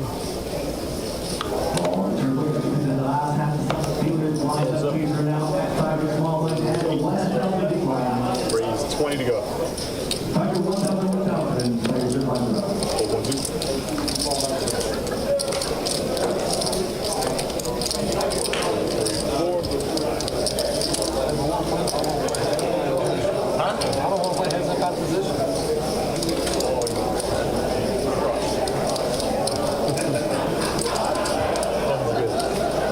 Gino trying to switch it up here with the 5-3 suited. Exciting. Raise out there. Fireworks. Not winning with good hands and to try to win with a bad hand. He's going to get action from... No, he's not. Tanner's going to fold.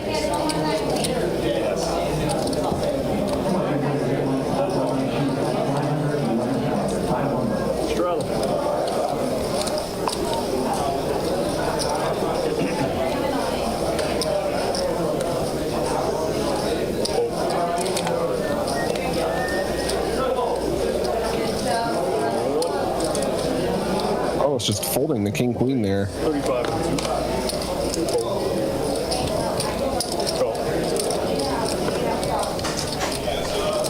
That's one thing you see when tournament players come to cash. There's no ante in the pot. So stealing the blinds isn't worth a whole lot. So it makes sense to play a little bit tighter. I think Carlos is kind of taking it to extremes today, but I understand where he's coming from. Oh boy. I was like, ooh, maybe Geno Smith might be out of the hole. No.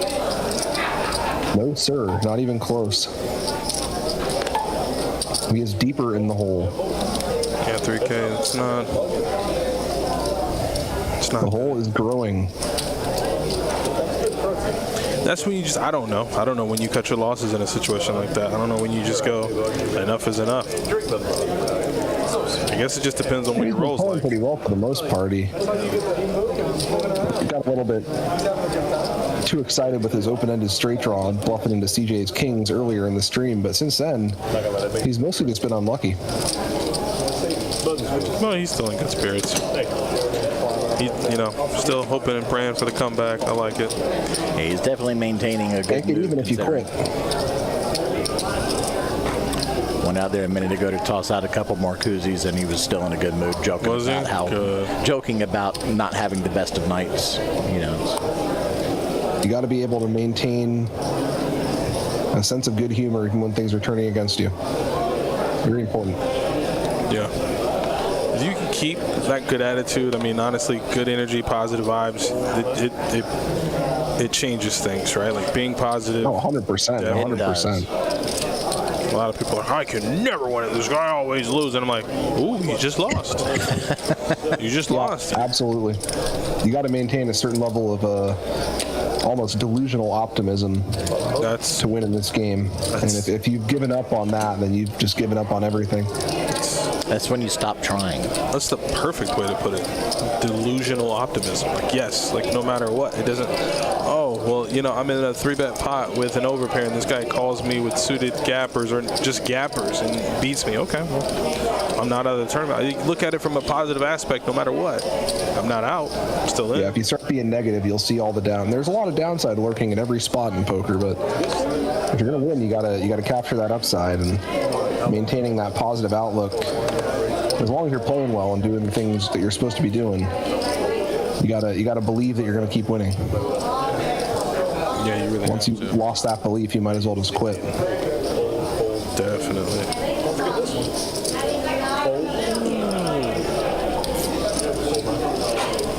Gino Smith getting out of there. There's CJ. In a 3-bet with ace queen offsuit. Young's in. King 9 suited, looking to bust up on him.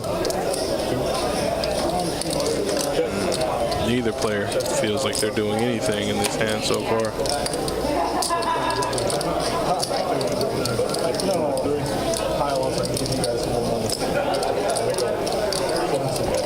But a bet and a call. Both are going to float here, and there's a pretty above average turn card for Young. He's going to pick up some mountains. And he's got quite a bit going on now. Yeah, probably still going to be in check call mode, but I mean, it's hard to really fold when you improve on the turn, and you probably have the best hand if you hit. So yeah, he's going to continue here. Implied odds are through the roof. That's what CJ wants to see with this hand, is a check call. Because CJ is slightly ahead, but he can't really take any heat. So if he just checks back the river here, he's going to win. Young looks like he might be thinking about leading, though. It's kind of a tough river to lead on. You're not really representing much of anything. And he did not go for it. He gave up. CJ going to take that one down. Are you winning, son? Ron says, I got boat over boated in my tournament run for 85% of my chips very early, but still believed and ended up with top 20%. Delusional There optimism. you go. It's especially important in tournaments because, in tournaments, the chip in a chair meme is very real. You can always come back as long as you have anything in front of you. And there are tiers to this delusional optimism. Like TEARS? Plenty of those. There are plenty of those. But when you honestly think through the history of poker, because as far as emotions and mental fortitude, poker is, to me, at the very top. Like even, football players and just sports players in general dealing with injuries or financial situations. Poker players go through a lot. So there are tiers, man. Like when you look at the Tom Dwans of the world, the Nick Petrangelos, the Jason Peters, the Kerry Katz, you have no clue what those guys have gone through, which is why if you ever see them interview for anything, Daniel Negreanu. Well, Phil Hellmuth has to stay out of this conversation. But if you ever look at those names that I mentioned, blind optimism like bleeds off of them. They're like, you know, I took a bad beat early, but I'm still in the tournament. That's all that matters. They're just always thinking about the positive, and they've, who knows how many times they've gone broke in their lives. What's next? I'm ready to take on the next challenge. So when you have blind optimism at that tier, you got to just go, hey man, like it doesn't even matter if I'm in a little $50 tournament and I lose it. Okay, fight back next time. I'll win next time. That's how you really got to look at it. Speak it into existence. Because absolutely, not to get Dr. Phil on anybody, but words have power. They really, really do. I mean, no, it's true. Words have power. So when you say, hey man, I'm down this month, I'm on a really bad downswing, it's okay, it'll get better. Then go from there. That's it. And then, like Brian said, don't search for the negative in every hand you play. And we see it so much. The guy that like loses a hand, and then he's like, man, every freaking time I got a deuce. How many times the dealer's gonna give me a deuce? Like, don't be the every silver lining has a cloud guy. Don't. Yeah. But I mean, I got friends who've been in the game for years who still think like that. Yeah. And it's just, you know. And you can tell the way Brian talks, like he's there already. Other players, it'll take them a lifetime to really get to that point where you're like, it really doesn't matter what happens. Like, I'm still good. Nothing like a straight on the board, right? Yeah, there's no flush draws. Like, all right, let's get it. Like, let's go ahead and chop it up. I should bet that turn. We lost money. Am I reading that right? The only one? No. Okay. They each get like $3. You're like, why did we play this hand? Like, what happened? I was thinking that, and I was like, all right, there's 3 people in the hand. I wasn't going to say anything. I was like, I should go home. See if they're not paying attention. I got that through a couple of times in 1-2 and 1-3. You'll see that happen a decent amount sometimes when we do, like people will mock the best hand. Yeah, they Because, you know, like certain like 2 pairs or whatever. yeah, they're fixated in on something or whatever. I'm the annoying guy who's able to 35. And then everyone's like, what are you doing? Well, they pull in.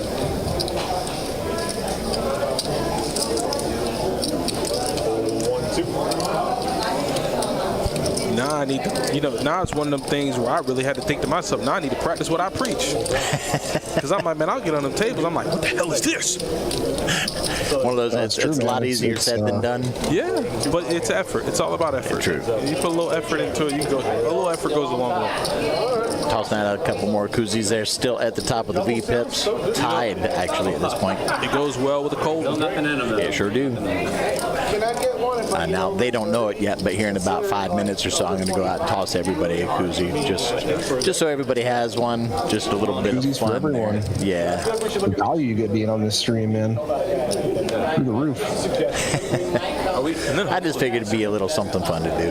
Hopefully we get some more merch and stuff to give away. We've got some merch. We just can't give it away yet because I have to be able to incorporate all of the different chat feeds. So the giveaways will be resuming in the near future, and maybe after we return from the remodel.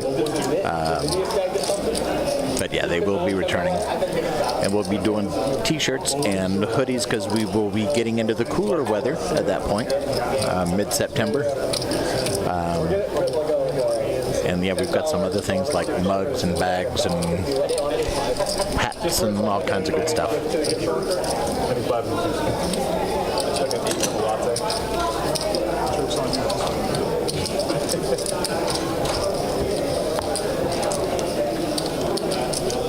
Not to mention the T-shirts and hoodies.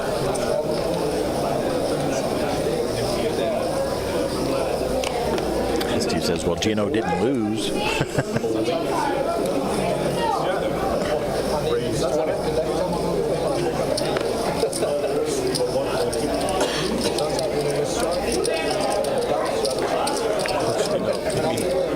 cappuccino. Yeah. No action? Gross. Show the 35 again. King It's a real hand. How's your dominance? Huh? Jack 8. Jack 8? Oh. That's where you 3-bet. Then I show up and it's great news. Put the owl down. Come on, 5-bet pot with 10-8? That's fire. What the people want to say. If it works for Dan, it'll work for you. And yeah, that's his hand. He did that. He did, I think he 4-bet with it. And then you get killed in chat. These idiots, I can beat them. You know, now that CJ's mentioned it, let's just bring it to the forefront. That happens a lot when in streaming, not just poker, in streaming. You'll always you'll stream. You could stream yourself feeding a cat, and they'll say, "Well, if it were me, I'd do it this way." It's like, well, you know what? How about you get your ass up, get your car keys, crank that thing up. Come on over, feed my cat. Come on over, right? Well, you know, it's just, everyone is entitled to their opinion. I'm not saying you can't have an opinion, but you know what I mean. The armchair quarter. Oh, absolutely. That are like, his sizing is not correct. A lot of Monday morning quarterbacks on streams for sure. It's like, listen, man, I don't necessarily need your resume, but you can always come up here anytime you want. You can put your screen name in the player profiling on our tablet, and you can go and have some fun. Otherwise, that's why if I'm ever criticizing someone's play on here, I always have to preface it by saying, they're the ones with the money on the table. They're in the arena. That's it, yeah. They're up here just commenting. So it's a lot easier sitting where we're sitting than it is to be in there. We can see the cards. Fighting with the money. Now, you also have, you got the resume to work with it, so it's like, what are you going to say to me?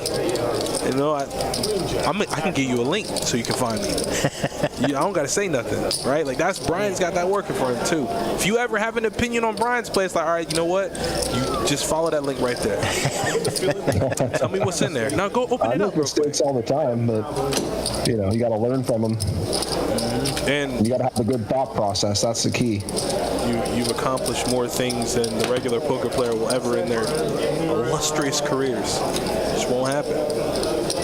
Results speak for themselves. They always have. People lie, but numbers never lie.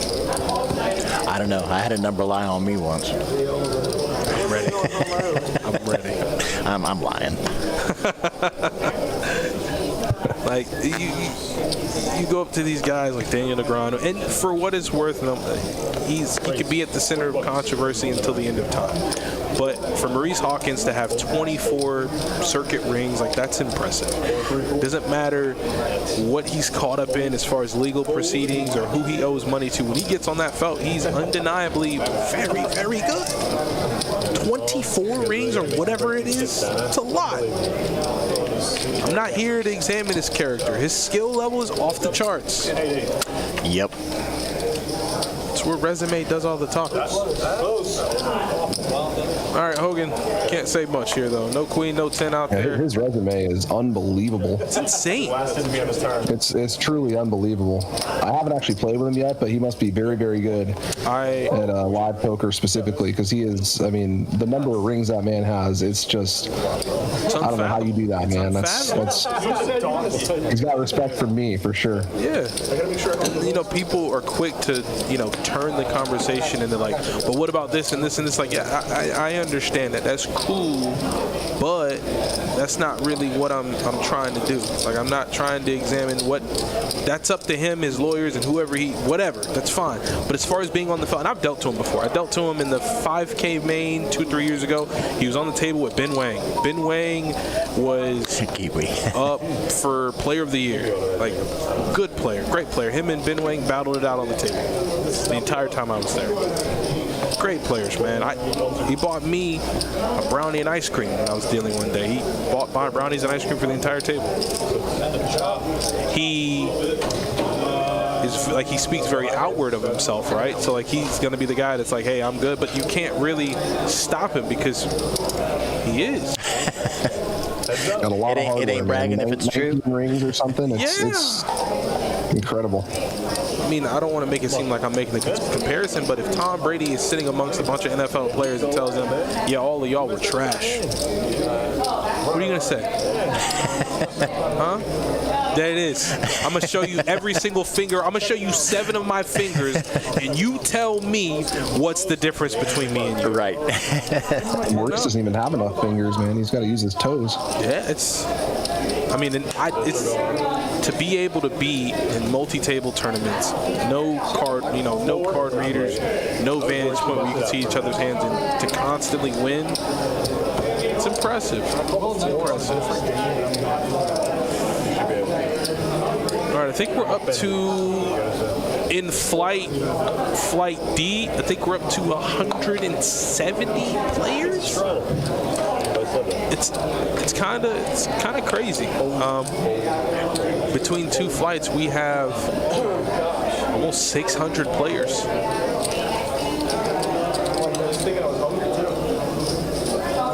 I'm looking for a pretty big day 2, filled with a lot of good players. Are you with us tomorrow for Final Table 2, Brian? Not tomorrow. I got to do the World Poker Tour Cyprus final table, so I'm getting up at 5 in the morning for that. 5 a.m.? 5 a.m. That's right. It starts at noon in Europe. Oh my God! What's up top? What's the first place prize? It's 3,500 buy-in. I don't know the numbers yet, but I assume it's at least like 300 or something. So actually tomorrow they're coming back from in the money, so they're going to play down to the final table, and then the next day I'll be doing the final table with Matt Savage. That's intense. I like that. Cyprus, that's across the pond, isn't it? It's kind of near Greece. It's an island. That I've never been to. It's people are very aggressive over there, so we should see some fun hands tomorrow if any of you guys want to tune in for that. But you got to be up bright and early. We should be going until about 3 p.m. Eastern, so you might be able to catch the end of it if you wake up at a normal time. But yeah, the World Poker Tour stream, I will be doing that solo tomorrow. Oh yeah. Where'd you play? Now, if you're gonna wake up at 5 a.m. that final table is probably going to go, what, 3, 4, 5 hours? Well, they're pulling down to the final table tomorrow, and the final table is the next day. Okay, good. I was going to say. So it's going to take a while tomorrow, too. They're probably going to be, 8, 10 hours until they get to the final table. It might be even longer. Yeah, you're going to need your coffee. And Sunday's my big online tournament day, too, so I'm going to have to cut my schedule quite a bit to be able to get up that early and do the commentary. It'll be a busy day for me. All right, taking a quick look at the stats for the dealer change here. Jacob back in the box. Young and T-Hud still tied for the top spot of the V-Pip boards. Pretty much everybody above 20%, with the exception of Carlos holding that 16%. But when we take a look at the overall wins and the losses, we see that Hogan remains at the top spot, 2,214 up, T-Hud up 1,089, Tanner up 943, CJ up 750, everybody else stuck. Again, as we mentioned, Gino being stuck the most currently, almost 3,000. I really don't.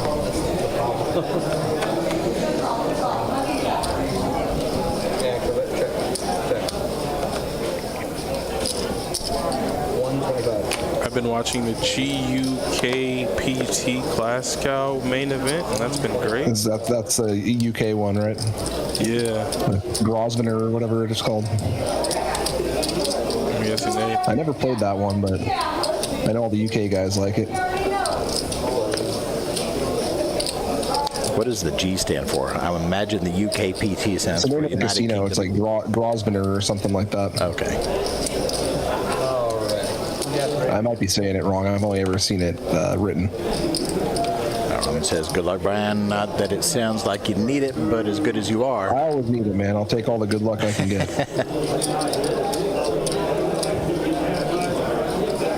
No matter how good you are at tournaments, you need a healthy dose of luck to make anything of yourself. 375.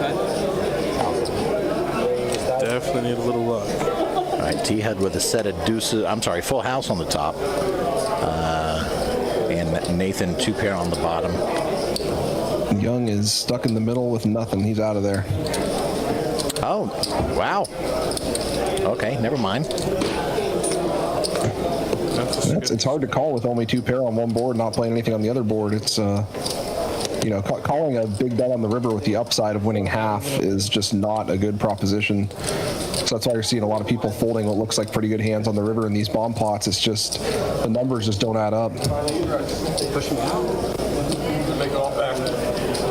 if someone bets pot on the river, let's say they bet 600 into 600, you're gonna be calling 600 to win 300. So you got to be right 2 times out of 3 to make that call. It's difficult bar to clear sometimes.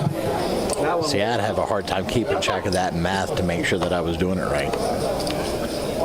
I mean, that's like a normal bet for everyone else, right? Huh? But that's my inexperience showing, and I have lots of that. Well, I'd have a hard time keeping track of the dealer math, so it's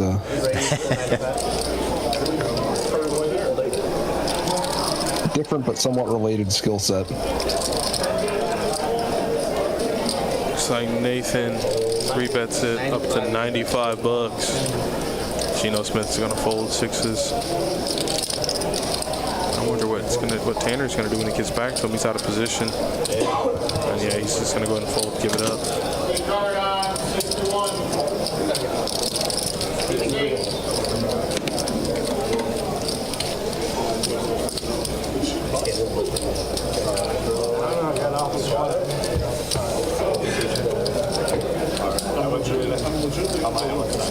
No, I may have not hit send, honestly. It's either that or I sent it to my wife by mistake. I could have sworn I sent it to you, though. It's that whole Jason thing all over. Oh, okay.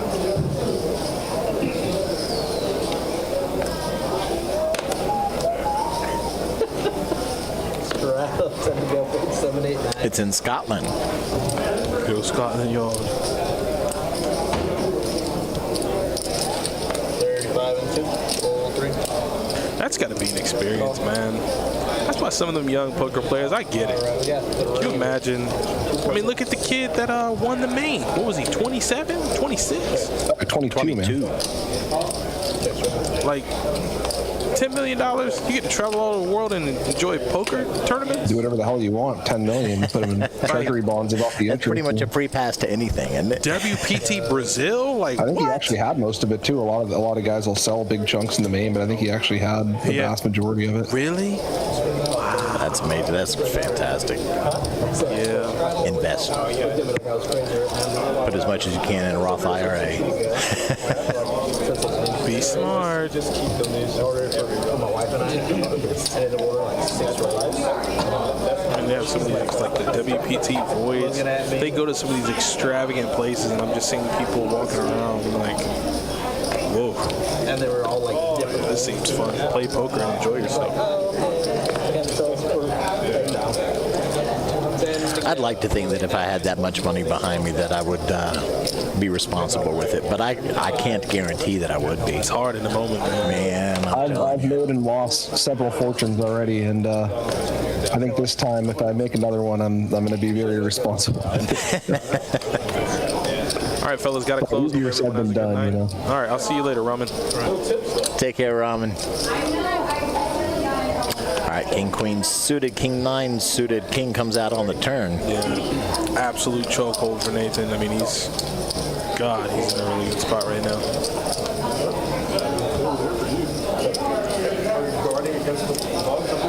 All right, Queen kicker is going to do it.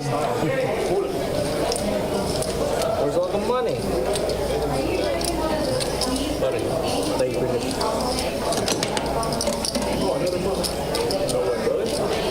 Protein. Hey, thanks. I appreciate it. Fruit tip.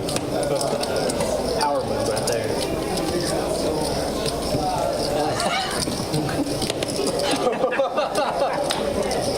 All right, I know. What was it, last week? Do it, everyone just vote. Is that what it was last week when they were pre-tippers? Oh my God.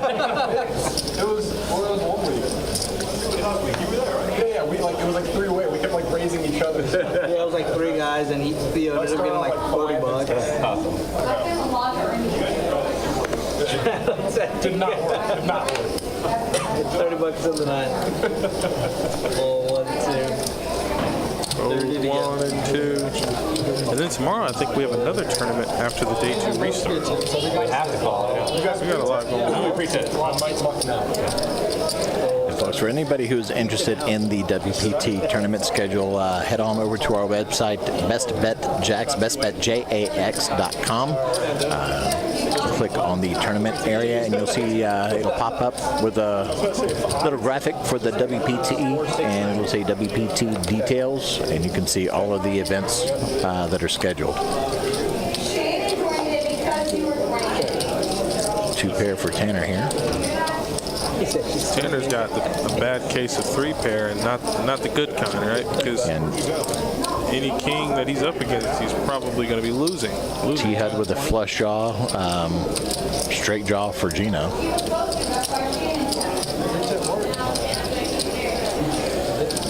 Tanner gets out of there. Free tip works. Free tip works. And T-Hud is the one to take it down.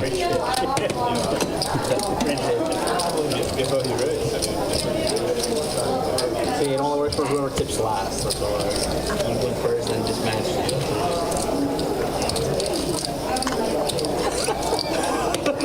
I'm enjoying this, dude. I gotta deal with it.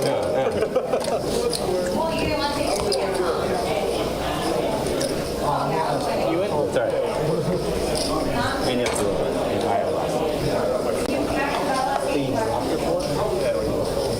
Not the buffoon.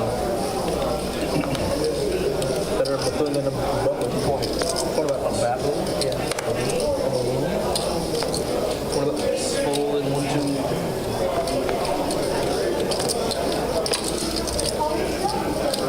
2? Right, here's CJ. Gonna bump it up to 75. And a couple of good hands here. King 10 suited, ace queen suited.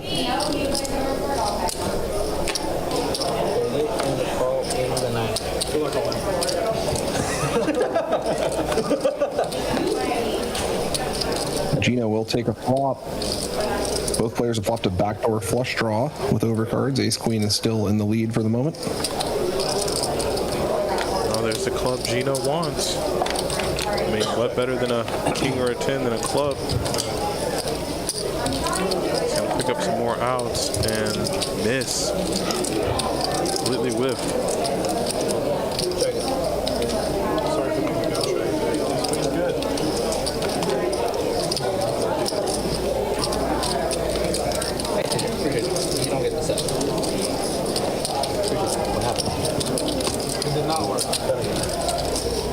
Even after the card?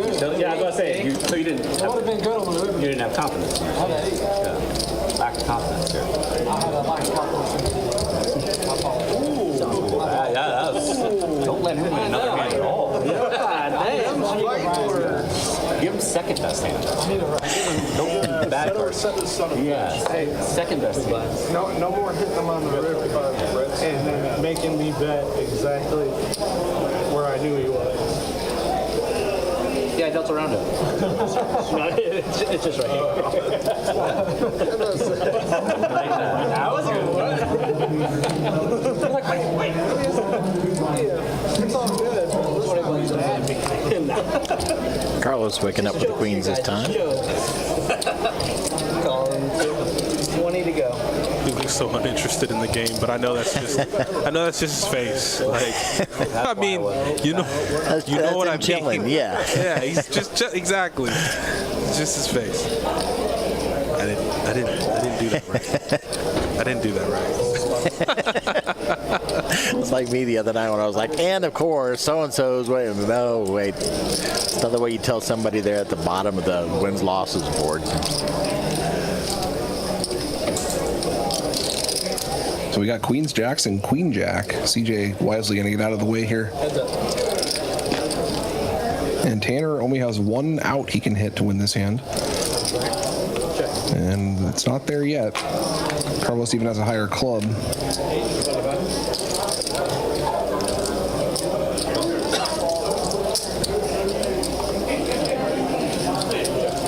King on the turn. That should ice the action a little bit. They're going to check it. River comes out, and then he hits the jack. Oh, my goodness. That is a 1-outer, folks. There was only one of those left in the deck, and here it is. It showed 2 at the top, but we could see that only one was actually highlighted. The other was dimmed out, and it showed up on the river.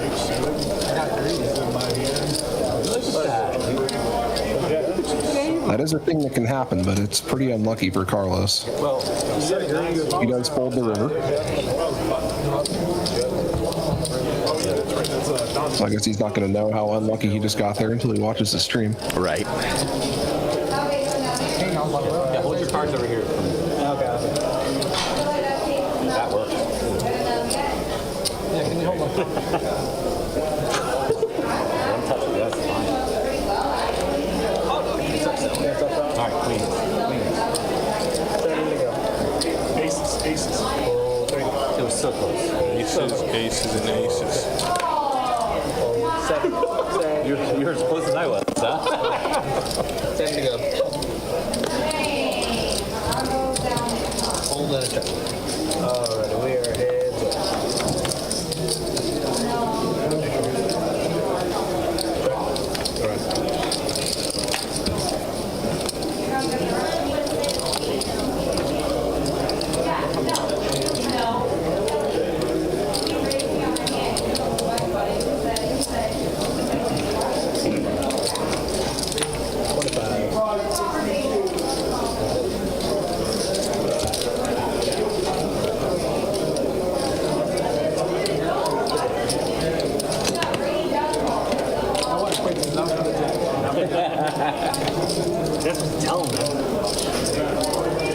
Harris, how you doing? Good to see you back in the chat. Straddle and 20-foot people.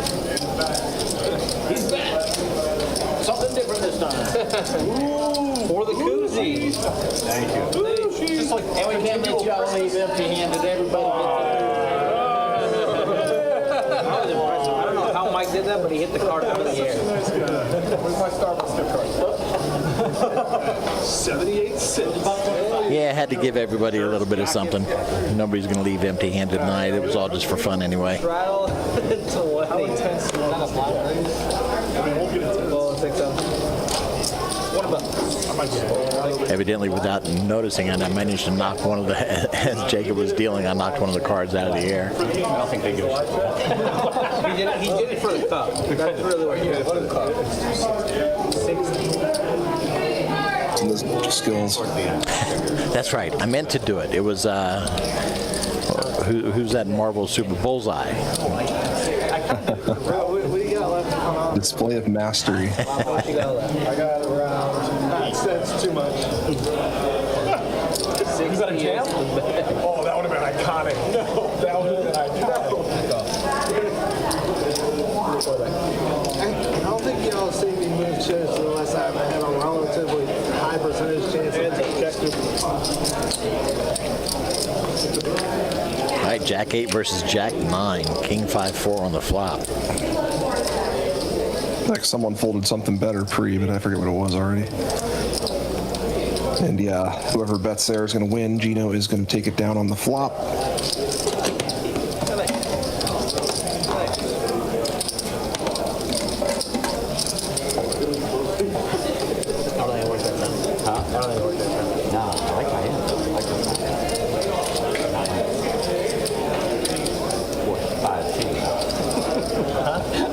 I like the hand I had. Not when it goes 4-5 king. The middle is too low. Suited. 8-9 action. Jack. 10 to go to this rattle. Jack 7. 30 and 8. Huh? Just waiting for me. Yeah, that's what I was opening. Folding. 30 to go. 1, 2.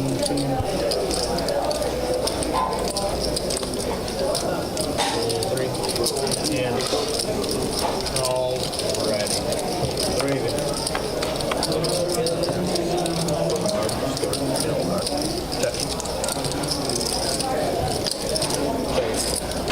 And around we go.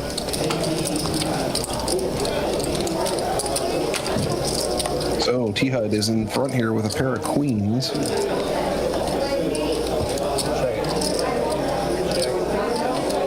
Not the most appealing pair of queens on this board, but it is going to be good. Seems like nobody wanted to bluff at that one.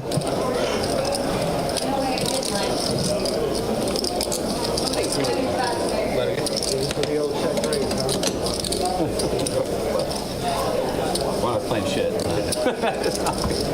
got worse and worse. It's a good run out for Raj. Yeah. I'm sure if we stab, You stab, I hope. And there's so many. Sure. Check. You got to straddle. It's a merger. I haven't done that. Straddle. 10 to go. Roll 7. I'm looking forward to knowing what you raised me. Oh, wow. It's like a 10. I had 10, 9. Really hope they're 5. Slide a 10. The fourth. Really hoping you got these. Raise 105. Roll 6. He has got jacks here, Success. You have and that looks to be well ahead for the moment. 10, 9. Yeah. So I had top pair and then the 8. I was like, well, no thing to do with that.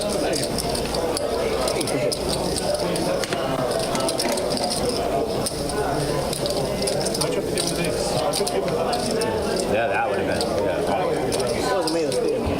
It's Theo. Same 8 people the whole stream. Yeah. 7.5. It took us an hour to get here. He showed up. Why did it take you so long? I mean, were you the first one? No, I was like 16. Maybe there's no water. No, so the problem There's is going to be reaching with it. the tournament's going, the front just gets so overwhelmed, they just completely forget about over here. So like they just weren't calling for it. We've got a suited connector. Pretty good hand in these deeper stack cash games.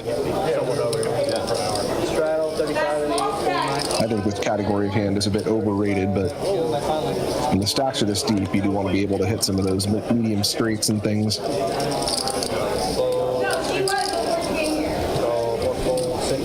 Looks like he got folds around to T-Hud, who's going to come along with a pair of 5s. And Tanner has the 7-6.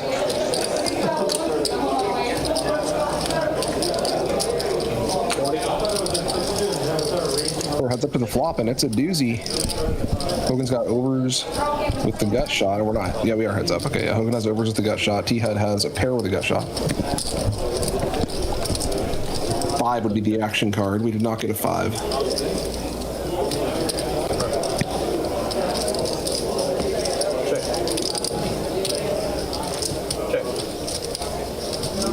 And Hogan gives up. He's going to lose to a pair of 5s here.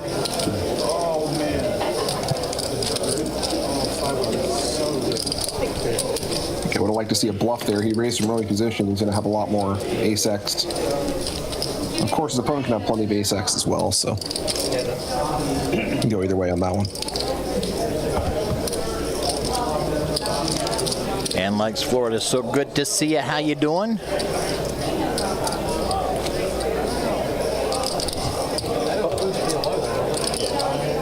Yeah, but Pilo has to flop it. You gotta flop it.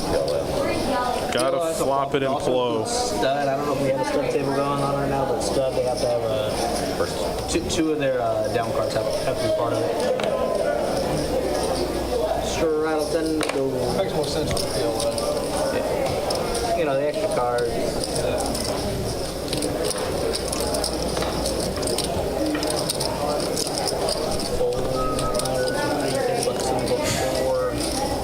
I'm sorry, man. When the camera gets to him, he's like,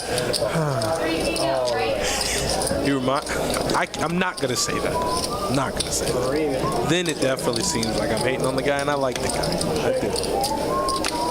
Screw it. He reminds me of the sloth from Zootopia. He's like, Wait, I got to do that laugh.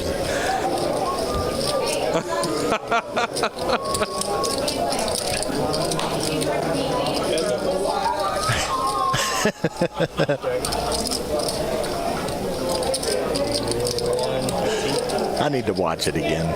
oh, have you seen 2? No.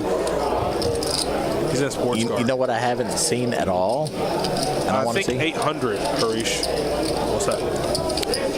Trolls. Great.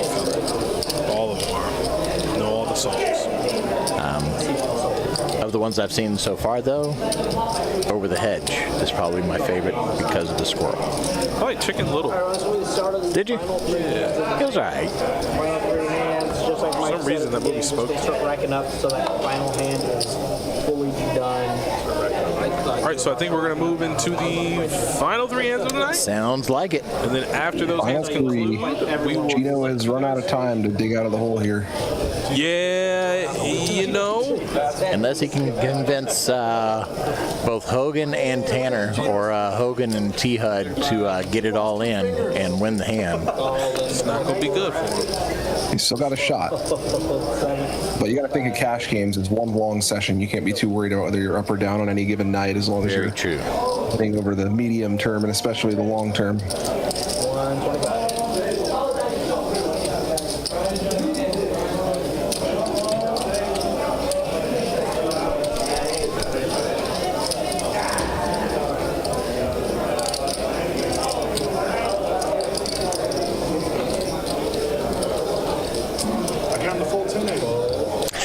Hogan's in there squeezing. Yeah, Gino. And he does get Gino to fill the best hand. I would be jamming so fast. Although King Jack suited is a lot more playable post flop than Ace 10 offsuit.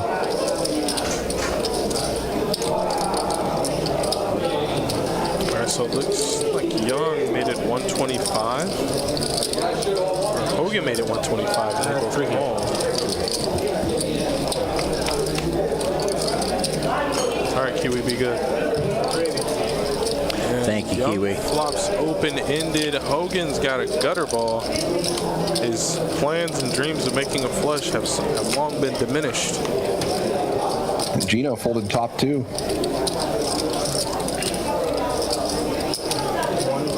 I think it was probably the right fold, but he's got to be, you can see him grimacing a little bit looking at the board there.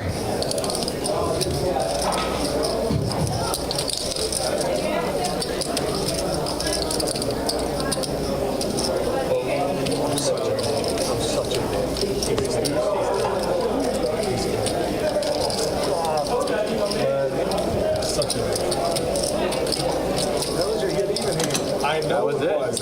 When I saw the flop, that's exactly what I was thinking. But like, do you call there with ace 10 offsuit? Like, 3-bet with 2 people behind If you? the board goes ace 10, yeah, I would. Boy, if I knew that was coming, I'd be jamming. I thought it was an open question. Oh my god. If that was suited, I almost ripped it. That's the answers the commentators make. Well, I would have called. He would have told me not to call. He would have told me not to call. That's when I was looking at him. I was so close to just ripping it. And then like I got an ace blocker. Let's just jam. Exactly. I'm really hoping for ace next to me.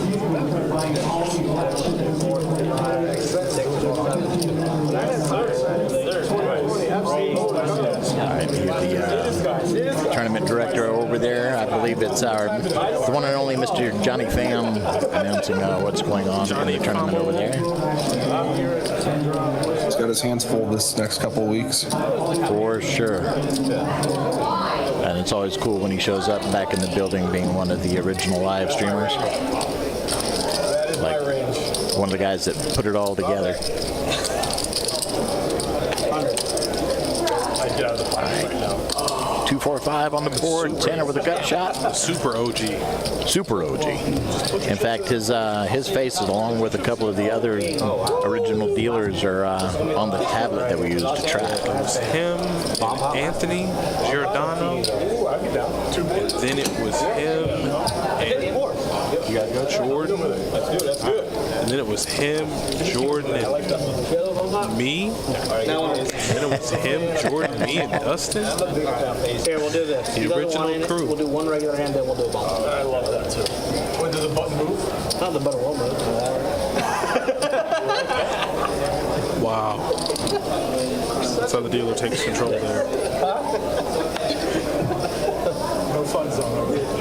And no fun zone, he says. I want to play the bomb pie. That was it. The guy was already talking to me in the red shirt. Oh yeah? Sure. What about the 7? All right, Hogan's in. Guys, there's going to be 2 boards. Squeeze, be a savage. Boards. Squeeze and throw your hat in the pot. Could have been the bomb. Those called fedoras? Or no, it's not fedoras. What is it called? It's called a hat. Well, that's what 4 players to the flop, and the best hand is a pair of 7s from T-Hub. Jesus.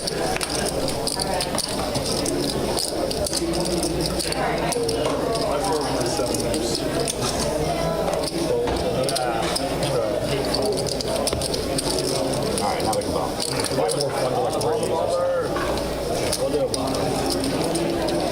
You're good to wreck. You're good to wreck. You're playing with you now. Looks like they're going to end the night on a bomb pot. Only you. I didn't hero call you and I should have. Sorry. Now you finally. If I'm not mistaken, it looks like Carlos is going to go ahead and call a night, and the bomb pot will consist of the remaining 7 players. Yeah, based on how Carlos has been playing today, he doesn't seem like the bomb pot type. What did I bet? 250? Huh? What did I bet? You bet pot. 275? Yeah, you bet pot. What's another 275? You got to really enjoy the variance to appreciate the bomb pots. True. We got 7 to go. I got a dangerous hand. I got a dangerous hand. That's a dangerous flop for you. Check. Oh, yeah, I'm in position. All right, 9-9-7, Queen Jack Deuce on the bottom. All right, checking ball. I'm going to realize my equity. To the pump. Damn it. Check it. Damn it. T-Hub with 2 pair on the bottom. Percentages went up from 2 to 4. Queen high on the top. Ace of spades on the top, 4 clubs on the bottom for the turn. He's got a straight draw. Gino could technically suit here if he hit the trips and a flush, but not very likely. I'm just rooting for Gino to get back to even here. Yeah, it's going to be hard to do that, but It's technically possible. He just needs everyone else to get all the money in and then hit miracle. Nope. all right, when the hand Missed them both. finishes, they'll show some stats before we let you guys go, but appreciate you guys for coming on in tonight. And from me, I'll see you guys next time, or rather tomorrow. It was dangerous. Oh, yeah. All right. Bigger. And the queen plays. All right, we got T-Hut taking that one down. And yeah, let's take one quick look at some final stats here. T-Hut and Young at the top of the VPET boards. T-Hut finally wrenching control away from Young there and taking 39% to Young's 37%. Down at the bottom, Carlos 15%. Taking a look at the wins and the losses as they stand top to bottom. Hogan, the big winner of the night, up 2,242, but T-Hut was right there. 2,158, Tanner up 903, CJ up 763, and yeah, Geno Smith never was able to make that comeback, stuck 2,942. Folks, that is going to be it for us for the evening. Once again, thank you so much for joining us. We do hope that you'll be back tomorrow. Again, don't forget to hit the subscribe button, ring that notification bell, hit that follow button on Twitch so that you know when we do go live. Right now, though, we're going to say goodnight. Any final words tonight, Brian? Nice game tonight, a little bit more tame than we're used to seeing, but we're spoiled with a lot of action on this stream, so I'm sure we'll be back to the heavy action soon enough. Oh, no doubt. And yeah, speaking of action, next weekend, don't forget 2 5-10 games. The first one, Pot Limit Omaha, and that's on Friday, and then a 5-10 No Limit Hold'em game next Saturday. We hope to see you then. Right now, it's time to say goodnight. Stay safe, everybody. Treat each other well, and we'll catch you all on the flip side. I do not appreciate that. Ethan.